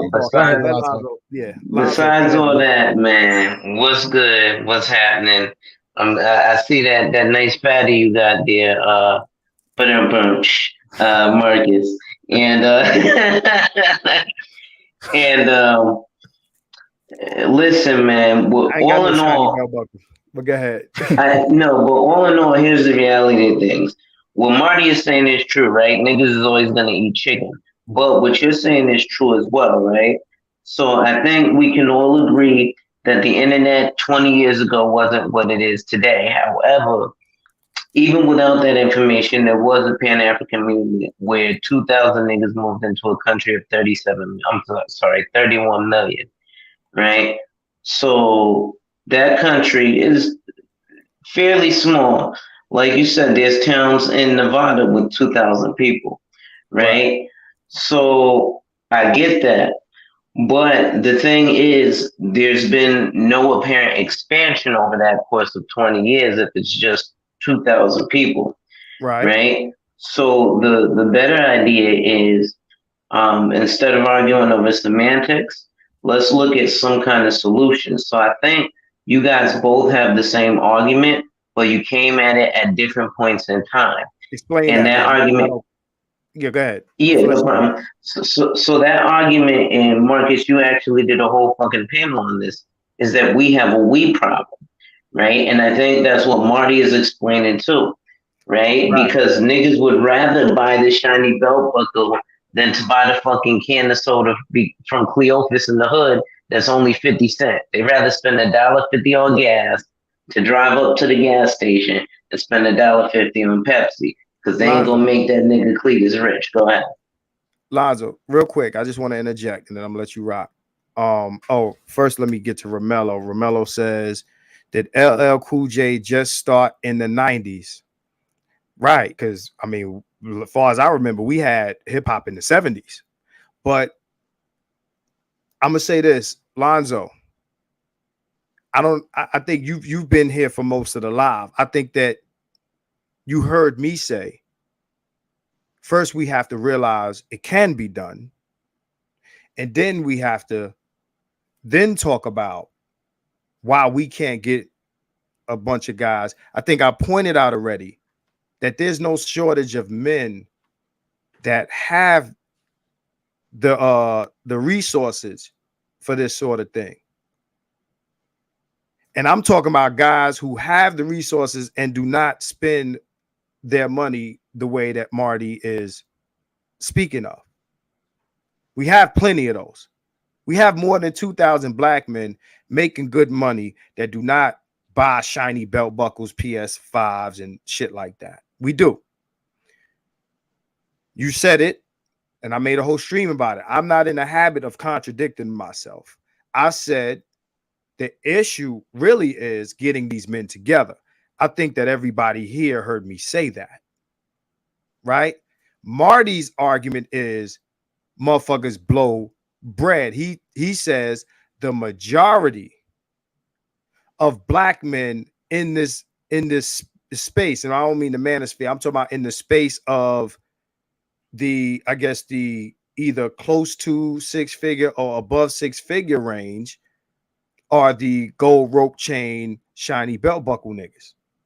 What I'm saying is some of them are, but there's a greater contingency of, it's a greater number of men who do not blow their money this way and could do a Passport Brothers movement, right? And they could afford to.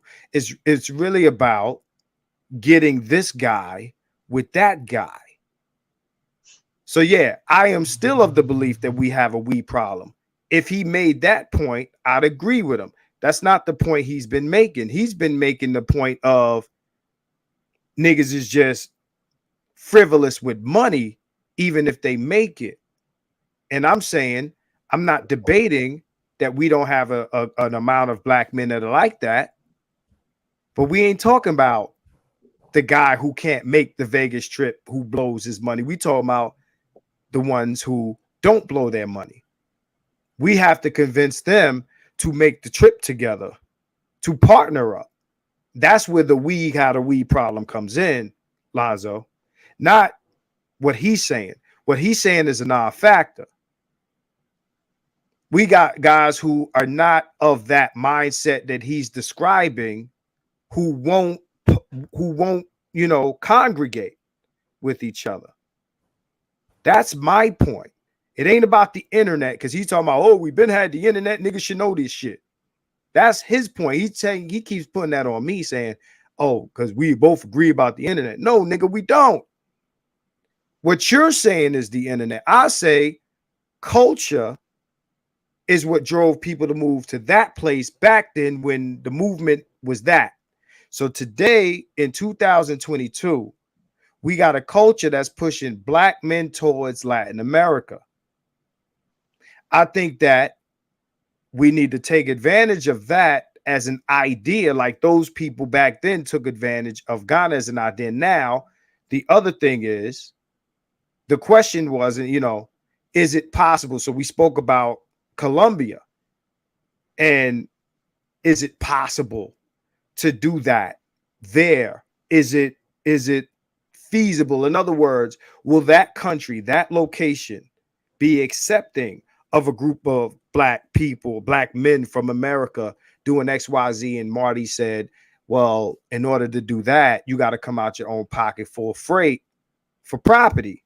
So that's when the conversation moved to DR, where he said, in DR, you can finance. But he's like, well, everybody knew this already because he knew it. I think what happens with Marty makes a point because he had something, or he knew something, or he experienced something. That means everybody. So he had AOL in 88. Everybody had AOL in 88. No. He had no. This is bro. But We all hold on. live, bro. Let me Is an interject. audience here. I hear you, but let me interject for a second. No. So let me finish my point first. You imply in a way that information that you had, or internet that you had, or this or that, or things that you were interested in, everybody, right? So you did that a couple times in this discussion and without realizing it, right? Just understand that 2,000 people in Ghana, right? They didn't all move there collectively. It was piece by piece. There wasn't a meeting where 2,000 people sat in a room and said, yo, we're going to go and build this shit in Ghana. Might have 2, then 2 more, then 5 more, then 10 more, then this more, then this more, then this more. And then they all took advantage of what Ghana offered them. I'm going to be honest. Both of these countries we're talking about, whether it be Colombia or DR, do not say, hey, black man, we're going to make a special place for you in our country or whatever. That's not something that exists in this instance. But what I'm saying is this: because the collective consciousness is raised because of the movement, just like the collective consciousness of Pan-Africanism created that movement. Yeah, this person or that person might be so inclined to search out information to move to a certain location if they think that that's for them. I would say most black men in the 90s did not think of leaving the country to leave the community. But this is this is a raised collective consciousness that we have in 2022, and that creates action. Now, whether it will be a collective action for all of us, he's talking about build a town. I don't know if they built the town in Ghana. I just know that a bunch of black people from America moved there. And I think that there's always these large hills that motherfuckers say that we got to climb when you make these sorts of, you say these things. It's like, first niggas got to build it. We got to buy the land, and then we got to build it from scratch. And then we got to put government and this and that and get our own elected officials and all that shit, when not everybody does that shit. I don't think that there's a black American elected official in Ghana. So why do we reach to these levels where it's like, okay, well, in order for it to be, like, he asked me, well, how many people is it over there? Like, it has to be 5 million people for his point, for my point to be valid.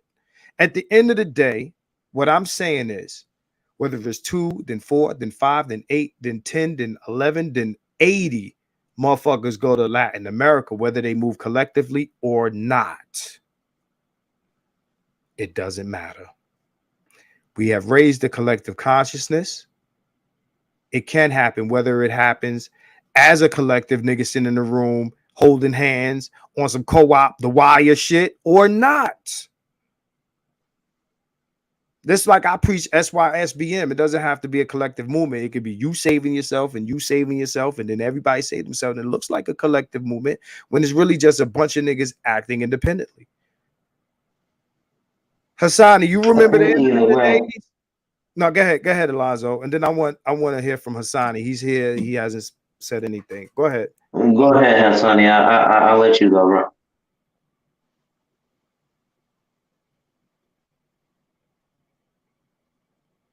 Hassani.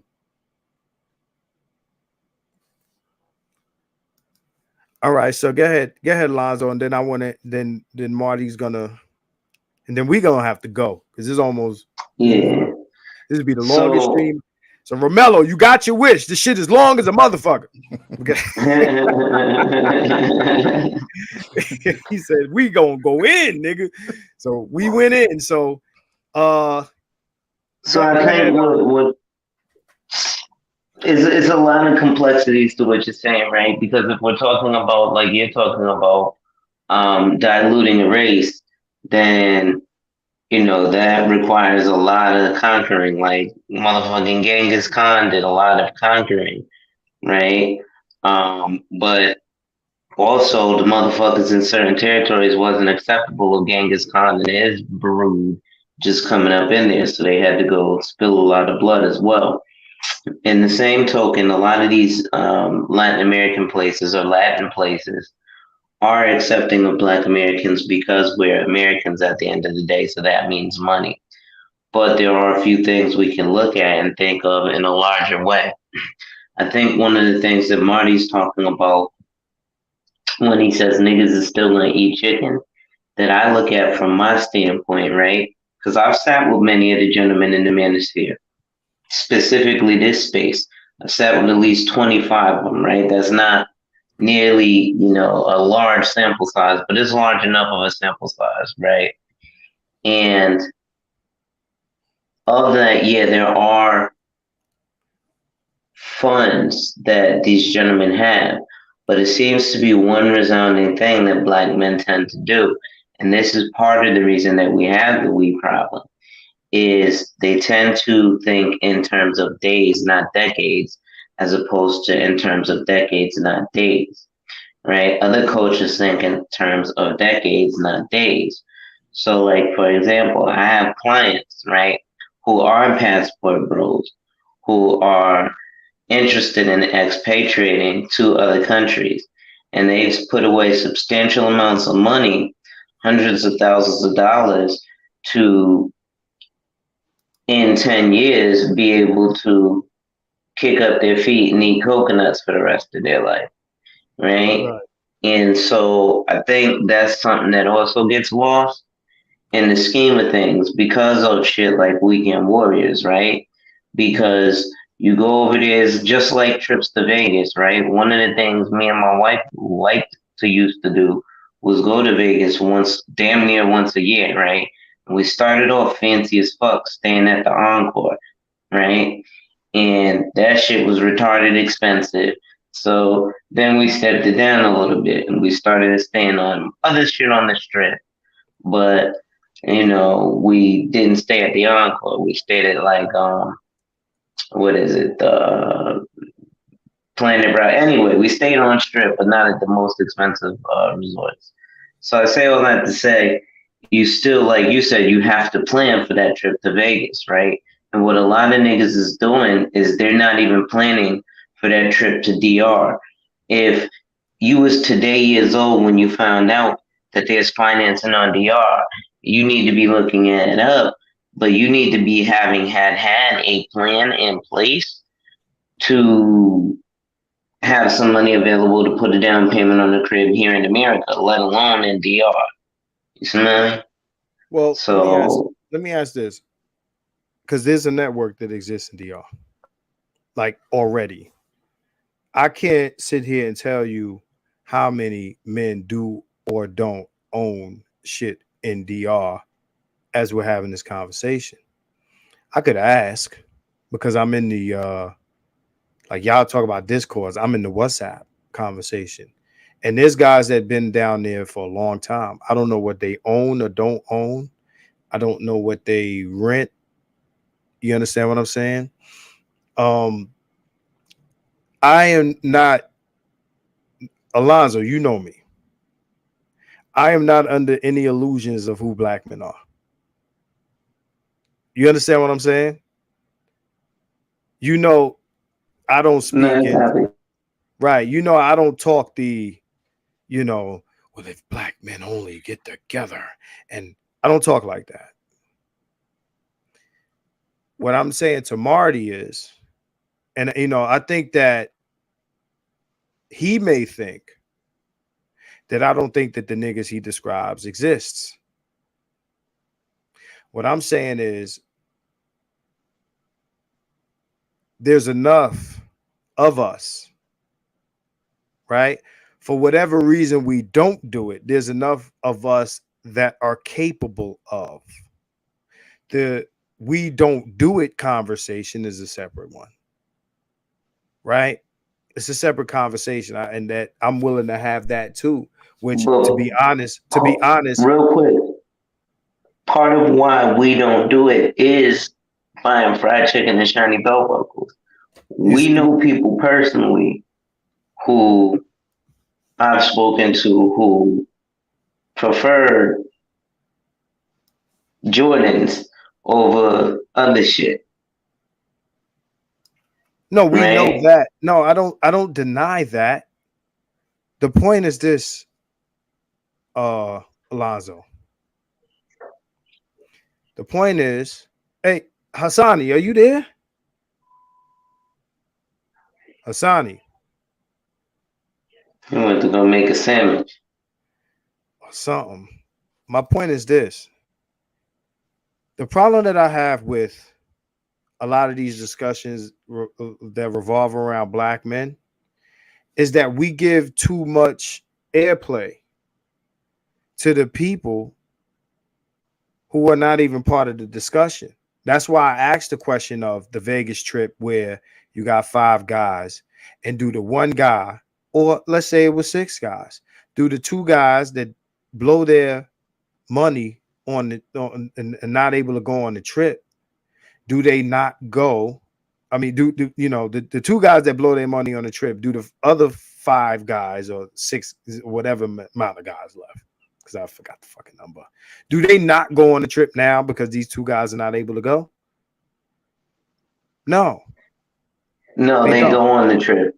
I They go think on. what you're saying is that there are more people who are like my client who are capable of this, and I would tend to agree with you in literally like my, I guess you could say, anecdotal evidence, right? And like I said, sitting personally doing a financial analysis with at least 25 of these gentlemen, right? But again, in the we problem is also those that are capable are afraid. So they tend to not pull the trigger or they hoard their money away, right? Because Right, shit like Fat Joe just got robbed from a big accounting firm and a couple of right. baseball players, right? So, damn, if I can't trust a big name accounting firm, how do I trust a guy off YouTube? You know what I mean? And shit like that. So, Right. So I'd rather have that discussion than keep revisiting the shiny belt buckle shit, because there's a good amount of people who that description doesn't apply to.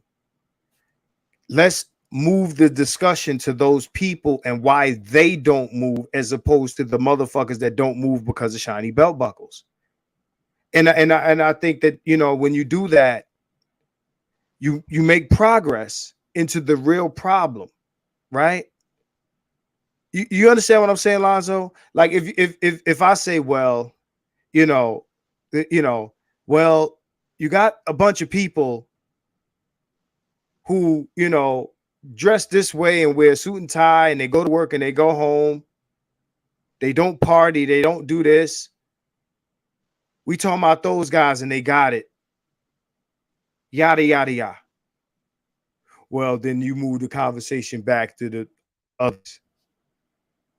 And that's that, it kind of gives you start going in circles about a group of niggas that don't belong in the discussion because you ain't talking about them.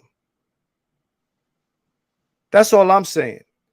And Marty, I hope you understood that part of it, because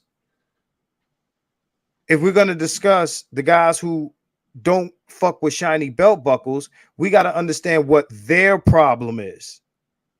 And it ain't the internet. I didn't bring up the internet. So I think Alonzo made a good point about maybe they scared to pull triggers or whatever. My argument was, or my theory, if you want to call it that, was at one point in time, black men weren't thinking about permanently moving out of the country. And Alonzo, I think you would agree with that. And I'm talking about collective, as a collective. This is, as a collective, this is more so a new idea than an old one to permanently move as opposed to just visiting a place. I would agree with that. I'd say, you know, a lot of guys are more interested in just, you know, a weekend warrior type deal, right? But as I think what Marty's point is right, guys are traveling for a decade, right? And it's like going to Disney World or shit, even going to Vegas. Every 5 years, you know, they change, you know, the face of a lot of the hotels, right? And that's to keep shit kind of fresh and new. Because if Circus looked like it did when I lived there in 1988, you know, it would be fairly different than. Well, okay, yeah, Circus does too. Hey, Romello, you know, anybody who's been to Vegas an extended period of time knows that Circus is the oldest motherfucking building on the Vegas Strip currently. Okay. Right now, that shit looks like 1960, 50 something. Like it looks the same. It does. You know what? That's fucking hilarious because it does. Because the last time I was there, which was in 2017, it did. Oh yeah, but definitely 2017. Yeah, definitely the same. So, Marty, is more. So again, like I think that again we started to get lost a little bit in that piece of it. Again, we're not talking about the guys who would rather spend their money elsewhere. We're talking about guys who are responsible, guys who do have insurance policies, guys who and there's, believe it or not, a good amount of black men who this applies to, believe it or not. Not I would, you know, it might be hard for a lot of us to believe, but you know, not all of us want the one shiny gold tooth. You understand? Not all of us spray the carefree curl in our shit. Not all of us want the fancy J's. I don't own a pair. I've never owned a pair. Right? I'm who's that? That was me. That was Marty or the Bishop. So what I'm saying to you is moving past that part of it, right? So we don't have to keep complaining about the niggas who don't want to go on the Vegas trip, because that's what we're doing, and that's what we've been doing for the past hour, is complaining about niggas who, but they don't want to get it together. Fuck them. But fuck them. So I just want to say this so that I establish where we move from here, right? Alonzo has said it quite eloquently, I might add, that that's not the issue. The issue is, like I said in the other video, the fact that, and I said it tonight too, the fact that, and I'm using the Vegas trip example, is that you got to get the niggas together to get on the plane in the first place. Fuck who is doing this and that and the third is, you know, but my thing is, why does this have to be collective? Why can't it just be a bunch of independent black men going out to these places and doing this? Why does it have to be Black Wall Street? I'll tell you why. So you're saying it has to be that? Let me explain. I'm listening. It's the reason why Nigerians go to China and they don't run shit over there and they get abused by Chinese people, because when you try to one-arm a situation where you think you're going to go into a foreign country with limited resources, they're going to handle your ass, and that's why they get abused over there. When the COVID shit happened over there, guess what? All the Nigerians were getting abused because they were saying that they started the COVID and they were getting their asses whipped, quite honestly. So all I'm saying is this: I'm a shrewd businessman.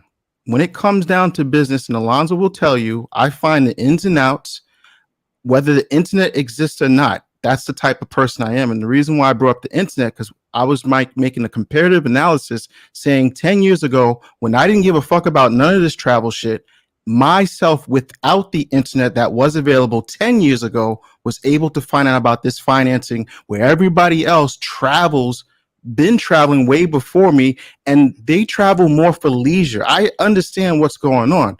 Most people, they spend most of their money on bullshit and they save their money to go have a good time in DR or Colombia. They're not thinking, how can I buy this place? How much does this place cost? So when we actually get in these rooms with people who actually do have money, and you're talking about, okay, I'm gonna need 200,000 from everybody to make a situation happen, everybody starts freezing when you start talking about the money, because they can never envision having this kind of money and putting it somewhere else where they can't watch it. You can sit here. I got Alonzo right here. I put way more money than 200 grand into an annuity with this guy. And I did it shrewdly and I did it concisely. I didn't have to go wait for somebody to ask me. I didn't have to go search under 1,000 rocks and meet Gandalf and figure out the freaking password. It's like, listen, if you're going to do something, you go and do it and you don't make excuses. What I find that most black people that have the money don't want to spend the money because, like Alonzo said, a lot of people are scared. And I gave the example, people would rather go buy sneakers. They would rather go buy shiny belt buckles than to put money into the insurance policy that would save their own daughter. And we had this happen. That's why I keep bringing it up. Okay, but I'm not saying. But, well, hold on. I'm not saying that we don't have money, Marty. If you're gonna repeat your points, I'm going to interrupt you. Okay, but all right. I'm not saying we don't have the money, but scared money don't make no money. And what I hear from a lot of people is, let's figure out and talk to them of why they don't want to spend the money. I'm like, fuck it. If they don't want to spend money, fuck them.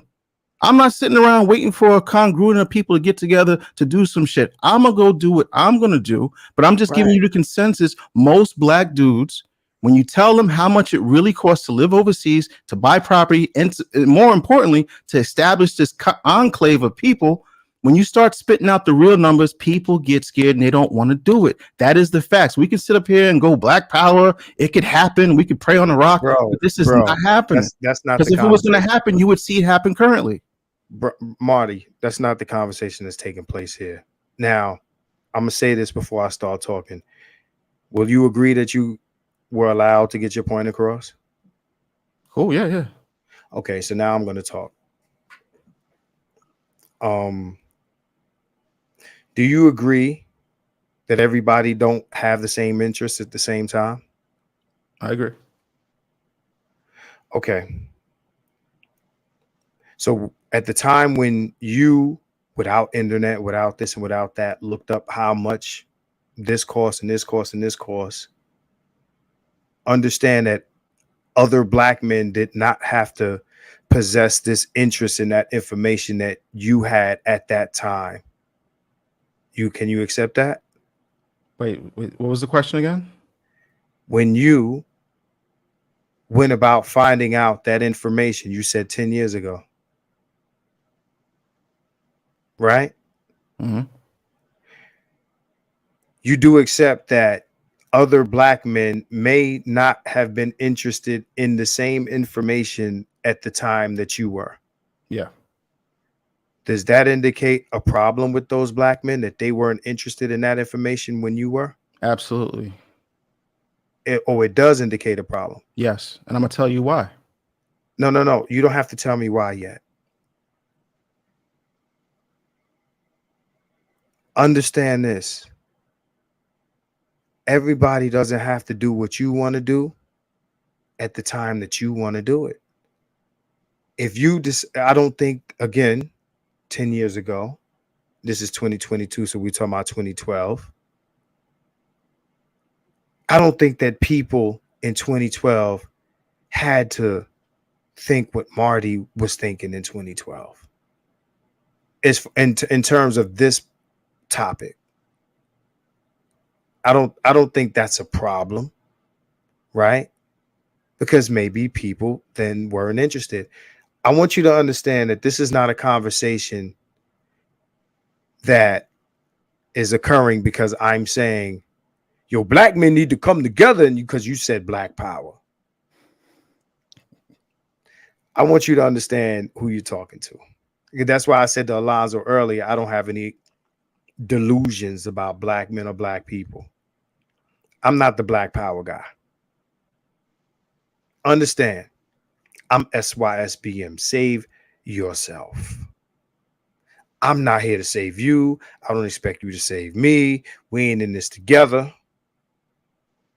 I'm here to give motherfuckers information that they need to do what the fuck they need to do. And if they don't do it, that's their fucking business. So no, I'm not the guy that's now, Alonzo is in the business of financials. So he has an interest to get motherfuckers in line with financials. I'm not here telling everybody, hey man, yo, let's start Black Wall Street. That was never, that's why I'm asking you, like, does this have to be Black Wall Street? No, I'm saying there's a Passport Brothers movement.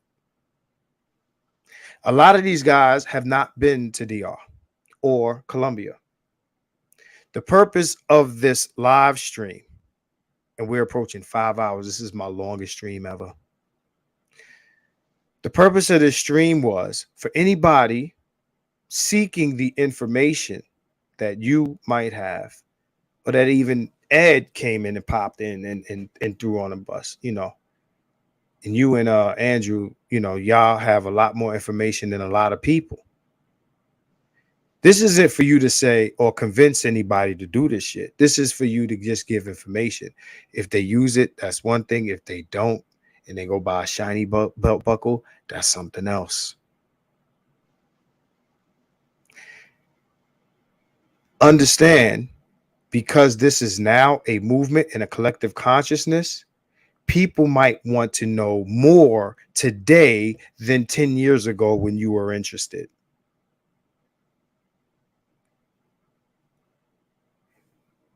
Just because niggas wasn't interested 10 years ago doesn't make their interest today invalid. People reach realizations at different times than other people. Do you accept that? You have to think. Yeah. Yeah. People reach certain realizations at different times than other people. The idea that you were interested 10 years ago and niggas should have been interested 10 years ago with you is fallacious. It's fallacious. Let me give context, though. No. You gotta let me context to. I'm gonna tell you why. You asked me, but you didn't tell me. You didn't ask me why I feel that way. I'm gonna tell you why. I didn't ask why because it wasn't relevant. It is relevant. That's why you gotta let me put context to it. Okay, but just understand, I wasn't finished my point. So answer the question, make it concise, so I can continue with what I was saying. Go ahead. No. Answer the question. The reason why. What question are you answering? Just so I can be clear, because sometimes you answer a question I didn't ask you. No, you alluded to saying that if people weren't asking the simple questions that been traveling way before me. That's not what I said. No, listen. Hold on a second. Hold on. Bro, I'm not going to let you. Hold on. I'm not going to let you answer. I'm not going to let you, Marty, I'm not going to let you make up a question and then answer that I'm question. giving context to what you just said. You No, asked me. Hold let on. me ask you. I'm going to ask you the question. You want to answer my question? I'll ask it again. Go ahead. I asked you, was it a problem that black men were not interested in that information at the same time you were interested? Answer that. Don't create another Absolutely. question. Big So problem. answer that question. Absolutely big problem. And I'll tell you why. Because I feel they should have had the answer way before I even thought of the question. If you're going to be traveling 10, 15 years before I even touch down in the soil, and I ask without the internet information that you don't fucking know, that's a big problem. So let me ask you this. It's a big problem. Yes, a big problem. Let me ask you this. So when people travel to places because they like vacationing there, visiting there, that comes packaged with them considering living there? If you like the place, yeah. No, some people just travel. Alonzo, you said you were here in Vegas. Yeah. You thought about moving here? Ironically enough, yes. However, my wife doesn't want to move to Nevada. I would argue that there are dozens upon dozens of people that visit Vegas and never considered moving here or even looked into what it would take to move here. Is that a fair assessment, Alonzo? Yeah, that's fair. Well, what Do about you think, people that do? hold on, because I'm making my point now. Do you think that there's something wrong with those men who've come here multiple times and never looked into moving here? The people that do want to move there, not the people that don't. No, hold on. Be clear. Again, I said they weren't interested when you were. So lack of interest means I'm talking about the people that want to move there that never found out the information. Marty, You're switching it. Marty, I'm not switching it. I asked you, is something wrong with the men for not being interested when you were interested? Right? Yes. That's what I asked you. You're switching the question. No, I'm not. You're making it about men who travel to a place Who want to live there. No, I didn't say that. That's what I'm saying. No, you didn't say that either. That's what I'm saying. I've been saying that. Bro. I say if you wanted to live there and you've been traveling there back and forth for 20 years, and I ask a question that you should have found out in your travels without the internet, that's a big problem. If somebody wanted to live, a fam, if somebody wanted to live somewhere,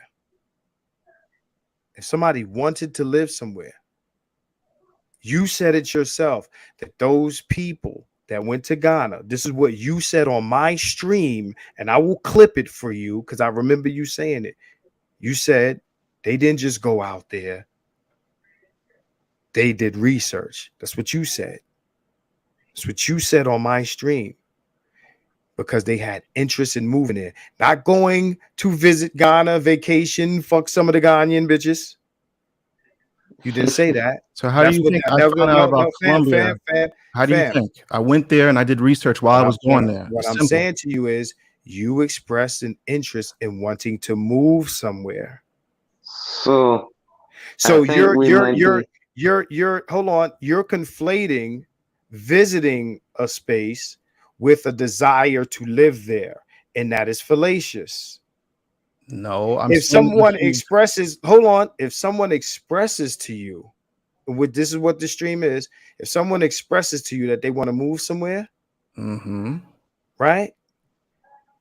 Which you didn't say that about your 10-year ago, your discovery. I've been saying this since the beginning. No, you bro, I could prove you to be incorrect. This is recorded. Understand this, fam. You said, and I asked you, is it a problem that these men were not interested in the information when you were interested, and they did not have an interest and going to or moving to these places. That's what the conversation was No, about. Because you you asked said, me if they bro, knew about financing when I knew about it. Is that a no, you problem? And said I said, yes, that is a you problem. said that they've been traveling to these places all this time. And they If they didn't know wanted, about financing. but Yes. why would they want to know about All financing right, simply this is what I'm because they saying. If Yo, you Marty, you can't, travel, Marty, you can't interrupt me while I'm talking, bro. I don't do that to you. all right, go ahead. You keep doing that, bro. Go ahead. At the end of the day, and we got 5 more minutes. I'm cutting this at 5 hours. I'm cutting this at 5 hours. Sasani ain't say shit. What I'm telling you, Marty, is you're making a few charges here, but one of the points you did make was you going there so much you like it, nigga. And you saying you want to live there. Alonzo, am I putting words in this man's mouth? You're not putting all the words. I'm saying you want to live there. Okay, but you didn't find out the facts. If we're talking about men I who think want to right live now, there, gentlemen, hold on. I think what we're doing is arguing semantics. I yes, think a we are. point can be made about not having a. What I think Marty is more or less arguing is having a 10-year plan. Yes, if people are living there. What you're arguing is something different, and I think both wires are not crossing. So I think the best idea is to, right, because you got to realize, right, you have younger eyes who are viewing your content, right? So there's gentlemen who are looking for guidance and shit, right? So if 20 years ago someone would have told me about a 10-year plan, not even just specifically for moving to one place or the other, right? But say, hey, listen, like there's a content creator, a game changer who I spoke to, who was like, well, why is it that's a retarded idea to plan for a family that I don't have? But you would also write a business plan, right? And, 80% of businesses fail inside of the first 5 years, but nobody's running around saying, don't start an LLC. So I think what we have to do is look at, all right, fuck it. Let's tell gentlemen this. Come with a plan for 10 years, whether it be to move the fuck out or to stay here, but get the fuck out your mama's basement, right? And the way that you do that so that the conversation doesn't become about Pookie and the niggas who ain't even got the money to fucking pay a financial advisor to sit down with them, right? But like again, there are men of means in these spaces, but we've all been part of projects that have fallen flat on their face for the lack of us coming together as Voltron, but right? this is not a project. Let me explain to you. Check this out, Lonzo and Marty, and we're gonna begin to close this out because it's late on the East Coast. The purpose of this stream was Yes, to 3 give a.m. the purpose of this stream was to give men who were interested the very information that Marty is saying that they should have found a long time ago. Well, they didn't find it long time ago. We're here tonight.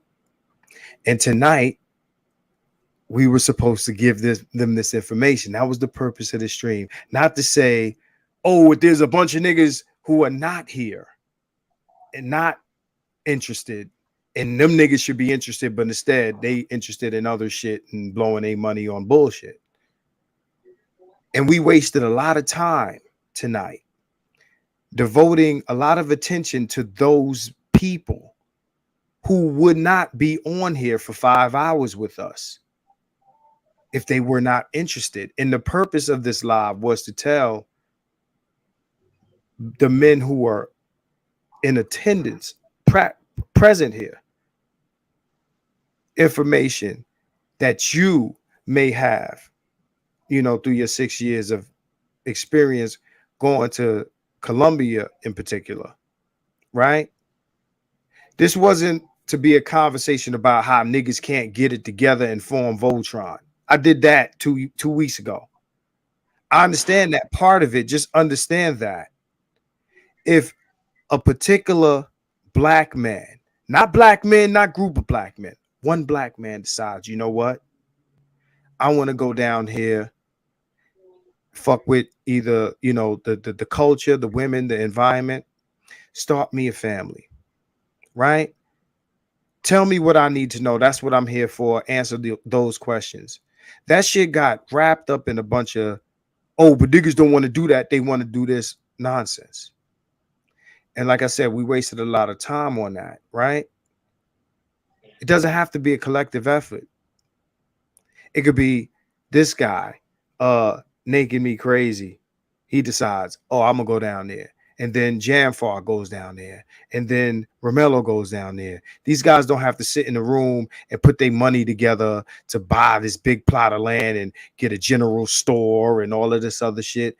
And Marty made a point earlier about, oh, the Nigerians don't run shit in China. Who said anything about going to run shit?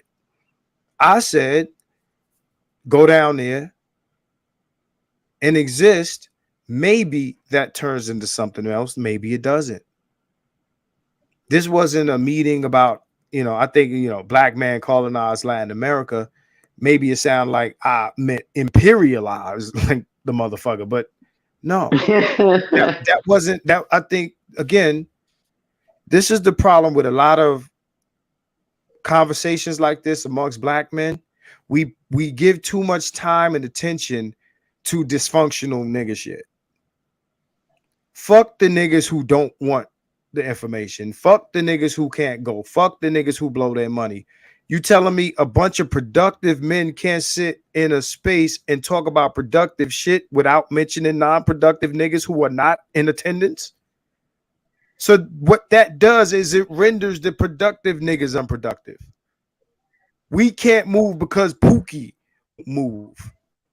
We can't move because Ray. We got to get Ray into the movement so we can make this happen. We need Ray. That's not what I'm saying.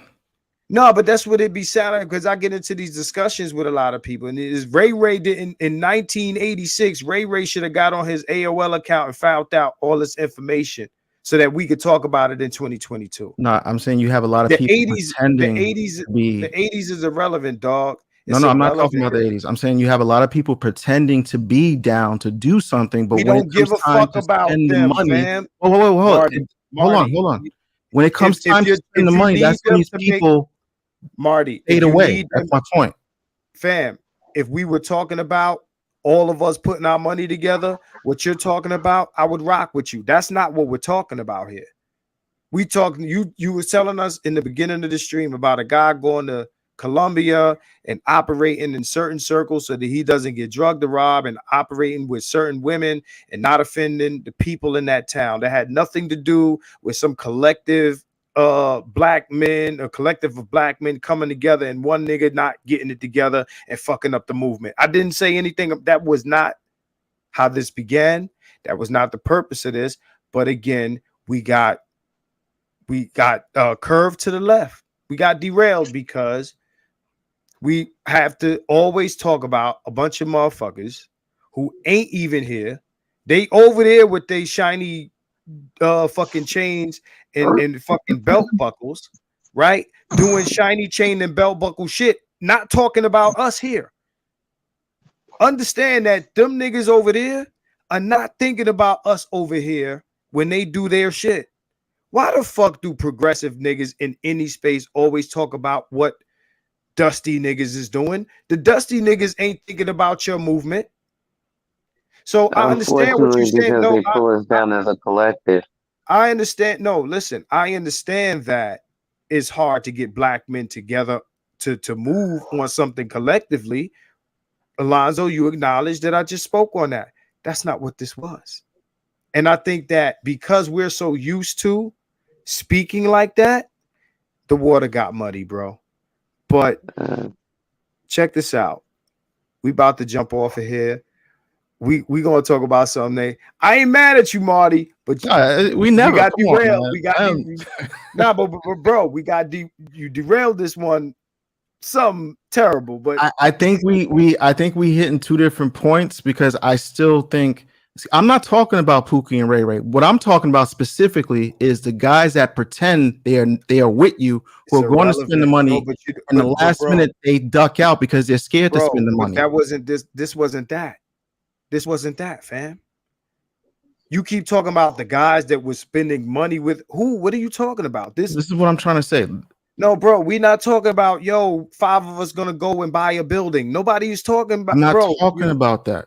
No, but you keep talking about the guys who pretend like they're with No, this and with because that. you made it bro. about Pookie and Ray Ray. I don't give a shit about Pookie No, and Ray Ray. Pookie and Ray Ray was just the name I used for an No, example. I know, but what I'm saying, me specifically, semantics again, Alonzo. I know. Bro, but listen.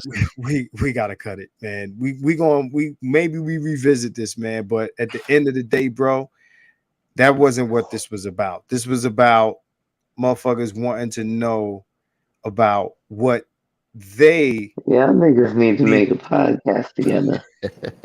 No, I'm just saying. I'm just saying. I just think that this shit got off topic because certain things that were said, I guess, made him feel like we were in the space where we were struggling to get motherfuckers to move on the same accord, and that's not what this was. But at any rate, we're gonna move the accord the fuck up out of here. If it's 12 a.m. on the West Coast, so it's 3 on the East Coast. Y'all niggas is up super late, and it's Sunday, and y'all niggas need to go to church because Big Mama said so. Oh shit, football at 9 a.m. I gotta go to sleep. Y'all gonna miss y'all games and shit. So shout out you, Marty. Thanks for coming on. Lonzo, you already know what it is. Hassani is knocked the fuck out. We see his shit there, but that motherfucker sleep. Yeah, what happened to him? Yeah, this was Colonize. Okay, we gonna try. We gonna attempt. Next should be called Passport Bros or some shit like that. Something that doesn't inspire a reaction that I'm saying that niggas need to collectivize. You should call it shiny belt buckles and bills. Oh shit. Y'all niggas think about dysfunctional niggas too much. But anyway, peace out. Gonna holler at y'all. 100. Peace.